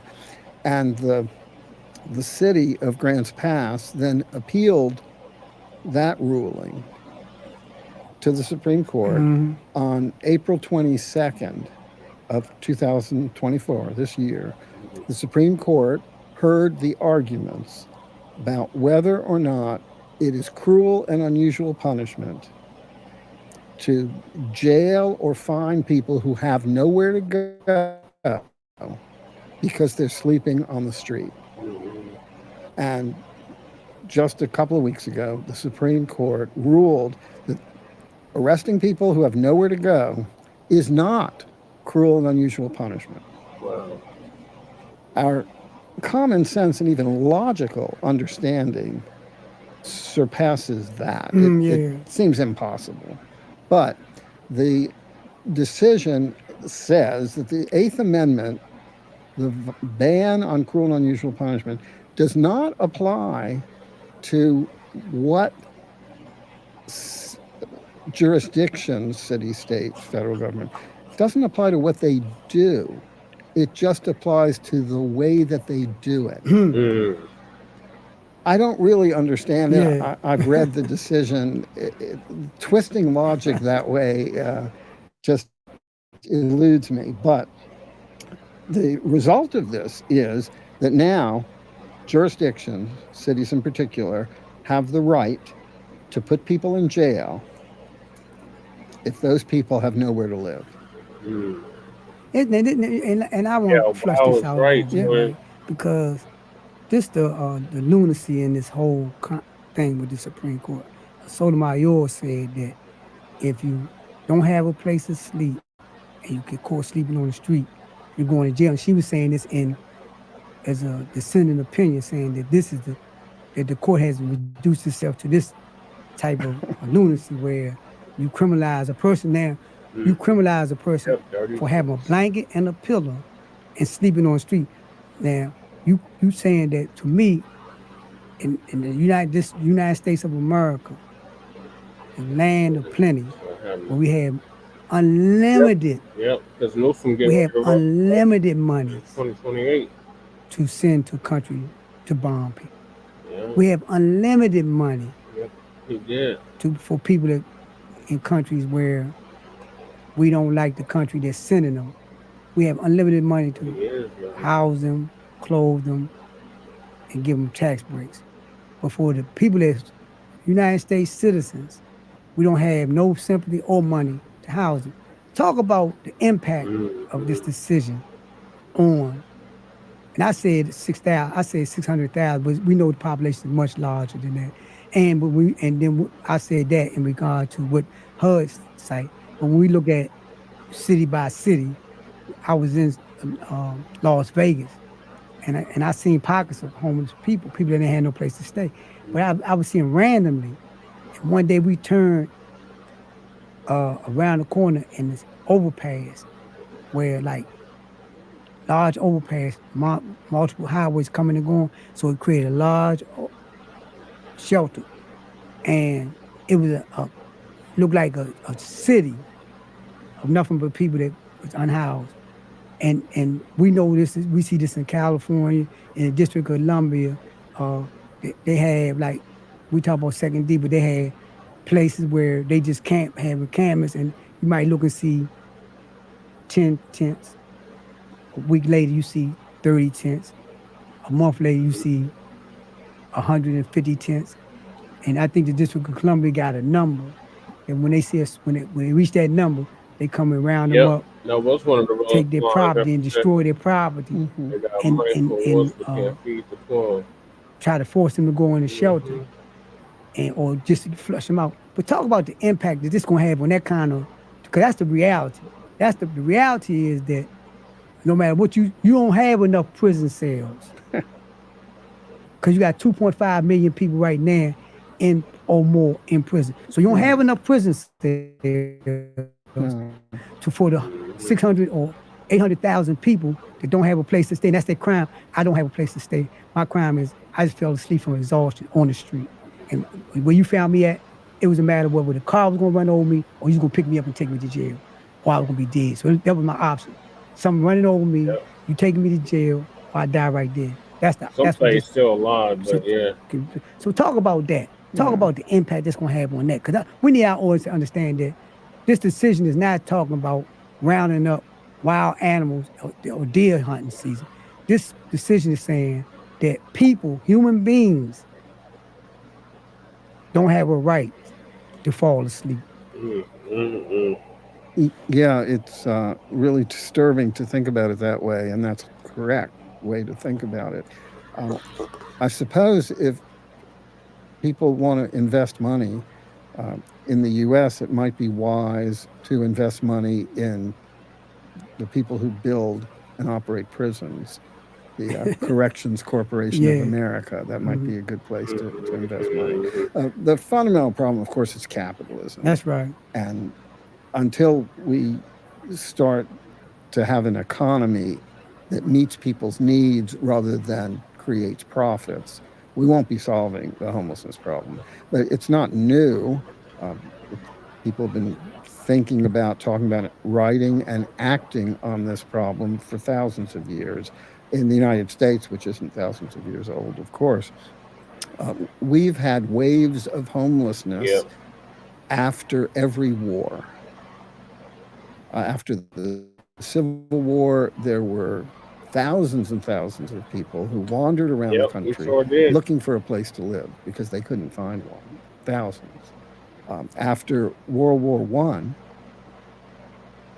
most people remember hearing about hobos. Right. Hobos were just people who had been displaced by the war and had nowhere to go. They rode railroad trains looking for a place to stay. Right. They created encampments, hobo jungles they were called at the time. And then during the Great Depression, of course, millions of people were homeless, again, because capitalism couldn't work well at that point. And there was homelessness everywhere. In Baltimore, 20,000 people gathered in front of City Hall in 1933 during the Great Depression, demanding a place to live. And there's pictures of this. There's good historical exploration of it. In fact, at that time, 2 encampments were created in South Baltimore toward Glen Burnie. Right. And why were there 2? Well, there was one for white people and one for African American people. They were segregated. Segregated homeless camps. Yeah. And the white one, the people there were given places to live. In the African American one, they weren't. They had to build their own shelter. They even built a little golf course. And,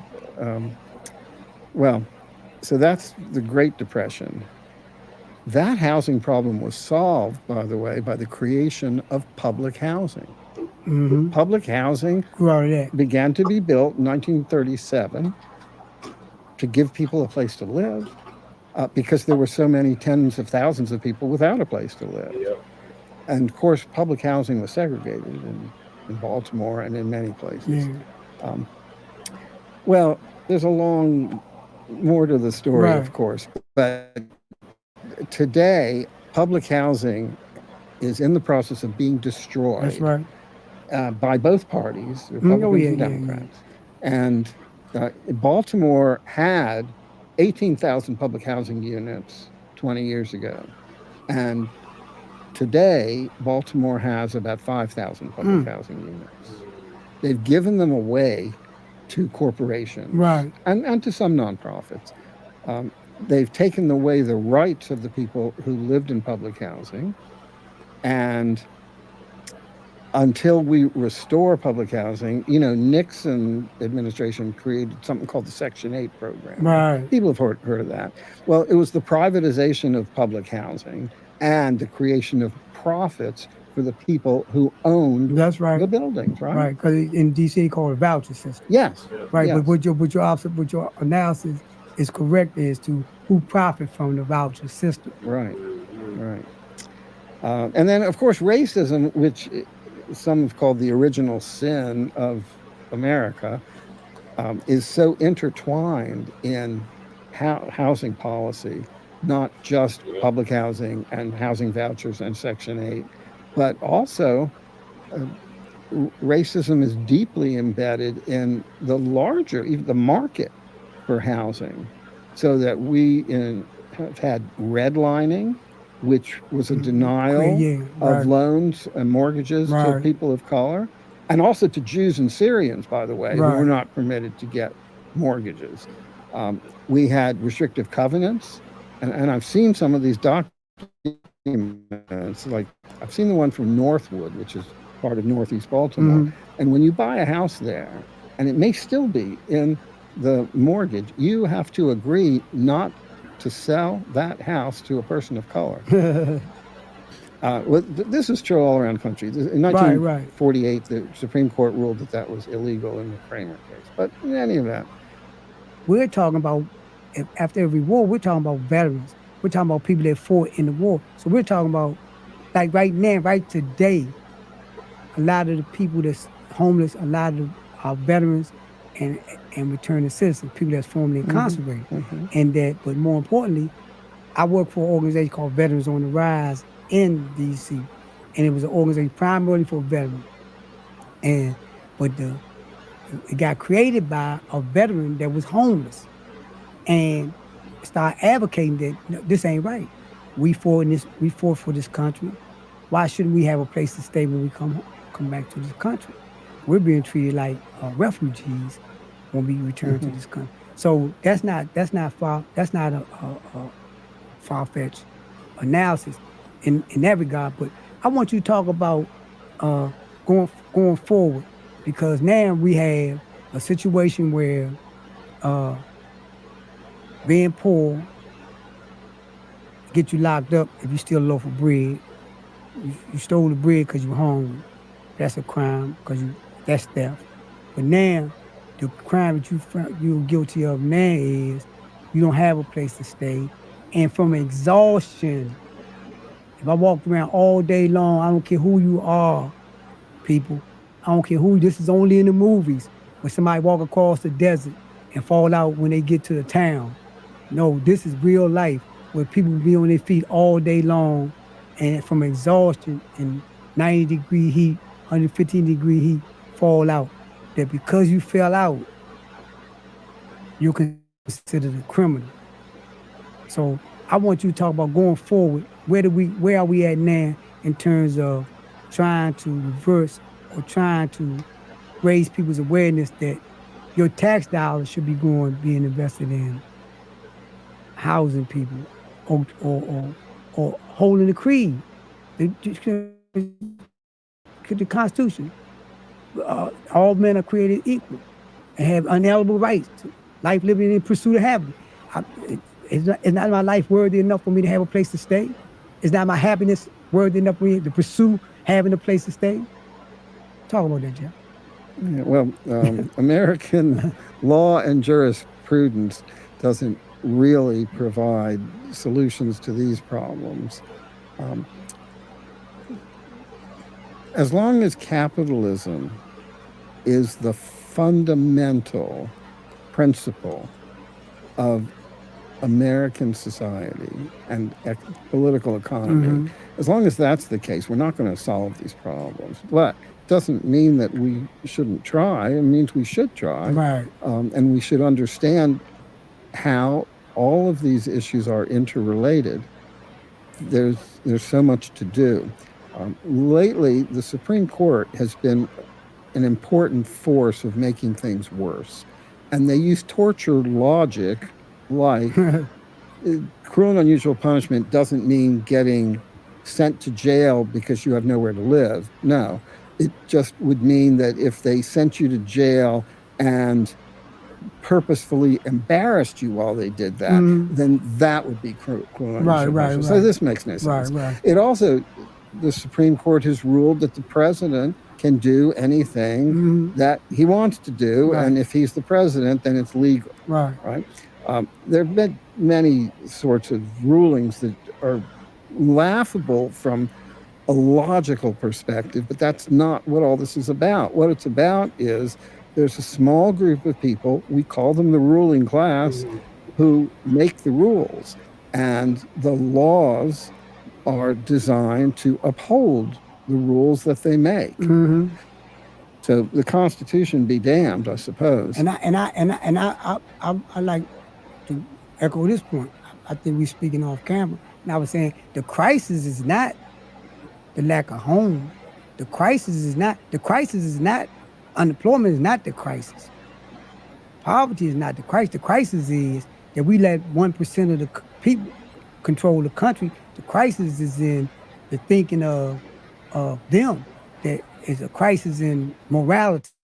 It's a crisis in humanity. That's what the crisis. You got more than enough money, more than enough wealth to get. I remember I heard somewhere where they said like the $48 billion they gave to fund the wars abroad could end homelessness in the country. Right.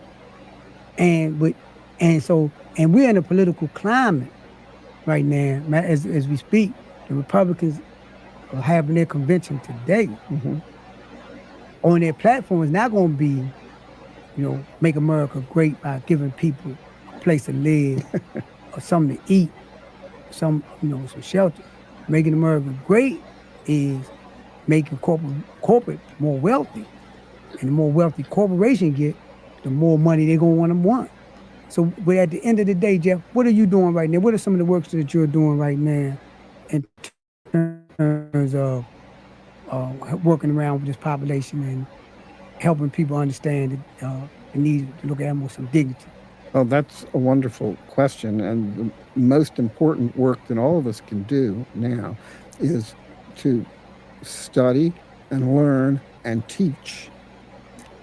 And teaching, by profession, I guess, I'm a teacher. I'm a professor at the University of Maryland in the Graduate School of Social Work. So some of the work I do is trying to raise up new social workers to understand that social work isn't just about helping individuals. It's about a dialectic between service and advocacy. Mm-hmm. And all social workers should not only be provided services to people who are experiencing homelessness, domestic violence, child abuse. These are all important issues, but they don't get solved one person at a time. They only get solved by people acting together, mobilizing and organizing. So, in fact, I'm teaching a class right now called Communities and Organizations. Yeah. So that's part of what I do. Right. And then I do help a lot of people individually. I mean, it's just something I've done for the last 50 years or so. And it's important, but it doesn't solve the problems in a structural way. Right. So helping people gain a structural analysis of how capitalism actually works Mm-hmm. and how we can change it, that's as important as anything we can do. Right, because I think as it stands now, at the rate that we're going, you spoke on this, the Supreme Court has constantly coming out with rulings that solidify capitalist control, that solidify fascism, that solidifies the imperialist thinking. The courts is coming out on all levels, the lower courts and the higher court is one bookend, locking it in. So when we're confronted with that, we're confronted with a situation where we don't have, our only redress is to organize around the idea that we have a right to be treated human. We have a right. This is not something that's given to us by a corporation. This is our human right to be treated as human beings. And with that, Jeff, you got the last word. What you want to tell our audience about and how they can get in touch with you?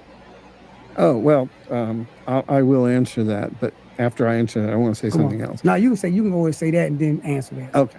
Well, just this morning, I learned that one of the few heroes of the homelessness struggle in Baltimore died this morning because he was homeless. He'd had a place to live off and on. Right. No, that's just neither here nor there, right? Because the conditions create the situation. It's not people. I told you earlier, people don't wake up. People don't wake up and say, I want to live an impoverished life. Right. It's a certain social construct, certain things that go into that create that situation, the conditions that make a person find themselves at the crossroad between not having a place to live and blowing their brains out, or doing something more, committing a crime. Yeah. It's this country. So, yeah, and we want to send out our prayers and speak his name so we know what we're talking about. I will. Damian Housling was his name. And Damian was one of the founders of our street newspaper called Word on the Street. It's not around anymore, unfortunately. Damian was one of the founders of Housing Our Neighbors, which is an advocacy organization of people experiencing homelessness and their supporters. And Damian was also the founder of the Baltimore Furniture Bank, which provides free furniture to impoverished people who get a place to live. Right. And he died in the furniture bank. He was working there last night, and there was no air conditioning, and I think he died from heat stroke. Yeah. But he's sort of a martyr to the notion that this country in its documents says, as you said earlier, that all men are created equal and that they have inalienable rights to life, liberty, and the pursuit of happiness. And those are just words because they're not concretized in the actual life of people. There are hundreds of thousands of people just in Baltimore who don't have enough food to eat. And yet there's food. There's food everywhere. Yeah. It rots off the farms and in warehouses. It rots, but people don't have enough food to eat because of the distribution and the profits that are being made. It's more important than feeding people. Yeah. And I think that, on that note, right, I think that this is what this conversation should end on. This is about humanity. And this is not about nothing other than that. This is about, if you say that you believe in humanity, if you say you believe in anything that has any semblance to a God, if you say you believe in anything that have any type of morality, then when you walk past a person that is sleeping on the street, you should at least stop and look at them. Even if you're not going to do nothing for them, you should at least stop and act like they don't exist. Because then you're taking to yourself, you're taking in your mind, suppressing a reality of this country. You're not suppressing the reality of this individual. You're suppressing the reality of this country that you hold up to be so great, that has an attitude that, no, it's not life, liberty, and the pursuit of happiness. It's money, money, money, and more money. With that being said, there you have it, the real news, rattling the bar. We wanted to remind all our listeners, as Jeff said earlier, that one of our heroes passed away doing this work around people that don't have a place to stay. We want to remind our listeners that don't change the term from unhoused to, because it's more a sanitized term than homelessness. The term is not indicated of the conditions that the people find themselves in. These are human beings that are in dire need and help. And we as a nation should be thinking about where we stand at when it comes to our morality. Thank you, Jeff, for educating us today. Thank you for giving us this opportunity to educate our audience about the state of America as it relates to people that don't have a place to stay. Bottom line, just homeless.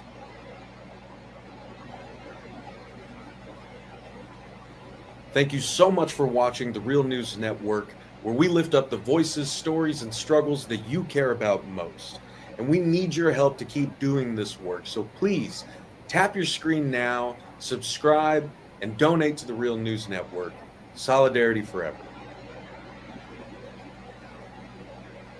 Don't just take classes, take charge. Start your comeback today at purdueglobal.edu. So this operation was happening pretty much under everyone's noses, right in the middle of a residential area. It was also supplying other illegal smoke shops in the city. NYPD officers... So places like this convenience store, which is now shut down, aren't exactly selling candy. Now, some are selling millions of dollars of items that are as illegal as they are dangerous. And even though the mayor and most New Yorkers want stores like this gone, the demand for their products is so high that once one gets closed, 2 or 3 others pop up. in its place.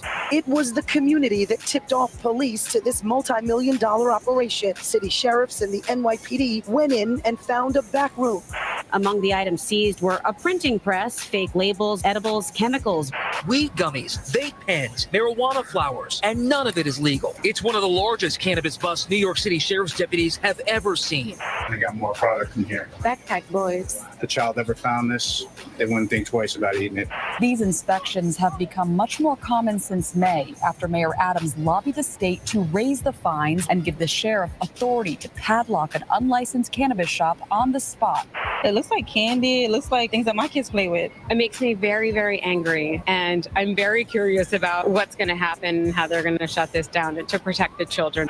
This door slides in the back room, and we climbed through. You can see that somebody might be residing in that location. And then we found this. You can tell this isn't just like a random store. The way that they're set up, they're selling volume.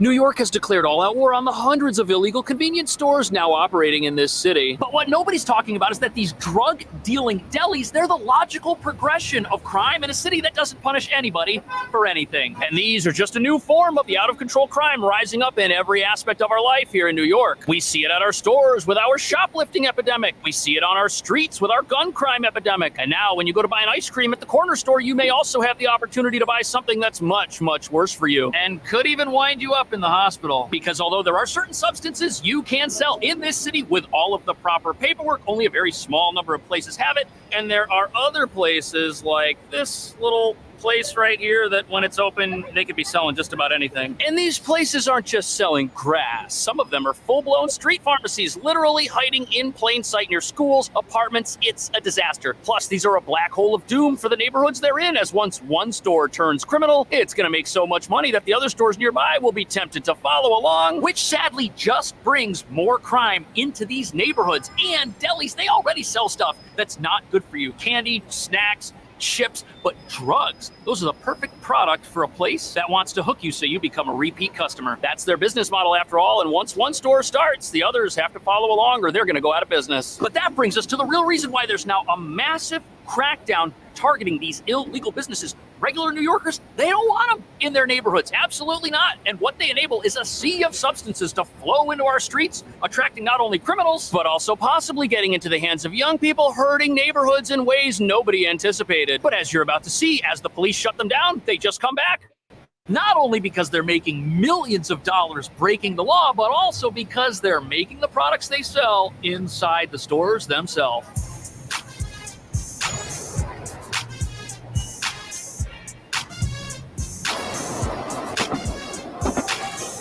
So here we have your typical busy street corner in Manhattan. We've got delis all over the place, convenience stores, as some people call them. And some of these convenience stores, they look very legitimate. Some of them don't look very legitimate. I was just inside this one. They're not doing anything wrong in here. But until the police raid some of these places, there's no real way to know if the sign out front is just marketing or an actual indication of what's being sold inside. Bodegas are the cornerstones of many New York City communities, but this one was selling a whole lot more than food, coffee, and over-the-counter items. Authorities allege Family Deli dished out illegal edibles, pre-rolls, magic mushrooms, and colorful... So on the outside, this place, which had over $1 million of illegal substances inside of it, looked like your average convenience store selling sandwiches, selling candy, selling chips. It even marketed itself as being family-oriented. Yet the real products they were selling destroy families. But the first question this raises is how on earth is this being allowed to happen? How did we get to a point where physical stores now sell illegal products? You shouldn't be able to set up a physical business on the side of the street that sells things that are dangerous to random people who walk in the door. But that's exactly what was happening. That's what is happening at any of these businesses, even maybe this little place right here. But the problem is these places, they bring crime and other consequences with them into the neighborhood. And how couldn't they? To run an illegal business, you have to become a criminal. And that means you start dealing with criminals. And a lot of the people buying your products, they may very well be criminals themselves. But maybe you're wondering why this place was marketing itself as a burger joint / convenience store instead of something else. Well, that's because businesses that make it a little too obvious are now getting padlocked and shut down by the sheriff's department. Was it ever in doubt that this place was selling stuff that they shouldn't have been selling? Probably not. And the logical explanation for why places like this exist all over town on the side of the street is simple. There just aren't enough people headed to prison for doing this. And once you see what's going on inside some of these places, you'll wish more people were. Members of the New York City Sheriff's Office went in to do an inspection, walked out with $1 million worth of illegal drugs. They found this door. The massive stash was hidden in a back storage room along with a tent, a light, and heaters used to grow cannabis flower on site. Interesting. So the local community ratted this place out. Good for them. But when police arrived, they found something out of a Hollywood movie. Secret rooms, instruments inside the facility to grow things and then enhance their potency in ways that could really hurt somebody. It was terrible. And the supposed convenience store had boxes of stuff from across the world. Here's another one that's been shut down by the city, also on the side of the street. But the criminals that run these places are already on record saying that these shutdowns and seizures don't even matter to them, which has a lot to do with why these places keep coming back as soon as they get closed and why they are now masquerading as legitimate businesses. This one store owner who was interviewed says that they are making so much money that even if the police take everything, they can earn it back in just a short period of time, and that they would even sell on a plastic folding table on the side of the street if their business got closed. And you know what that means? That means that person has no fear of going to jail. And a lot of times the penalties for this are just monetary, but these places are making plenty of that. But the interesting thing is that nobody in the neighborhoods where these are located seem to want them to exist, because the unlawful activity taking place at places like this is destroying communities all across the city. And that's because our current system of enforcement on these little places is what allows them to keep existing, and it's why the city itself is having such a hard time stopping them from showing up everywhere. Because they're allowed to open up, they're allowed to run their business, they're allowed to have the lights on and a lease and signage, and the only way that bad guys are going to get caught is when the neighbors call it in and complain, and enough complaints are generated that it brings a law enforcement response. That's a terrible system, but that's not the only reason it's not working. The Bronx raid comes on the heels of another bust in Brooklyn earlier this month.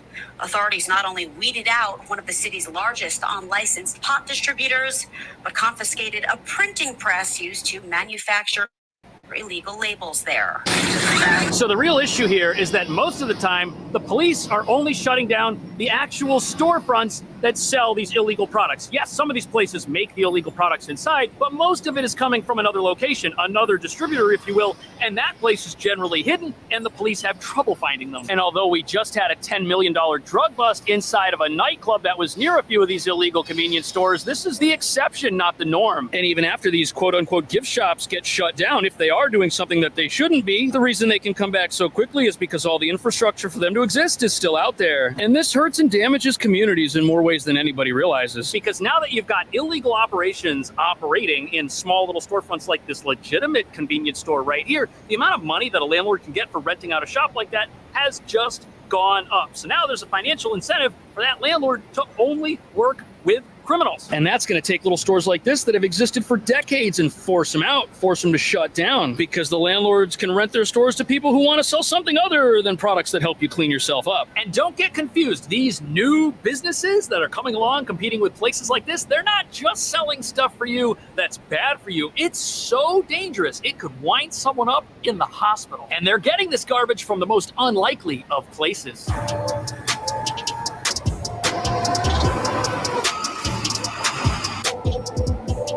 So here we are in a part of town, like many, that has a bunch of storefronts that nobody's using. They look abandoned. They look like they might be renovated. Either way, there's tape over all the windows. You can't see inside. And one of these was being used as a stash house for a whole bunch of these illegal convenience stores. It's one of the largest cannabis busts New York City Sheriff's deputies have ever seen. This warehouse full of weed gummies, vape pens, marijuana flowers, and none of it is legal. Any idea where the product is coming from? So the bust here happened about a month ago at a building that people thought was just a storefront nobody wanted anything to do with, but really it was something very different. The building was all taped off with fading paperwork, kind of like what you see right here, and tenants figured the landlord was just trying to get his act together so that one day it could be rented out to somebody else. But what it actually was a warehouse full of illegal products supplying the stores that either open specifically to sell illegal products or to the bodegas that get tempted to get involved in this kind of thing and then start selling something that's bad along with a hamburger. But you know why the place got busted? Someone tried to break in, proving that these places are a magnet for criminal activity no matter what they are or where they are. Whoever was responsible for the break-in probably figured whoever was running the warehouse wasn't dumb enough to contact the police, but it could have been the landlord, could have been somebody else in the neighborhood. Remember, neighbors hate these places, they're watching them, and that's really been the city's biggest defense from their existence in the first place, because what they're selling is so dangerous it could cripple a person. We know some of it comes in from overseas that is completely illegal product. We don't even know what is in it. In fact, we saw this box labeled Made in China. The packaging is bright and colorful. It looks like candy. It looks like slime. It looks like, things that my kids play with. It makes me very... So it's not just that these places don't have licenses to sell something that naturally grows in the earth and then is tinkered with relentlessly by human beings to be as powerful as possible and as bad for you as possible. They're also mixing in all kinds of weird chemicals and substances that nobody has any idea what they are, and that is something people are putting into their bodies, which means it's a good thing that these places are getting closed fast. But what's also pretty insane is that these places have their own printing presses inside to make packaging. A lot of it brightly colored with exciting themes that looks like it's targeted towards people who might not be in their late 60s, which allows these places to create products that are sold all across the city, which look legitimate. They've got a high quality design, they've got high quality packaging, they look like the real deal, but they're actually more dangerous than anyone can imagine. But sadly, like most of the crime that we've got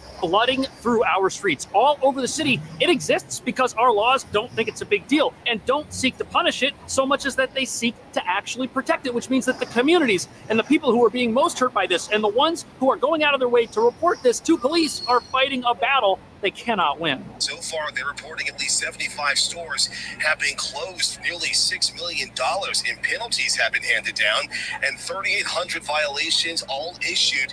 New York City Sheriff Anthony Miranda confirming authorities have close to 3,000 locations to investigate.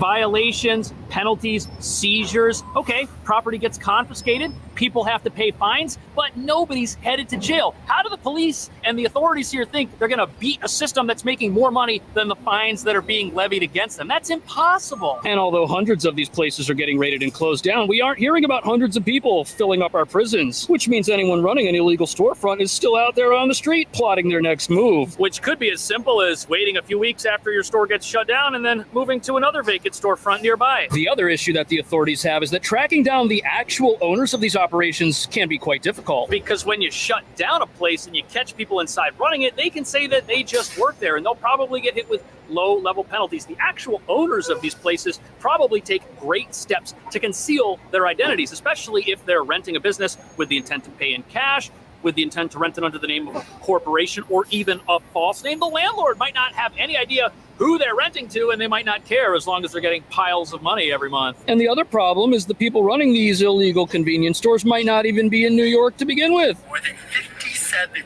million of illegal cannabis was seized in New York last year, mostly coming from states that legalized but have seen their growing outpace heavily consumer demand. California, Michigan. Okay, that makes a lot of sense. You've got other states that are creating the things that are being sold here illegally, and they make so much of it out of state that they've run out of customers. There are obviously lots of customers here in New York, and what do? They import that stuff here, they bring it to warehouses, they bring it to the basements of bodegas where they repackage it and sell it as who knows what, mixed with who knows what else. And to anyone living in a community that is negatively affected by the presence of stores like this that sell things that might get into the hands of kids, one of the big revelations is that this is what happens when you decriminalize something that might not be good for people. And the fact that there's no penalty on the customer who buys an illegal product because that's been decriminalized is part of the problem. The customers that are coming to these places and supporting them, nothing happens to them either. Now, legislatively, the decriminalization of certain substances in this activity has already happened. That cat is out of the bag. It's not going back in. But the city has a new plan to help try and fight these stores from popping up, and that is fining the landlords. Like, look, you got all these vacant storefronts right here. Landlords can't rent them out. Some guy comes along with a fancy fur coat and says, hey, man, I'll give you thousands of dollars a month. Just let me run my convenience store here. Well, if that convenience store turns out to be one of these illegal places and they're selling chicken wings and other stuff along with them, the city will actually now be able to fine the landlord up to $50,000 per instance if they've called for one of these places to get shut down and the landlord has not gone through with an eviction proceeding against that business. But the problem there is it costs the landlord money, and maybe they don't necessarily know that a criminal wants to be their tenant. I'll admit that's definitely a stretch. If you rent to somebody who turns out to be a criminal, you probably didn't do your due diligence on them. But the reason this is such a massive problem with these illegal shops popping up all over the place is because New York has decided that it's going to take this type of crime and punish it the same way it does everything else, by not punishing it. And what that unfortunately means is that when Boar's Head is no longer paying the bills and the rent, it might be time to sell something else. Especially if the people operating one of these little convenience stores only have a few months left on their lease anyways. What have they got to lose? The worst thing that happens to them is they spend money on a new sign that claims that now they're a smoke shop, which isn't exactly selling tobacco products. They operate for a few months, they make as much money as they can, and then they vanish. Or worst case, the authorities roll in, shut them down, and hit them with a fine that just comes out of their profits. Which reveals the real reason that we've got such a problem with these. We've got laws in this city that don't stamp out crime. Instead, they reward it by creating low-risk, high-reward opportunities for people who 20 years ago would have been in the back of a police car, but now they're living out in the Hamptons, maybe. Is that what's happening? Are the laws we have here in this city the reason we have this problem? Will the city ever fix it, or are they just going to be shutting down one store while two others open up? Let me know what you think. Thanks for watching. I'll see you in the next video. Cracking security. It's like music. The song got layers intertwined, giving it its own identity. And if it ain't you, we gon' know. Yeah, we gon' know. Eyes have it. Yes, this one. So this operation was happening pretty much under everyone's noses, right in the middle of a residential area. And it was also supplying other illegal smoke shops in the city. NYPD officers. So places like this convenience store, which is now shut down, aren't exactly selling candy. Now, some are selling millions of dollars of items that are as illegal as they are dangerous. And even though the mayor and most New Yorkers want stores like this gone, the demand for their products is so high that once one gets closed, 2 or 3 others pop up in its place. It was the community that tipped off police to this multi-million-dollar operation. City sheriffs and the NYPD went in and found a back room. Among the items seized were a printing press, fake labels, edibles, chemicals. Weed gummies, vape pens, marijuana flowers, and none of it is legal. It's one of the largest cannabis busts New York City sheriff's deputies have ever seen. They got more product in here. Backpack boys. If a child ever found this, they wouldn't think twice about eating it. These inspections have become much more common since May, after Mayor Adams lobbied the state to raise the fines and give the sheriff authority to padlock an unlicensed cannabis shop on the spot. It looks like candy. It looks like things that my kids play with. It makes me very, very angry. And I'm very curious about what's going to happen, how they're going to shut this down to protect the children. This door slides in the back room, and we climbed through. You can see that somebody might be residing in that location. And then we found this. You can tell this isn't just like a random store. The way that they're set up, they're selling volume.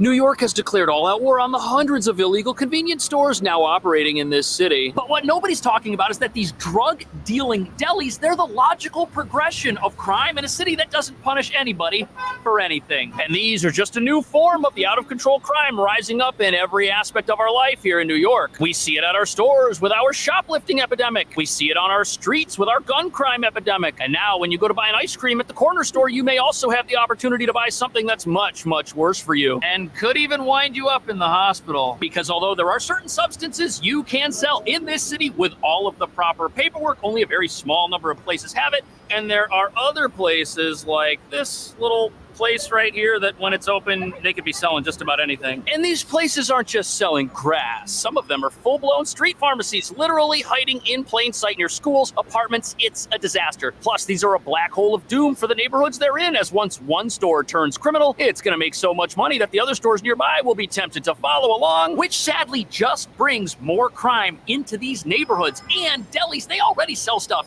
that's not good for you. Candy, snacks, chips, but drugs. Those are the perfect product for a place that wants to hook you so you become a repeat customer. That's their business model after all, and once one store starts, the others have to follow along or they're going to go out of business. But that brings us to the real reason why there's now a massive crackdown targeting these illegal businesses. Regular New Yorkers, they don't want them in their neighborhoods. Absolutely not. And what they enable is a sea of substances to flow into our streets, attracting not only criminals, but also possibly getting into the hands of young people, hurting neighborhoods in ways nobody anticipated. But as you're about to see, as the police shut them down, they just come back. Not only because they're making millions of dollars breaking the law, but also because they're making the products they sell inside the stores themselves. Oh, wow.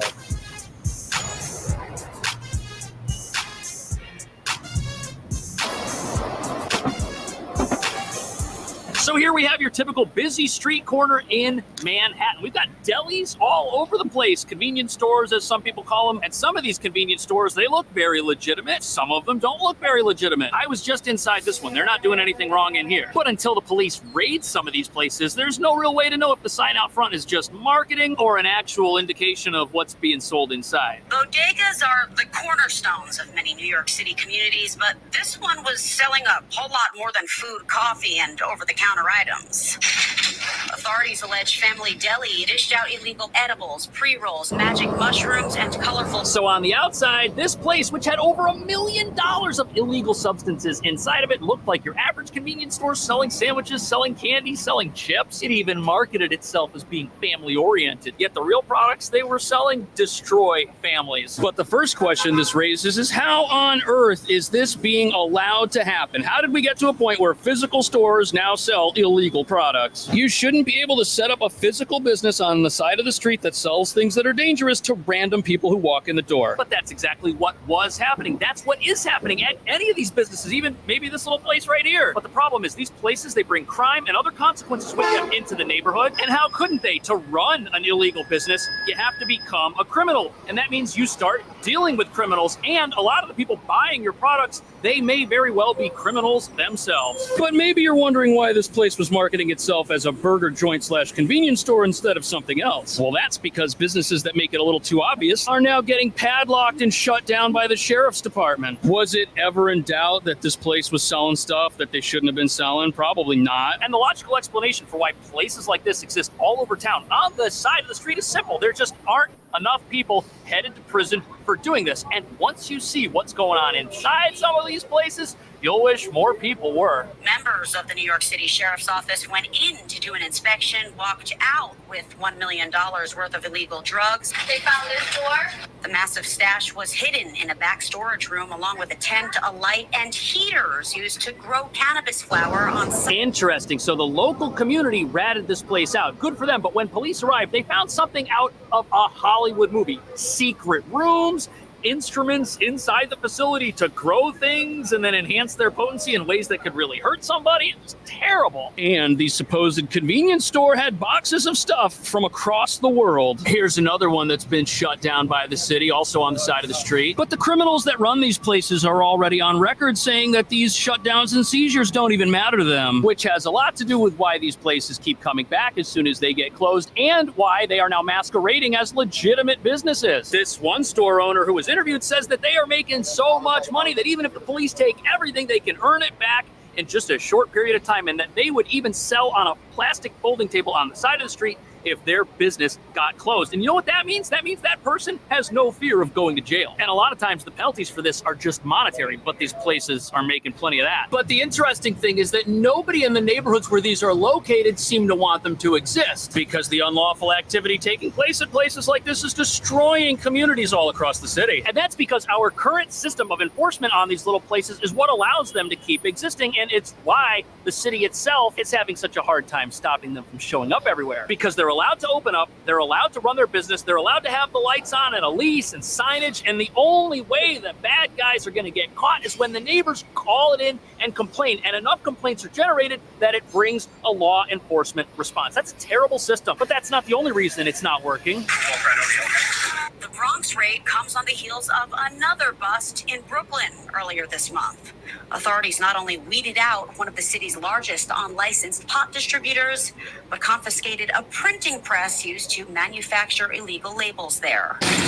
So the real issue here is that most of the time, the police are only shutting down the actual storefronts that sell all these illegal products. Yes, some of these places make the illegal products inside, but most of it is coming from another location, another distributor, if you will, and that place is generally hidden, and the police have trouble finding them. And although we just had a $10 million drug bust inside of a nightclub that was near a few of these illegal convenience stores, this is the exception, not the norm. And even after these quote-unquote gift shops get shut down, if they are doing something that they shouldn't be, the reason they can come back so quickly is because all the infrastructure for them to exist is still out there. And this hurts and damages communities in more ways than anybody realizes. Because now that you've got illegal operations operating in small little storefronts like this legitimate convenience store right here, the amount of money that a landlord can get for renting out a shop like that has just gone up. So now there's a financial incentive for that landlord to only work with criminals. And that's going to take little stores like this that have existed for decades and force them out, force them to shut down, because the landlords can rent their stores to people who want to sell something other than products that help you clean yourself up. And don't get confused, these new businesses that are coming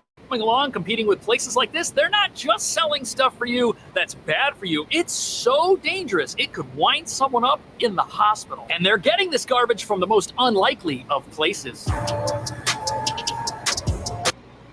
What do you do when you throw out your back? Use caution when lifting heavy objects. How do I eliminate back pain? Sorry, didn't get that. High-quality emergency care. Find your nearest location.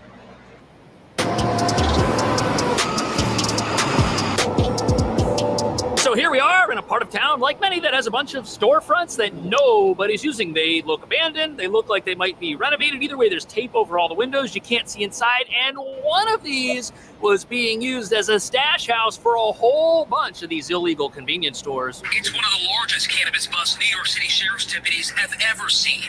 This warehouse full of weed gummies, vape pens, marijuana flowers, and none of it is legal. Any idea where the product is coming from? So the bust here happened about a month ago at a building that people thought was just a storefront nobody wanted anything to do with, but really it was something very different. The building was all taped off with fading paperwork, kind of like what you see right here, and tenants figured the landlord was just trying to get his act together so that one day it could be rented out to somebody else. But what it actually was a warehouse full of illegal products supplying the stores that either open specifically to sell illegal products or to the bodegas that get tempted to get involved in this kind of thing and then start selling something that's bad along with a hamburger. But you know why the place got busted? Someone tried to break in, proving that these places are a magnet for criminal activity, no matter what they are or where they are. Whoever was responsible for the break-in probably figured whoever was running the warehouse wasn't dumb enough to contact the police, but it could have been the landlord, could have been somebody else in the neighborhood. Remember, neighbors hate these places, they're watching them, and that's really been the city's biggest defense from their existence in the first place, because what they're selling is so dangerous it could cripple a person. We know some of it comes in from overseas that is completely illegal product. We don't even know what is in it. In fact, we saw this box labeled Made in China. The packaging is bright and colorful. It looks like candy. It looks like slime. It looks like, things that my kids play with. It makes me very... So it's not just that these places don't have licenses to sell something that naturally grows in the earth and then is tinkered with relentlessly by human beings to be as powerful as possible and as bad for you as possible. They're also mixing in all kinds of weird chemicals and substances that nobody has any idea what they are, and that is something people are putting into their bodies, which means it's a good thing that these places are getting closed fast. But what's also pretty insane is that these places have their own printing presses inside to make packaging. A lot of it brightly colored with exciting themes that looks like it's targeted towards people who might not be in their late 60s, which allows allows these places to create products that are sold all across the city, which look legitimate. They've got a high-quality design. They've got high-quality packaging. They look like the real deal, but they're actually more dangerous than anyone can imagine. But sadly, like most of the crime that we've got flooding through our streets all over the city, it exists because our laws don't think it's a big deal and don't seek to punish it so much as that they seek to actually protect it, which means that the communities and the people who are being most hurt by this and the ones who are going out of their way to report this to police are fighting a battle they cannot win. So far, they're reporting at least 75 stores have been closed. Nearly $6 million in penalties have been handed down, and 3,800 violations all issued. New York City Sheriff Anthony Miranda confirming authorities have close to 3,000 locations to investigate. Violations, penalties, seizures. Okay, property gets confiscated. People have to pay fines, but nobody's headed to jail. How do the police and the authorities here think they're going to beat a system that's making more money than the fines that are being levied against them? That's impossible. And although hundreds of these places are getting raided and closed down, we aren't hearing about hundreds of people filling up our prisons, which means anyone running an illegal storefront is still out there on the street plotting their next move, which could be as simple as waiting a few weeks after your store gets shut down and then moving to another vacant storefront nearby. The other issue that the authorities have is that tracking down the actual owners of these operations can be quite difficult, because when you shut down a place and you catch people inside running it, they can say that they just work there and they'll probably get hit with low-level penalties. The actual owners of these places probably take great steps to conceal their identities, especially if they're renting a business with the intent to pay in cash, with the intent to rent it under the name of a corporation or even a false name. The landlord might not have any idea who they're renting to, and they might not care as long as they're getting piles of money every month. And the other problem is the people running these illegal convenience stores might not even be in New York to begin with. More than $57 million of illegal cannabis was seized in New York last year, mostly coming from states that legalized but have seen their growing outpace heavily consumer demand. California, Michigan. Okay, that makes a lot of sense. You've got other states that are creating the things that are being sold here illegally, and they make so much of it out of state that they've run out of customers. There are obviously lots of customers here in New York, and what do? They import that stuff here, they bring it to warehouses, they bring it to the basements of bodegas where they repackage it and sell it as who knows what, mixed with who knows what else. And to anyone living in a community that is negatively affected by the presence of stores like this that sell things that might get into the hands of kids, one of the big revelations is that this is what happens when you decriminalize something that might not be good for people. And the fact that there's no penalty on the customer who buys an illegal product because that's been decriminalized is part of the problem. The customers that are coming to these places and supporting them, nothing happens to them either. Now, legislatively, the decriminalization of certain substances in this city has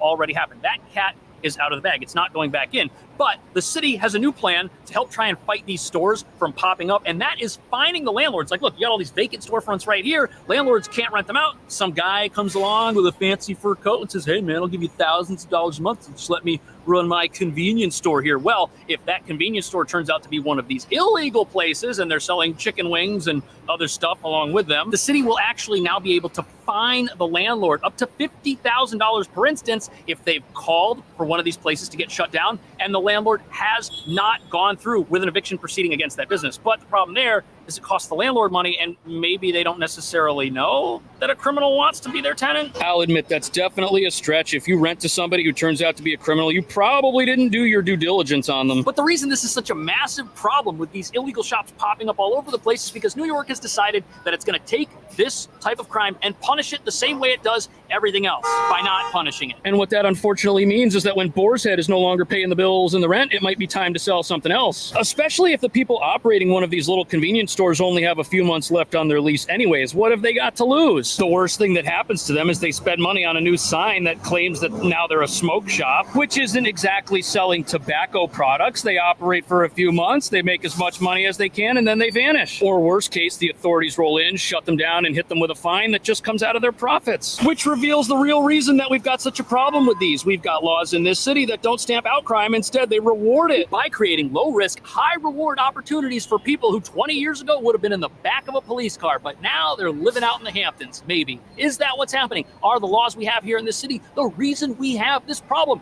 Will the city ever fix it, or are they just going to be shutting down one store while two others open up? Let me know what you think. Thanks for watching. I'll see you in the next video. Ayes have it. The amendment is agreed to. It is now in order to consider Amendment Number 7, printed in Part B of House Report 118-602. For what purpose does the gentlewoman from Colorado seek recognition? Madam Chair, I have an amendment at the desk. The clerk will designate the amendment. Amendment number 7, printed in Part B of House Report number 118-602, offered by Ms. Boebert of Colorado. Pursuant to House Resolution 1370, the gentlewoman from Colorado, Ms. Boebert, and a member opposed, each will control 5 minutes.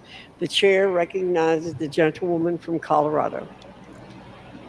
Thank you, Madam Chair. I rise to offer my amendment that utilizes the Holman Rule to reduce the salary of EPA Administrator Michael Reagan to $1. On his watch, Administrator Reagan has used the EPA to impose Green New Deal policies such as electric appliance and EV mandates, power plant closures, strict regulations on American energy production, and environmental justice initiatives. On Michael Reagan's watch, the EPA has prioritized DEI over domestic energy, climate change over consumers, and EVs over our great economy. In a hearing with the Oversight and Accountability Committee, he was unaware that the EPA has never formally been authorized by Congress, something that someone who oversees an agency should know. If the body of government who is directed to create such agencies has never authorized them, well, then we kind of have a problem.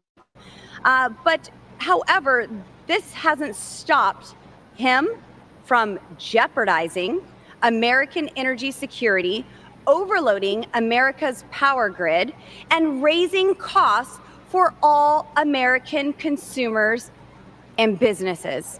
In fact, in March of last year, the EPA Twitter account posted, quote, as a bicultural, bilingual, and bisexual woman, Iris deeply empathizes with communities at the intersection of overlapping crisis of injustice, hashtag climate change, and environmental racism, end quote. We cannot have the head of the Environmental Protection Agency claiming that even the environment is racist. This is, another season of all the questions are made up and none of the points matter.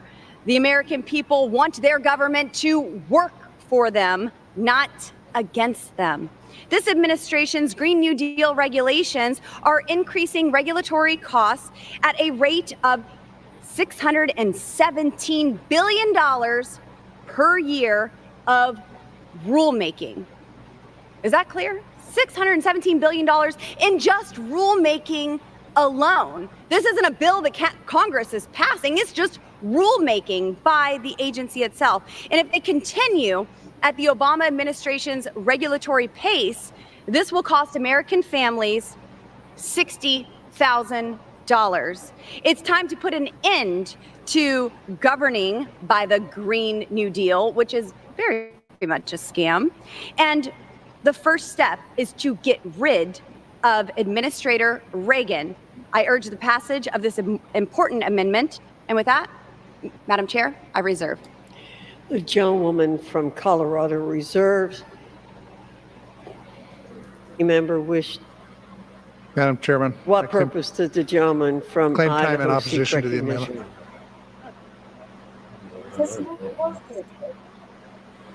amendment? Huh? I'm about to end the show. That's what I'm doing. You like been in and out this whole time, so I don't know what. I know, but this is an ad what they do at the Unhoused neighborhood. What do you mean? What is this got to do with the Unhoused neighborhood? What does what have to do with it? This. This is not what I wanted to play. Oh. That's what I'm gonna end it for. Okay.